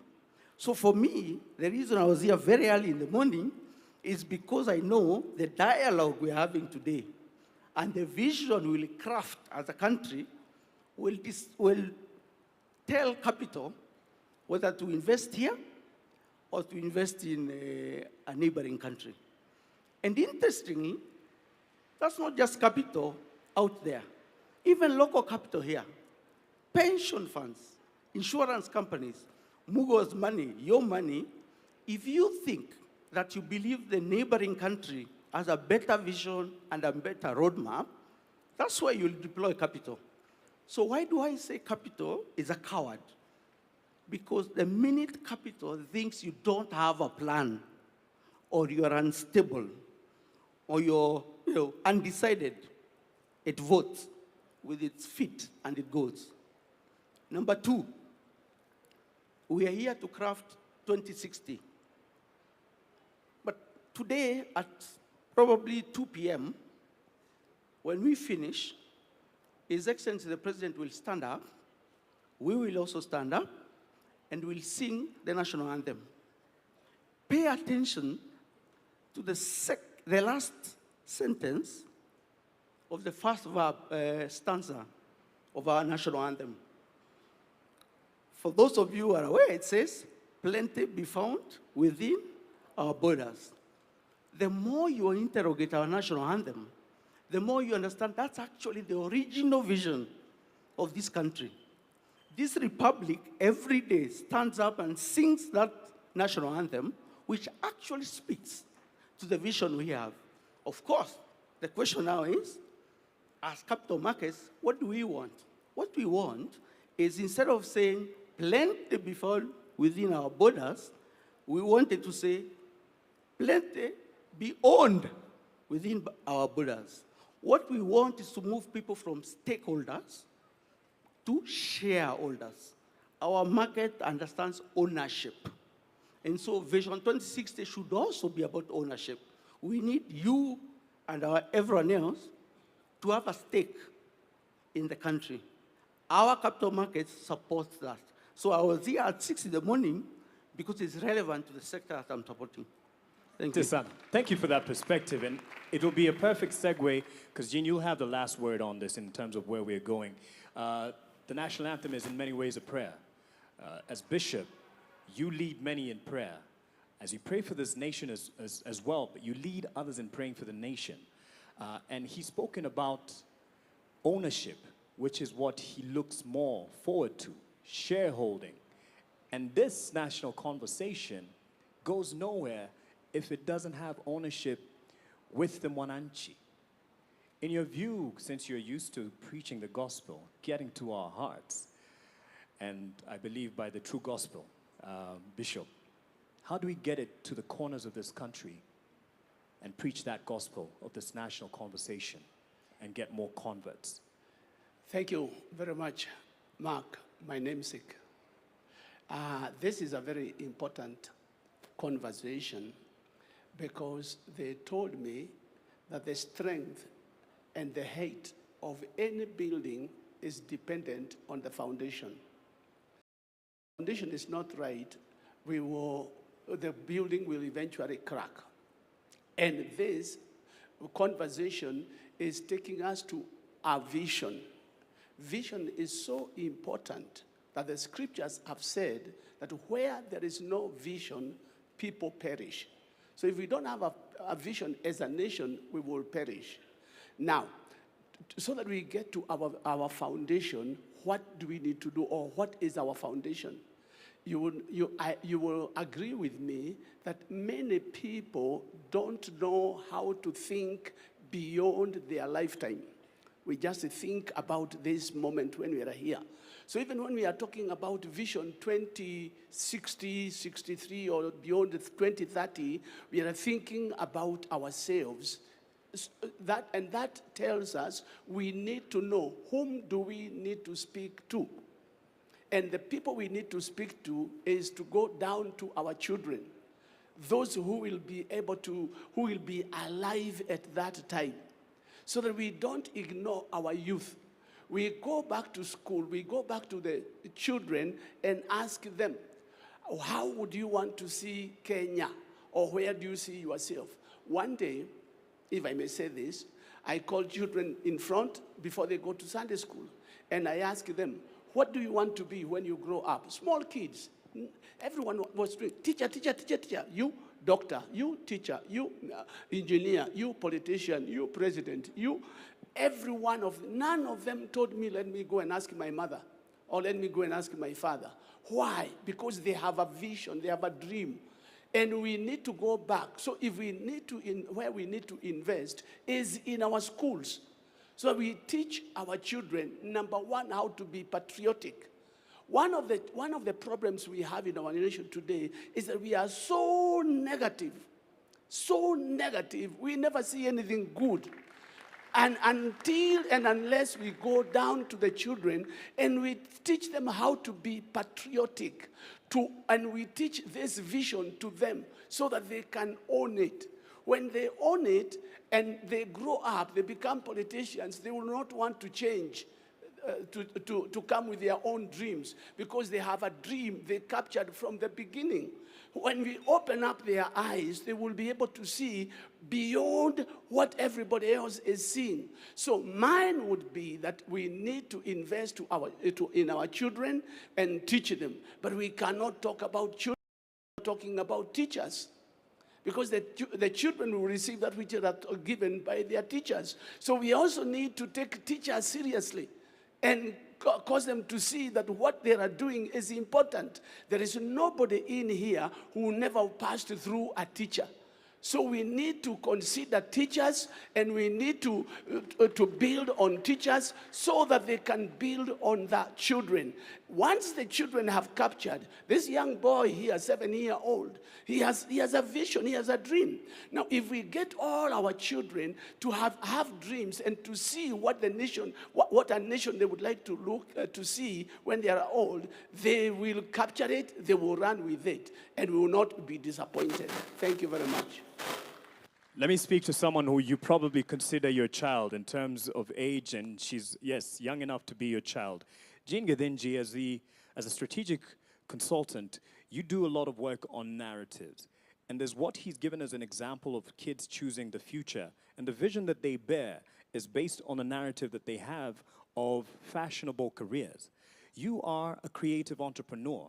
So you're looking at beyond the traditional careers that we have.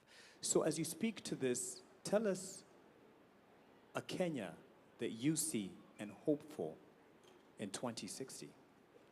Thank you. Thank you, everybody. Good afternoon. I love that question because I guess my intervention will be less technical and slightly more poetic. So for me, Kenya is a nation that punches above its weight. So if you look at our contributions from our scholars, our writers, our innovators, you know, we give the world M-Pesa, right? Our athletes, we break world records all the time, and even our contributions to world agenda. The World Urban Forum was first held here in Kenya. This is the forum that actually gets the world to globally dream about sustainable urban development, and we birthed it. So Kenya punches above its weight. So for me, Kenya at 100 is about getting to a point where this excellence that comes to us that we demonstrate is part of our lived experience across the nation. So at the risk of sounding repetitive, allow me to share what that means, okay? So you'll dream with me a little. I want only simple things. So in my version of Kenya in 2063, our youth don't have to leave Kenya to see the world. The world comes to them. In 2063, a Kenyan is able to live in Turkana as easily as they would live in Nairobi or Shanghai or New York City. No one will have to compromise access to services, modern experiences, cultural activities, communing with nature. In 2063, most Kenyans can live in Hola as easily as they can in Mombasa because they can find work, they can find a house to live in, they can find good schools for their children, we have great hospitals, we have places of worship, we have parks, you can go to the disco anywhere, right? So the simple dream is that our informal settlements will all be called Old Town, and we will only preserve them for tourism and documentaries, right? So our cities in 2063 are so well planned that we can navigate streets on Google Maps without referencing landmarks like take a left at the green Mama Ali's kiosk, you know? Wouldn't it be nice to be able to take a bullet train from Nyeri to Garissa and be there in less than an hour? In 2063, I wanted that for a water-scarce country, there is water reticulation to every single home. That during prolonged drought, we don't have to sell livestock at throwaway prices. That we actually can harvest rainwater across the country in huge municipal water pans. And during rainy season in Nairobi, Malindi doesn't have brown ocean waters from silt deposits. At 100 years, my hope is that Kenyan youth don't have to choose between paying for electricity tokens and eating nyama for lunch. Wouldn't it be nice not to be afraid of AI taking young creatives' space, but we have the conversation about optimizing it? Wouldn't it be nice to not have to stay at a job you hate because you're so afraid that you won't find gainful employment if you leave? Wouldn't it be so nice not to have to go to India for specialized medical treatment? Or have to join a WhatsApp group to changia someone to go to South Africa because we can't treat their cancer here? It's tragic to me that most families are only one bad illness away from financial ruin, and that working young Kenyans have to deal with black tax and supporting thousands of relatives, okay, it feels like thousands, because the state is not able to roll out social safety nets. I would love for our country to be able to take care of its aging. I would love to receive an actual refund from KRA like the way IRS in America does. Wouldn't it be nice not to have to choose between a career in corporate or creative space because you earn a livable wage either way? I have to be a msanii on the side to my strategic job because I like nice things. It would be nice to have that option without having to split myself. And I know so many young people feel the same way. But wouldn't it be nice not to complain about education all the time? That we have people who are able to work in their workplaces with discipline. Wouldn't it be nice if we didn't have Kenyans taking advantage of one another?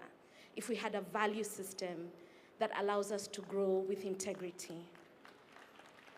Wouldn't it be nice to walk at night at 2 a.m., and not fear being robbed, or walk in Tao with my cell phone and it will not be thieved? Wouldn't it be nice not to have to march in cities to end femicide because our systems deal effectively with violence against women, or even against our old aging parents, many of whom are being killed by younger relatives so that they can sell the beach plots and the farms? Wouldn't it be nice to live in a Kenya where you can sleep in comfort? That if there was a country that threw us missiles, we have the best anti-missile, defense systems? You see, I really just want simple things. So Kenya in 2063 for me is not about abstract plans, right? It's about making sure Kenyans experience excellence in everyday living. So this plan for me is about putting in place the systems, the mechanisms, and even a collective consciousness that can deliver this vision and many others for generations to come. I'll tell you something, Jean, you got the attention of the Commander-in-Chief when you talked about the anti-missile defense system. That's something that definitely has your attention. What next is what we're talking about. This is not conclusive. As much as we will be inclusive in engaging you in the conversation, those who are watching at home, online, what next is a big question. And as a segue, Bina, I'll hand it to you because as a voice within the civic or civil society space with Badilika Africa, you're very passionate about engaging, giving everyone a chance. Is it the way of having a multi-sectoral team? Is that the way to go? And these are suggestions. No one is wrong. No one knows it all. Not anyone seated here, not Ndi, not anyone. We don't know it all. We're here to share and help each other. And as we do that, as you give us that, what do you think? Is it to give everyone a chance in this conversation? And now Melody will also help us with passing on the mic to the people. What do you think is the next step to take? Not conclusive, but just as a way forward.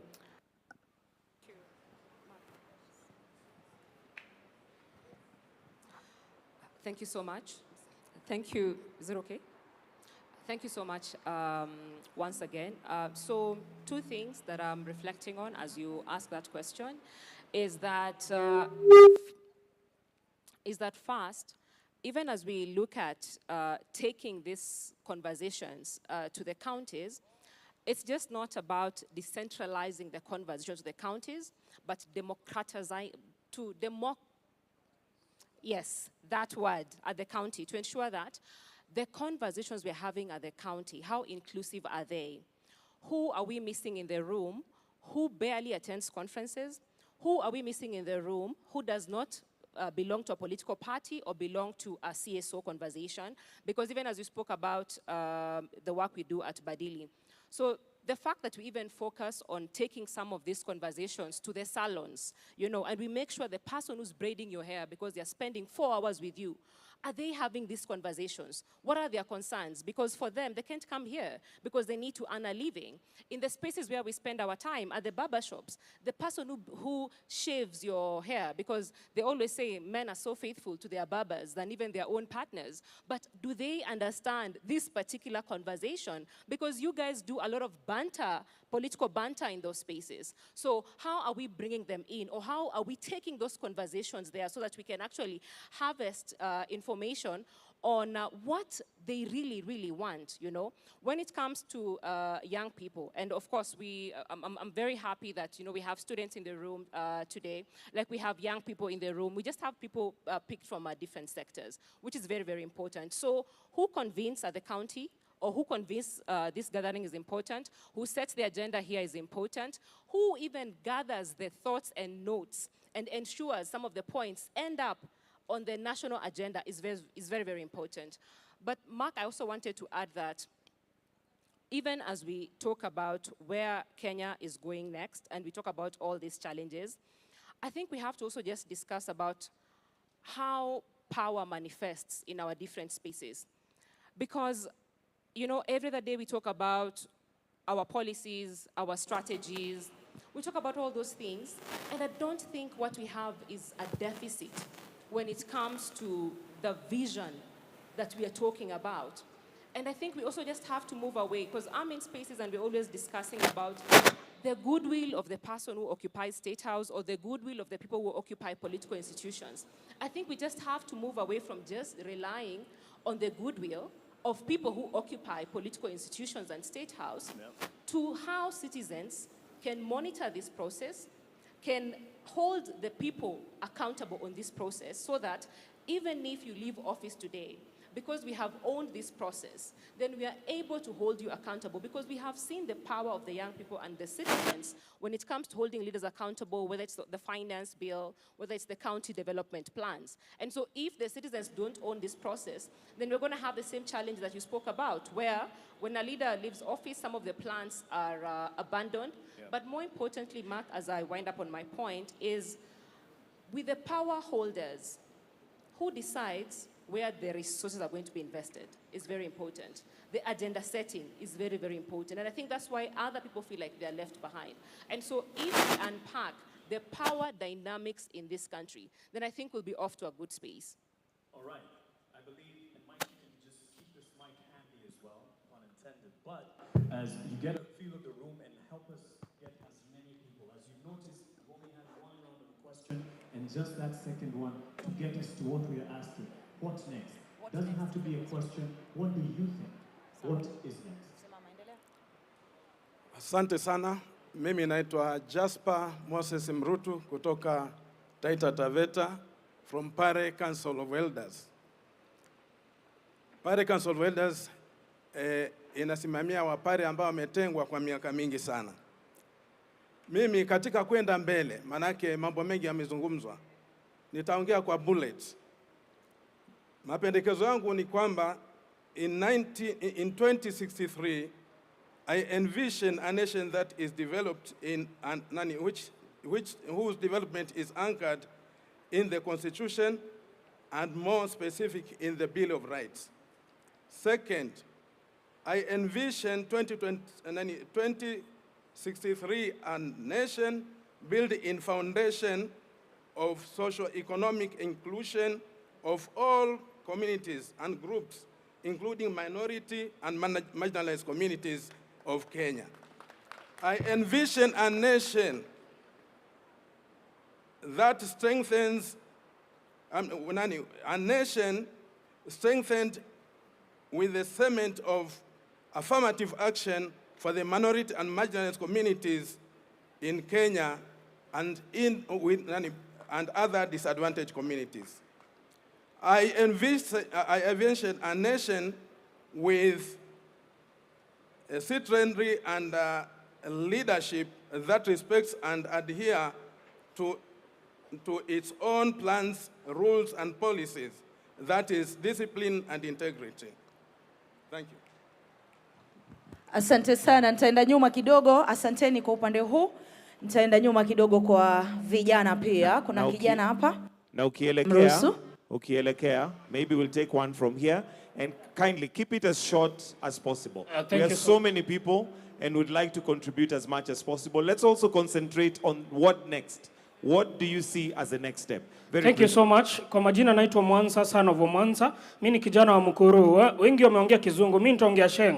Nakwambia rais, mimi kama kijana wa Mukuru affordable estate nimekuwa nikiishi kwa streets. Sasa hii umenitransform na kaa kutoka affordable house. Hiyo ndio Kenya ambayo ninataka kuona 2060. Kenya ambayo hata ule kijana mdogo, mimi kama rasta, mimi ndio mrasta hapa ndani. Hii ndio equality ambayo unaongelelea. Kwamba pia sisi wa rasta hatutaona kama wezi, but pia tunaona kama watu wa maana. Through affordable house nimeweza kusave pesa. Yenye nilikuwa nalipa rent ya mama yangu na yangu, sasa hii nimerudi shule niko MKU Law School, karibu namaliza shule, nikuwe wakili kama mtu wa wengine. Mimi kama mtu wa streets ambayo nilikuwa naibia watu hii town, sasa hii ninakaa affordable. Sasa hivi vijana wangu wanafanya kazi Bomas, Talanta Stadium na wengine hata huko Maurironi wako napata kichele. Sasa hii hatuna reason ya kuibia watu, lakini tunapata pesa na tutapeleka Kenya mbele. So kwa hivyo rais, Kwa hayo mengi na machache, nasema tutakusupport, na sisi kama vijana wale ambao wanapata affordable hostel wote tutakusupport tuweze kupeleka Kenya mbele ili tuweze kufika 2060. Asanteni sana na Mungu aibariki Kenya. Asante, twende kwako Gitonga.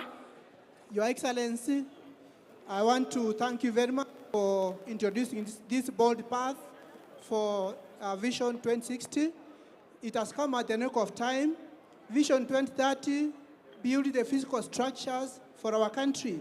We recognize the immense infrastructure groundwork laid down in the lifespan of Kenya Vision 2030.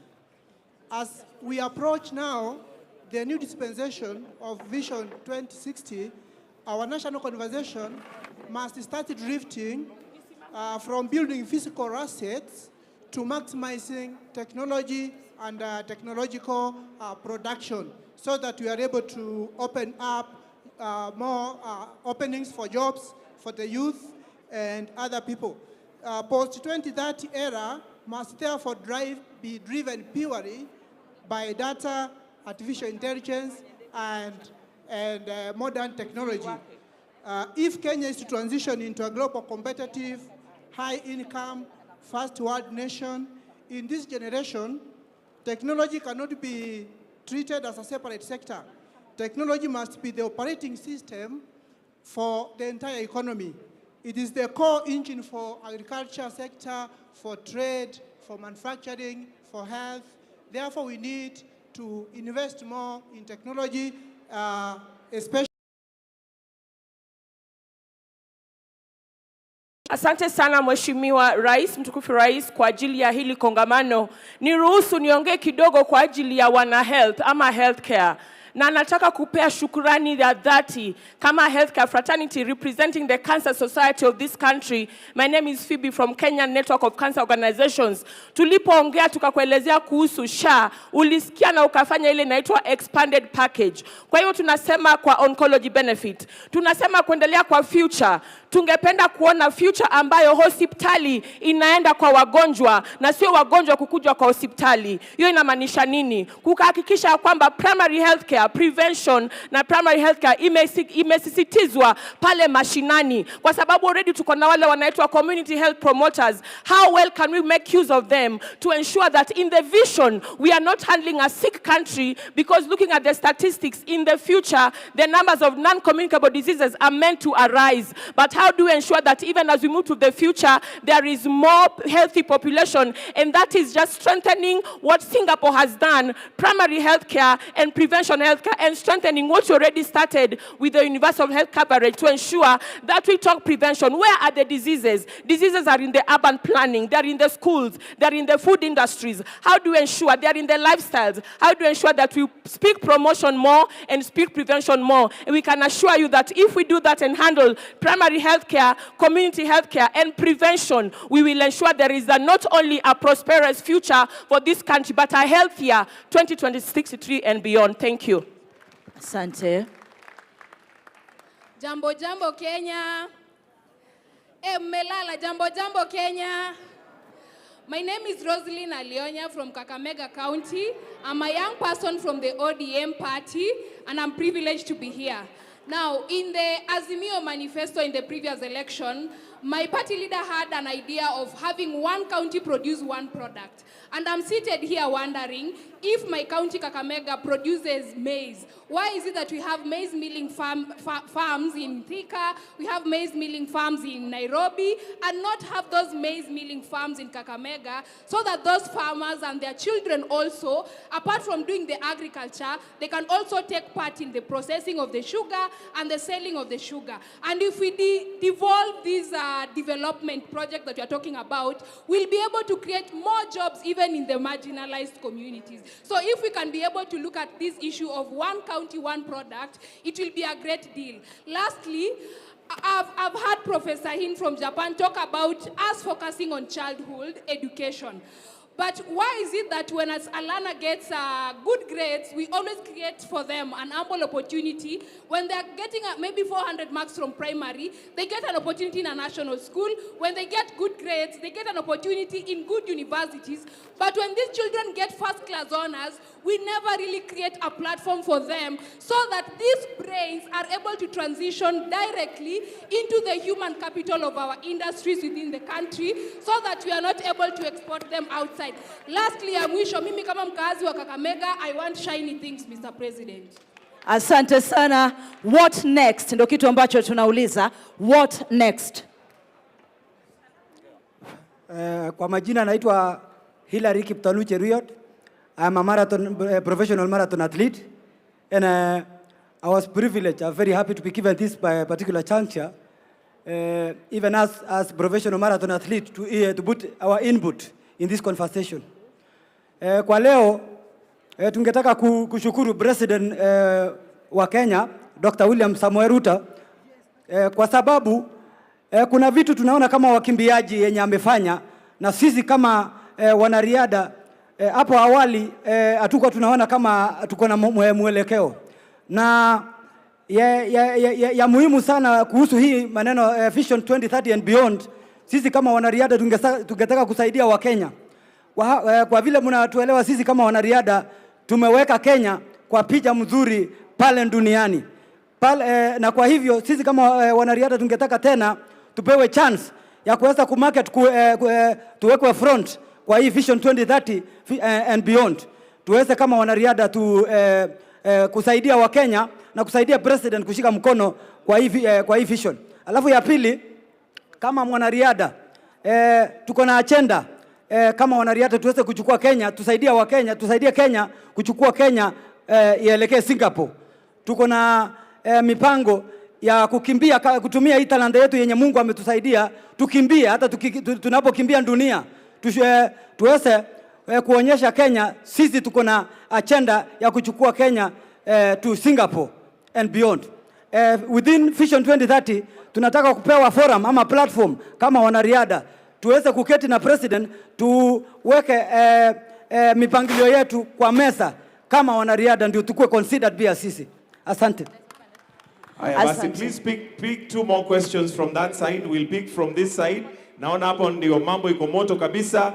Kisha tuanze sasa kumalizia. So 2 questions from that side, as we also get 2 questions from this side as we get closer to winding up. Thank you. Please allow me to use the stage so that everyone can see me.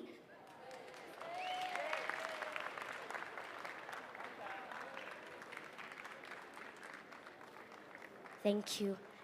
To everyone present, good morning. Good afternoon, sorry, good afternoon. I am Young Fortune. I'm a host of a kids program in Citizen TV. And I also sing gospel songs under 7 Heaven Music, which is owned by Guardian Angel. I am so thankful for this opportunity. And first of all, I want to thank God for giving us this wisdom to actually gather as a nation to talk about something good that will come into the future. Let me tell you, people of Kenya, your children are very, very talented. Do you know that?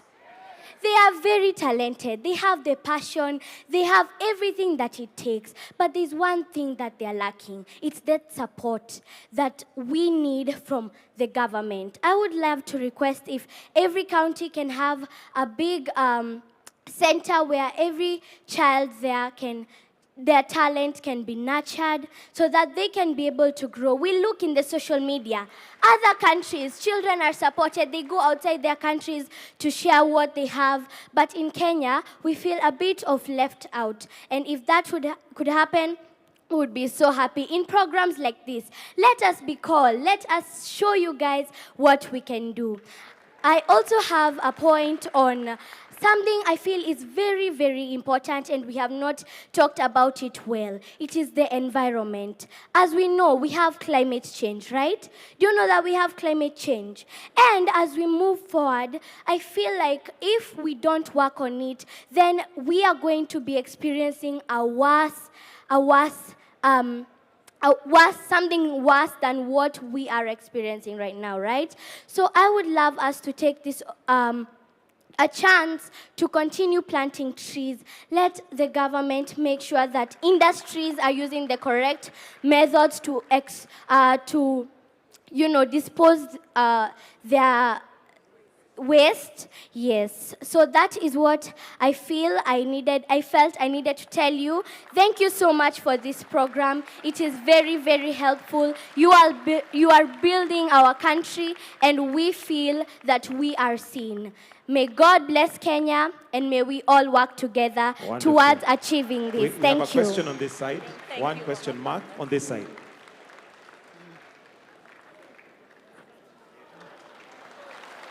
Asante. Wakumalizia upande huu kindly. Hello, Your Excellency.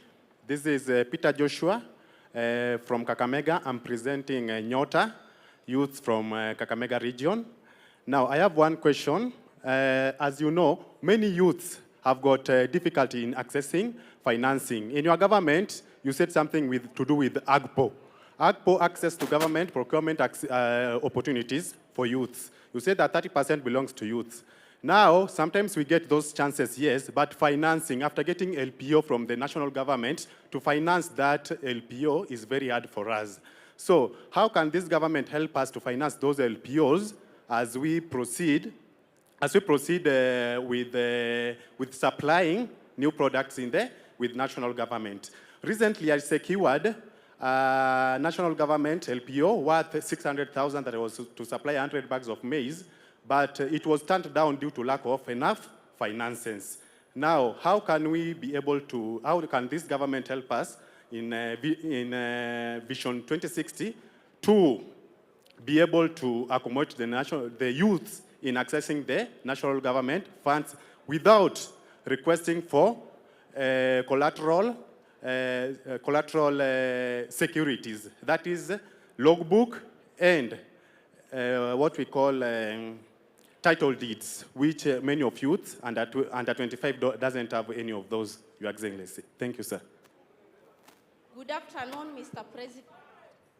My name is Diana Mwansia, a student leader from JKUAT, a school rep, School of Communication and Development Studies. My question is, we have had the conversation about the national conversation about beyond 2030 vision. My question is, after this, what's next? Yes, what's the step after this? Yes, thank you. Thank you so much, Mark Masai. Take it away. What next? And perhaps you've read my notes because that is the last question. 30 seconds to all of us. What next? The question has been posed to the president, and he will answer it as a citizen as well when we invite him not to conclude, but to invite the start of this national conversation. Asanteni sana for the passion that you have shown to speak and to weigh in on this. It's not the last day. It's just the first of a journey we've started. A journey he has walked, so in 30 seconds, what next? Mogo. Thank you. Very quickly, 2 quick points on the way forward. Learning from the lessons of Vision 2030, the challenge of continuity. I want to reiterate the notion that we do need a national law that entrenches Vision 2063. And for that to happen, because you can't ring-fence budgets and performance management to specific flagship projects without that. That's a lesson that we've learned. We need to do that. But for that to happen, we need a robust conversation, a robust national conversation across the entire country.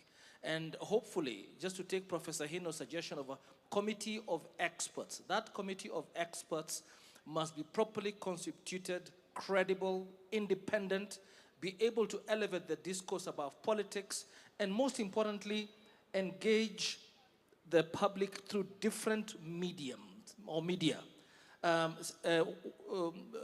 The younger generation, as demonstrated by the Hack Kenya 63 group that came here, is an example of many ways of engaging the public. So the committee of experts will have to find a way to engage that type of a public as well, and those diverse media, and be able also to carry the conversation to differentiate between the long-term objectives of Vision 2063 and what is immediate, because what's clearly emerging is that we've got immediate needs that must be addressed, but at the same time, we must think about the future of this country. Thank you. Thank you very much. I think for me is to say that Kenya at 2063 does not just look at housing in terms of building more homes, but how safe are we in those homes? Not just more roads, but how safe are we when it comes to using those roads? How inclusive are those roads when it comes to even people with disability accessing those roads? Not just bora kazi, but what is the quality of the work that people are doing? Access to dignified lives, meaningful work, and also reducing the underemployment so that you can match your skills to the work that you wanted to do after school. Kenya at 2063 is able to redistribute care work, is able to reduce the amount of time our caregivers are spending on care work, and they're able to take that time when it comes to development. Kenya at 2063 does not treat violence and femicide as just a gender issue or a women's issue, but it treats femicide and violence as a national security issue that is actually a threat to our development. Kenya at 2063 is just not looking at building more classrooms, but also the quality of education that our children are accessing when it comes to those classrooms, the quality of diet our children are accessing before they even enter that classroom. And lastly, Kenya at 2063 is representative when it comes to women and youth being represented in political institutions. So that we're not talking about a country where the median age is 19, but then the median age of a politician in the continent is 63, and you can get to see that gap. So a country where the majority of the citizens in this country are able to see themselves, not just at the table, but they are also able to shape the conversations on that particular table. Thank you very much. Thank you. So I think this is on. So I think what next is demonstrated by our open mic session. People need to be heard. So we need to convene these forums where people speak their heart, speak their vision, and then we need to listen. And then our committee of experts can craft those into plans that can deliver a lived experience that reflects the aspiration, the dreams of Kenyan people. Thank you. Thank you.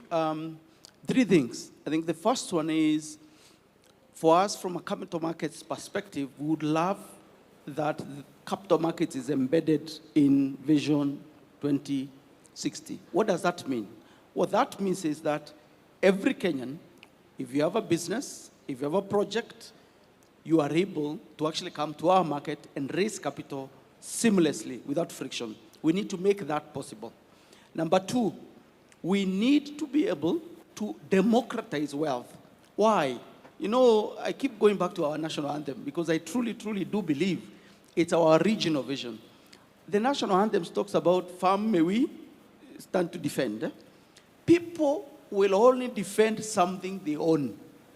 In order for us to be able to defend the vision in terms of its crafting and implementation, we need people to own both the vision as well as the underlying resources that go to making the vision a reality.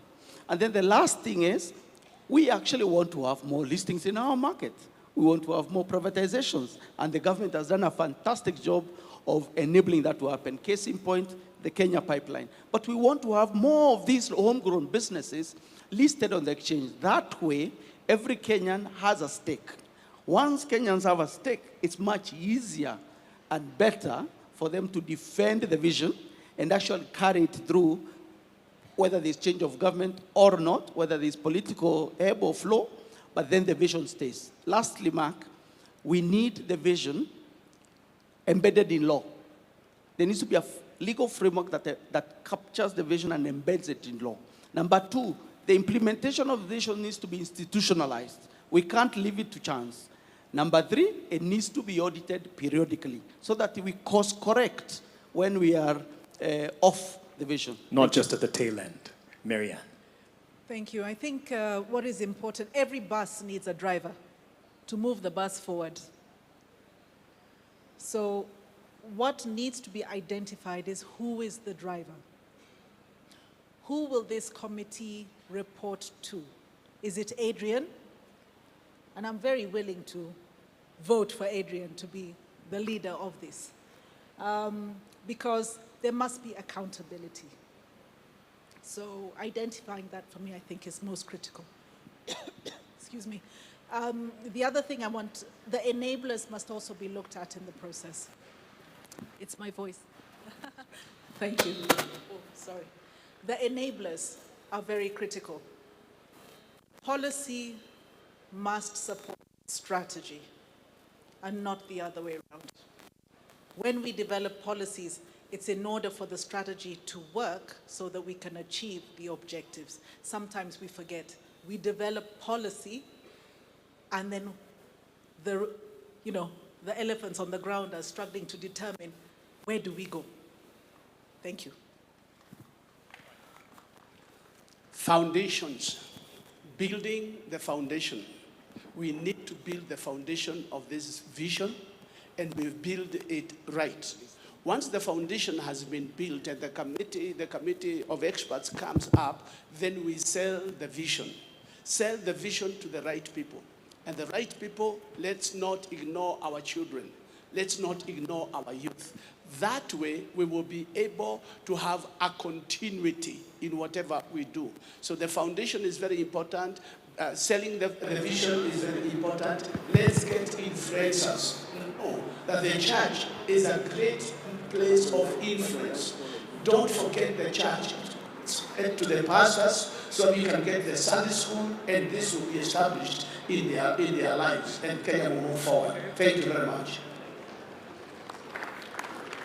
Yes, a round of applause, and the president, I think, is giving you a standing ovation. Thank you very much. As he comes to give also his reflections. Diana Mwanzia has asked me a very direct question. What next? And I have ideas on what next. But I would rather we agree on what next together. And I would want what next to come from us. Because having the benefit of the office that I hold and being a Kenyan, I have some ideas. But I would rather that we all agree on what next. Let me say two things so that I can suggest, if I may. Listening to everybody who has had the privilege of the mic here, I am persuaded beyond reasonable doubt that we have what it takes to design the next future for Kenya.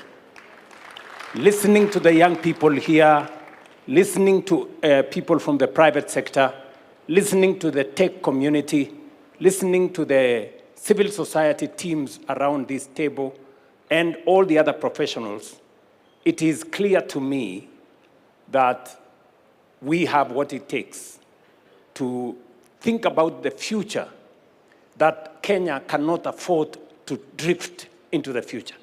We have to have a plan for that future. I have listened to the young man, sorry, I don't remember his name, who talked about startups, and that is the next horizon. That is the place where we'll create more jobs. The tech space. And he has even suggested that there should be some compulsory learning around technology because that is how the future is going to look like. Maybe we may not go all the way to make it compulsory, but we provide sufficient incentives to make sure that there are more people in that space. And all the other suggestions that have been made around this forum. My suggestion is that, as I said earlier, this should not be a government project. Government should facilitate this conversation. Article 3 of the Constitution obligates each and every Kenyan individually to protect and defend the Constitution. We are discussing in this conversation how we are going to actualize some of our constitutional rights, whether it is access to health, whether it is, as has been said here very ably, whether it is access to education, the best quality education, whether it is how we are going to deliver on making sure there is no hunger, every Kenyan has something to eat, and not just something to eat. We have been told here nutrition is very good for our children. How do we make sure that that is available? All the way to every other constitutional right that has been provided for by our Constitution. How do we do that together? So my suggestion is that we put together a multi-sectoral team chosen by the different sectors. The religious sector can give us people, private sector can give us some people, knowledgeable. Civil society can suggest to us who they want. All the other sectors can suggest to us who they want in this team.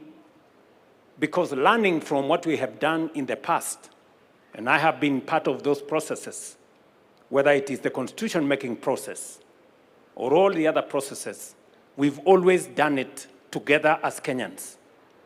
Not by government appointing people, but by citizens suggesting leaders who can lead this process into the future.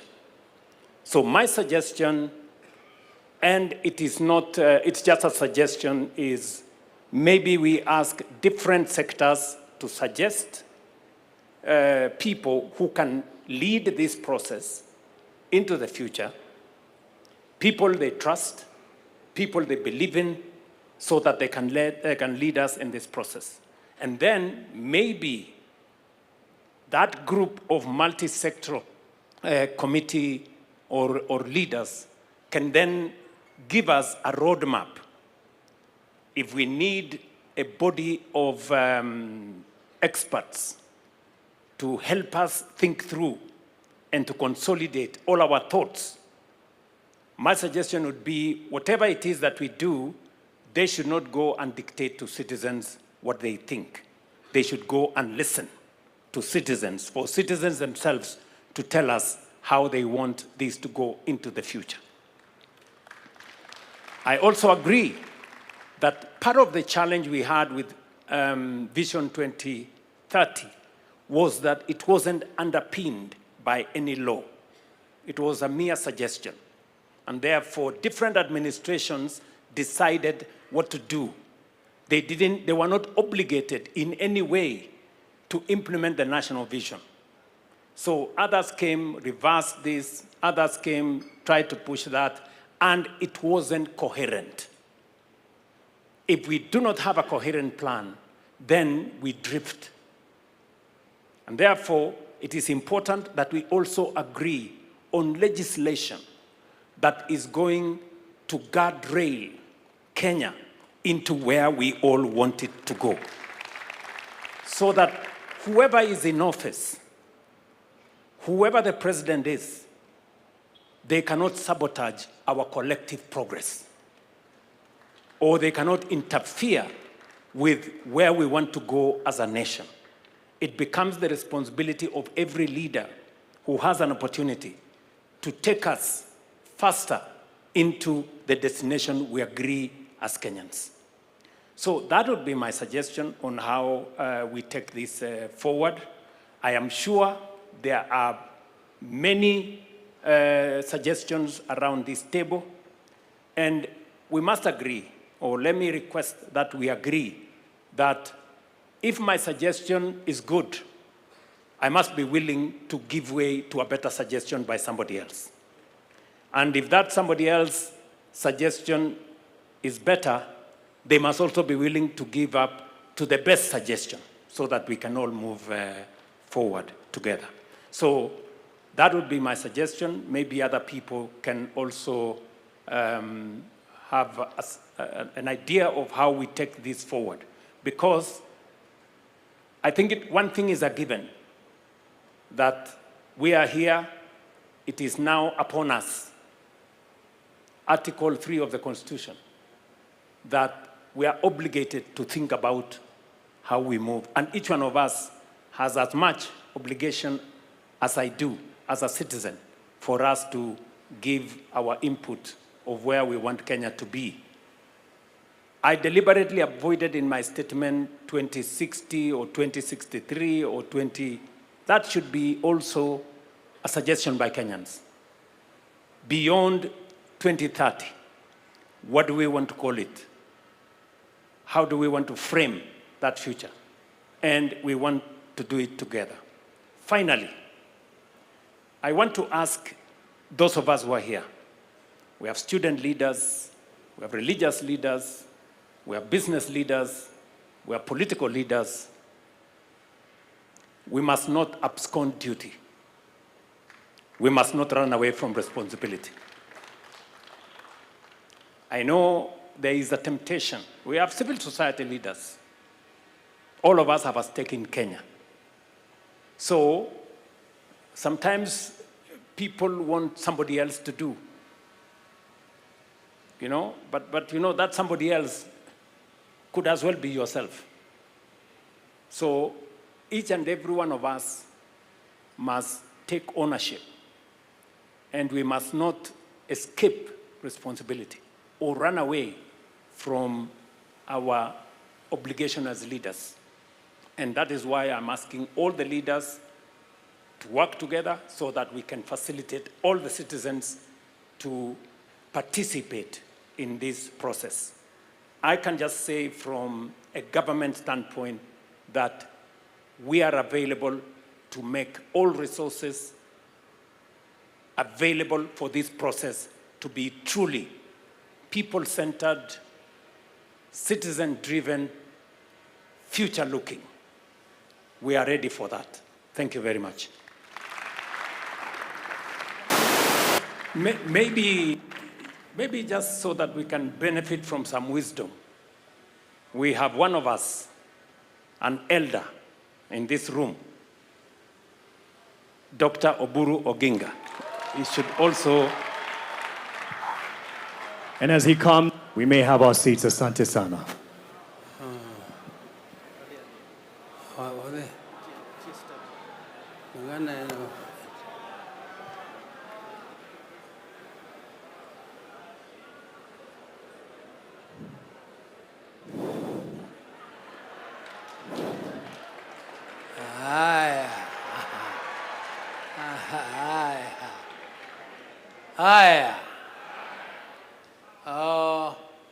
Your Excellency, the President of the Republic of Kenya, Deputy President, and all protocols observed, dear delegates.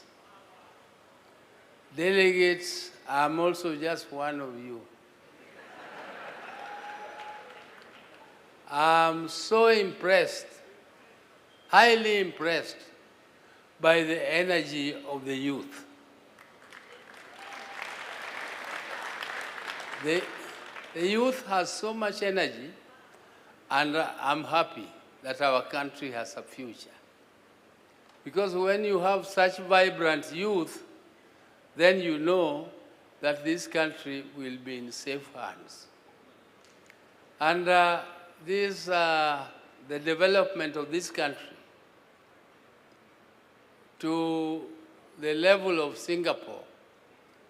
Ladies and gentlemen, my late brother used to worry the president, and he used to worry us in the party when we were drafting our own manifestos, that how can we, if at independence in 1963-64, Singapore was exactly at the same level of development as Kenya. Singapore, in terms of income per capita, in terms of the NDP, in terms of GDP, and the development growth, we were exactly at the same level. And my brother used to ask that question. What did Singapore do to rise up to a level where their incomes are now 40 times, incomes per capita are now 40 times that of Kenya. We must think as Kenyans. Where did we go wrong? And where did Singapore go right? That they achieved that level.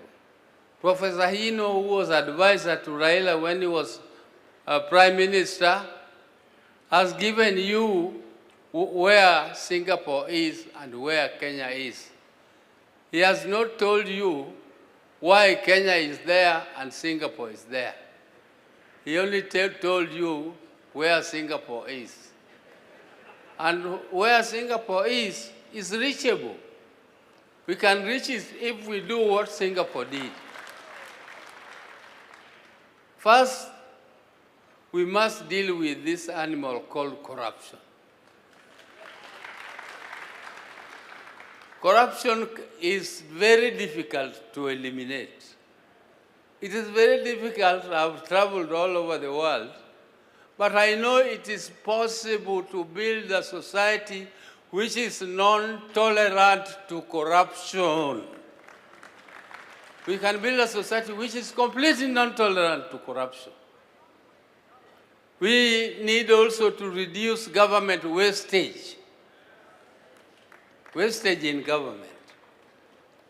We need to tighten our belts, those who are in government. Let us tighten our belts for the people, for the sake of the people of Kenya. And let us make sure that our young population is educated.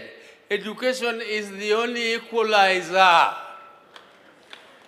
And there is no shortcut to education. You have to educate young people who are trained in technical subjects so that you can attract investment. Government can only do infrastructure. Government cannot do development. Development is for the private sector. Government can only participate a little here and there. But for you to attract the private sector, you need to educate the young people. You are not going to import labor from elsewhere. The labor must come from us here. We have to get employment, and the employment is creatable. We can create it only if we educate our young people, and we also need to invest in research. People are talking about development, but they don't think that industry needs innovation. And industry cannot invest in innovation because it is too expensive. In every development plan, government should invest and support universities so that universities develop their capacities to do research, and research which is related to the industries, so that the industries can be innovative and therefore we become competitive in the international market. Kenya must be competitive. The world is moving so fast, and you cannot sleep and think that you only want to feed your people. Feeding your people is a responsibility of the government, making sure that people are fed. But the government will not do your farming for you. Government can only make your fertilizer cheaper, but farming must be done by us. Government must facilitate. For those who have lived as long as I have, I don't know how many of them here, they don't know how difficult it is to gather like this. We tried it when we were struggling for the Constitution, and we gathered for a national dialogue in Bomas in the 90s. And we were caned, we were beaten up by police. Some people ended up in jail for fighting for that Constitution because the government did not like it. When the second Bomas came under President Kibaki, the government was very supportive of the process. The government supported the process. But during the end, when the government realized that some of the ideas which are coming out of national dialogue is not favorable, the government decided to scuttle it. And therefore, that national dialogue came up to nothing. That Boma's draft is still there, lying in the shelves, and it was produced by Kenyans.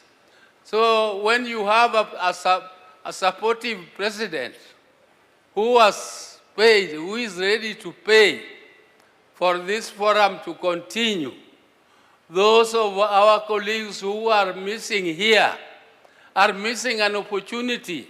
And an opportunity comes only but once, it never comes again.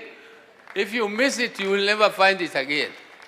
Because you will not find another President Ruto. Maybe another president comes with some other ideas and we will not like the ideas. I like the experts here. They are very good. They are very, very good. But you can be so good if you don't have a supportive president. You can have good ideas, but they will lie in the shelves for good. So take this opportunity and make your ideas catapult into fruition, and let us make sure that this forum comes out with a good vision which will guide Kenya up to 2060. 2060. Some of us will not be there. But we are so happy that Kenyans are thinking about it, and I'm so happy. Thank you very much. And I want to, thank you. Power is there, and power is supporting you. Asante sana. Thank you. Asante sana. Thank you very much. Thank you. Yeah. A round of applause for Powerman. Thank you very much, Mzee. Thank you very much. I think by way of winding up, I want one governor to speak on behalf of the governors who are here to tell us what are their thoughts on how do we take this process forward. Also, to a representative from the National Assembly and Senate, for them to give us suggestions on how they think this should go forward so that we can agree. I think they have done a lot of listening, and I think it is time for them also to give us suggestions on whether we need a legal framework to establish and to facilitate this process, or whether we need, and whether if we go to Parliament, they will allocate the resources to facilitate this national conversation. I also have listened to the young people. Already, they have worked on a platform, the Hackathon 100. And they have said they will use that platform to collect and to process suggestions from young people and on the digital space. I would suggest that we facilitate that process so that we can collate and collect those views in that manner. Do we have a member of parliament who wants to, or a governor who wants to make a suggestion? The Council of Governors Chair, my good brother, please take the floor. Thank you. I'll use that one.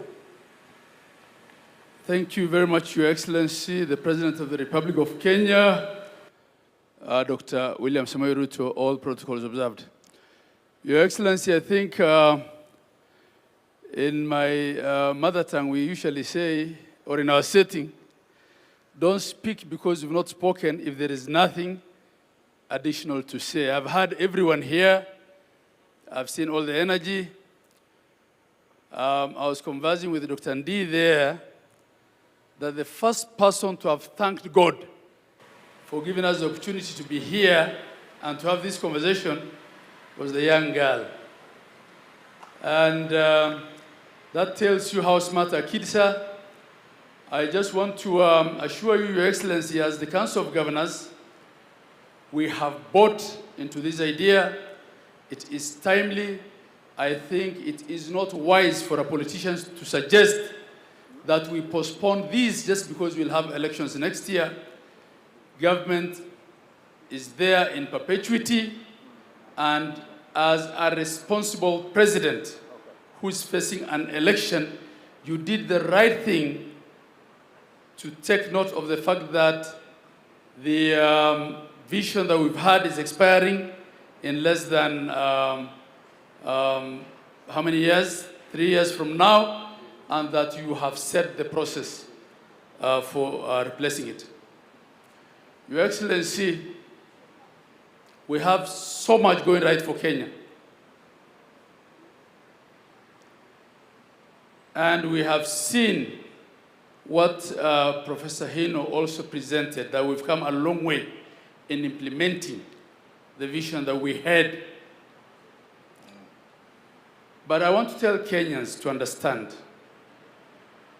that the tone at the top, having the right people in the right places, will also determine whether whatever vision we craft will see the light of day. There are countries, even in the developed world, that have gotten their governance so wrong, their politics so wrong. They have had 7 prime ministers in 5 years, and they are declining. If we don't get governance right, if we don't get politics right, we will not have the right tone at the top, and whatever we're doing here will not be properly implemented. So much as we've been reminded that we're facing elections in 1 year, the Kenyans who are going to elect a president and are going to elect governors, and I will not be one of those governors because I'm already serving my 2nd term, are seated here and are watching. The decisions that you make will determine whether whatever we are crafting here will actually be implemented in the manner that we've seen visions implemented. Your Excellency, as we now cascade this down to the counties, on behalf of the Council of Governors, we want to assure you that we will support it, that the concern by one of the ladies in the panel here, that the contributions and the views will be inclusive. Everyone representing every sector, every part of the community will have an opportunity to contribute. Last but not least, Your Excellency, this is the first vision that's been implemented under the new constitution while counties are in existence and are functional and operational. We have seen what standardization of thought and standardization of implementation can do to equalize this country. Today, affordable housing is happening in Mandera, it's happening in Nairobi, it's happening in Bungoma, it's happening everywhere. This vision that we're crafting now not ought to be one of 2 Kenyas, the Kenya with potential and the Kenya without. It ought to be one for all of Kenya.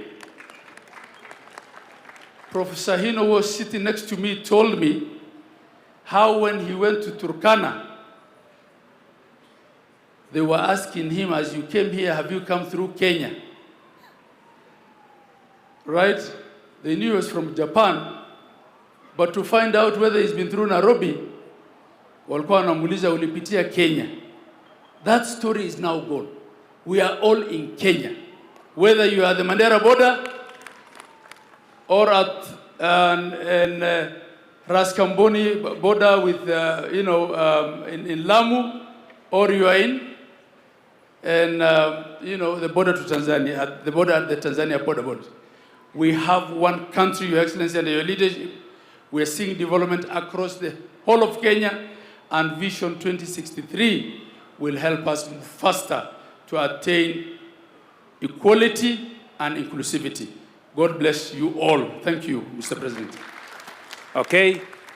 Can we have somebody from Parliament, representing Parliament, to come and say something?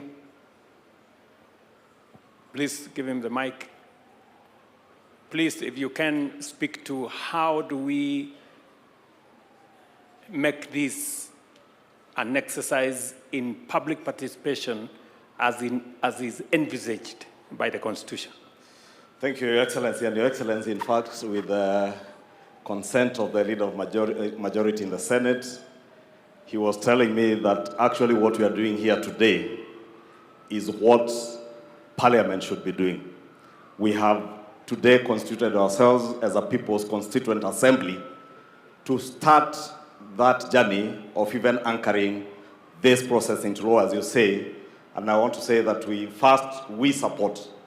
And indeed, Your Excellency, you remember on Monday in our meeting in Naivasha, I did suggest that probably it's time that when we have a national vision like this, we not only anchor it in law, but we also find a way where within the governance structures of our political parties, we ensure that even at a time as this, when we are looking at elections and we're looking at people crafting their election manifestos, that all political parties and leaders who are looking for elective positions speak to that greater national vision so that we hold you to account when you get elected as to what you are doing within your manifesto in actualizing that dream, that greater dream of the Kenyan nation. Your Excellency, Senate Majority Leader is telling me that I should say that since we craft laws or we have legislative proposals that we draft into bills and then take those bills back to the people for public participation, what we've actually done today is begun with public participation. And we must look at a way where from this process, we then culminate in a legislative proposal in terms of a bill that will now anchor this process of a national vision into law so that we obligate all future leaders to the time we are 100 years as a nation and beyond in law and make sure that nobody ever takes us backward in terms of what we want to aspire to get to as a nation. Lastly, Your Excellency, in the interest of time, Mheshimiwa Esther Pasaris, the county women rep for Nairobi, reminds me and told me I must say this if I get that opportunity, and she doesn't get, that when Singapore aspired to be what it is today, they had a consideration on their population growth and family planning. And she tells me and reminds me that President Mwai Kibaki, in around 2008 when we were doing Vision 2030, did speak to us on the need to look at our population growth and how we plan for that population growth. Your Excellency, is food for thought, because you've also told us that by the year, you say 2050, yes, a quarter of the population, world population, will be in Africa. Population is both a resource, but can also be a burden to a nation's economy. And therefore, there must be a very good balance between the rate at which our population grows and the rate at which we grow our economy. And those are the challenges that we must think about as we continue in this conversation. Your Excellency, let me give you the assurance of both houses of Parliament that we shall do all that it takes. And indeed, Your Excellency, wanted to suggest that probably, because Parliament work through committees, I do not know whether through this forum, we could also constitute committees that will go out, probably one to sit in Nairobi, and another that goes around the country, collecting and collating the views of Kenyans, so that every part of our country feels that they are part and parcel of this process. As Mugo Kibati told us, being the first CEO of the Vision 2030, there's probably something we didn't get right when we started this process of Vision 2030. We never really involved the people, and we left it to be a process that was largely seen to be a process of bureaucrats in government, and probably that is why many Kenyans never hold successive administrations after the Kibaki administration on what we are doing towards the realization of Vision 2030. The other thing Mugo told us is that we never anchored this process into law. And that's why Your Excellency agreed with what you said. It is time that we anchor this process into law. With those many remarks, Your Excellency, wacha nikomee hapo na sote tuendelee na mazungumzo. Okay. Can I, let me get representations from 3 final ones. A member of the civil society, what suggestion do you have for us in terms of taking this process forward? Do we set up a multi-sectoral committee? Do we set up a task force? Do we do it in law, or how do we do it? Can I have somebody from civil society to give us a suggestion?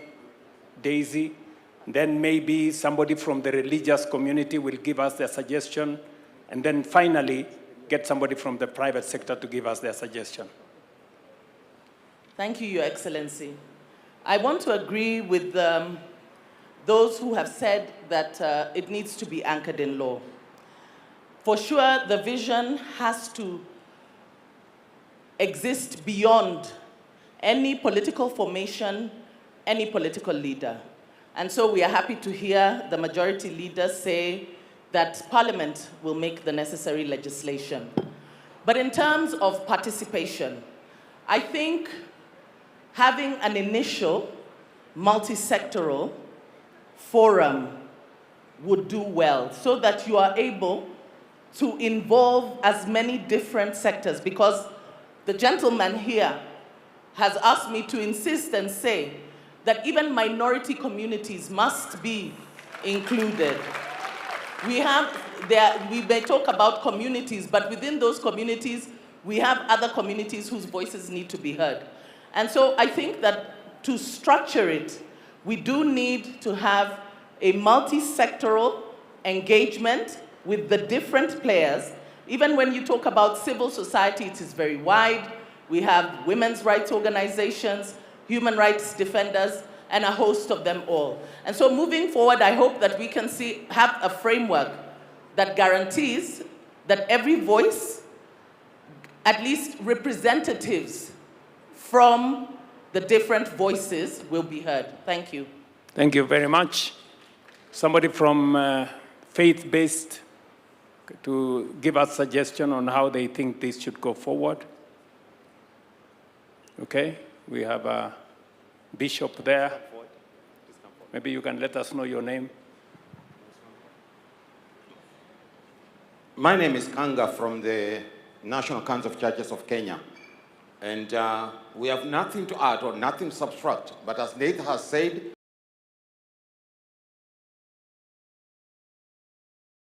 and then we put in action. Simple. The vision is there. The vision is documented. The vision is be sold to people. The people have to buy it. We give it time and then be accomplished before 2030 as we move on. It will be illogical to know that we have today and you don't think about tomorrow. You have tomorrow, you don't think about a day after tomorrow. If you do that, that's illogical. We have the vision, have an all-round task force to do the needful, collect information, sell it to the people, come back again, and then get running. Thank you. Thank you very much. Somebody from the private sector? Yes. Thank you very much, Your Excellency. I'm Dr. Ruto Eric, the President of the Kenya National Chambers of Commerce and Industry. We're very happy with this vision because, Your Excellency, if you look at Vision 2030, on the political wing, I think we scored 100%, if not beyond. In terms of the social aspects, we most likely scored 80%. But when it comes to the economic side, Your Excellency, I think that is where we are not doing very well. That for us in the private sector, when you tell us that we want to go to Singapore, I was seated there and I was thinking, I should be very proud as a Singaporean that Kenya today is at standstill and we want to go to Singapore. Us in the private sector, when you tell us that our turnover should increase 40, 50 times. We want to do business where there is wealth. And Your Excellency, we are 100% in support. As the Kenya National Chambers of Commerce, all sizes of businesses from across the country, as far as Mandera, as far as Lamu, I was there 2 weeks ago, bring it here so that we can be able to see that Kenya. When you talk about 2063, as in the private sector, we are seeing that it is too far. Because when we wake up in the morning every day, we want to be wealthy. And that wealth that you want to create for us, we want to see it even if it's possible. We are impatient. We should see it in 2030. So that 2030 we can start another agenda of 2100. Thank you very much. Thank you. Today is the International Youth Day. And we have huge representation of young people in our midst. Can I get one young person to come to the stage? And there is a lady already there. Yeah? Allow the lady in maroon to give us an idea as to how do we take this forward in your context. Apart from hackathon, how else do you want us to take this forward? Na kabla hujasema, utatueleza bag ni ya nini? Thank you so much, Mr. President. They do say, power is done what? Is grabbed. Sindio? So I came for my chance. My name is Ruth Kemto Ziko. I come from Bomecho University.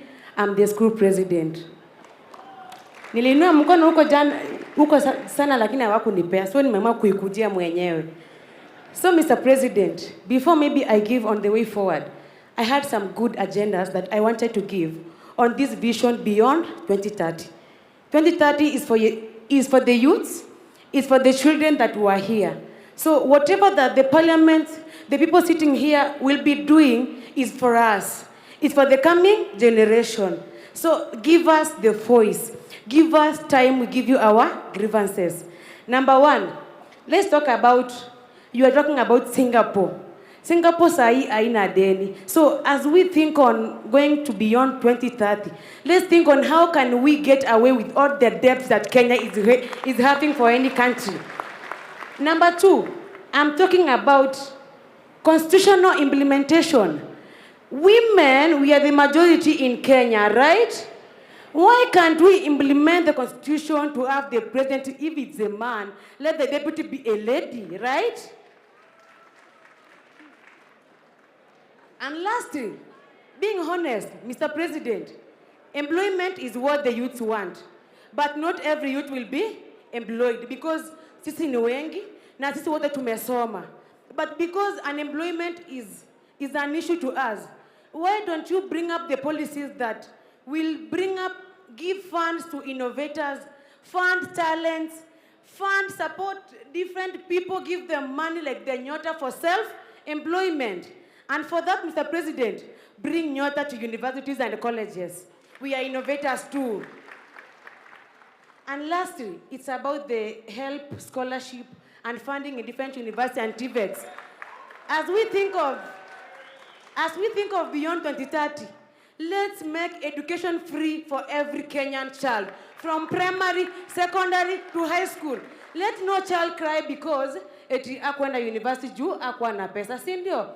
Make it free. And lastly, me being a teacher of special needs education, as that young man said, factor in these special needs people. They are being left behind in our society. For the first time, with your government, bring them in. Otherwise, Mr. President, you are doing a good job. For all the president when tumejua hapa nyuma before tuzaliwe na wengine wamekuwa uko number 1 for now. And kwa yote, you called me to give give on what the way forward. Yes. One of the way forward, include these university students in that, doing research everywhere. If it's each county has a university. And Mr. President, if there is a county that has no university, in this vision beyond 2030, include every county to have a university, so that it can factor in every learner. So for that, include the university students, the college students, and the high school and primary students. I've seen one here. She's very clever than me, in fact. So let's have their views because they are very educated. Thank you, Mr. President. Thank you very much. I think that wraps up. She has said very fundamentally that education must be free, and I agree with her 100%. And that speaks to our members of parliament. You know, we have sent to parliament the tertiary education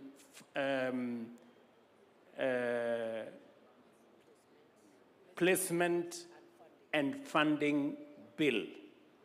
Tertiary education funding, placement and funding bill.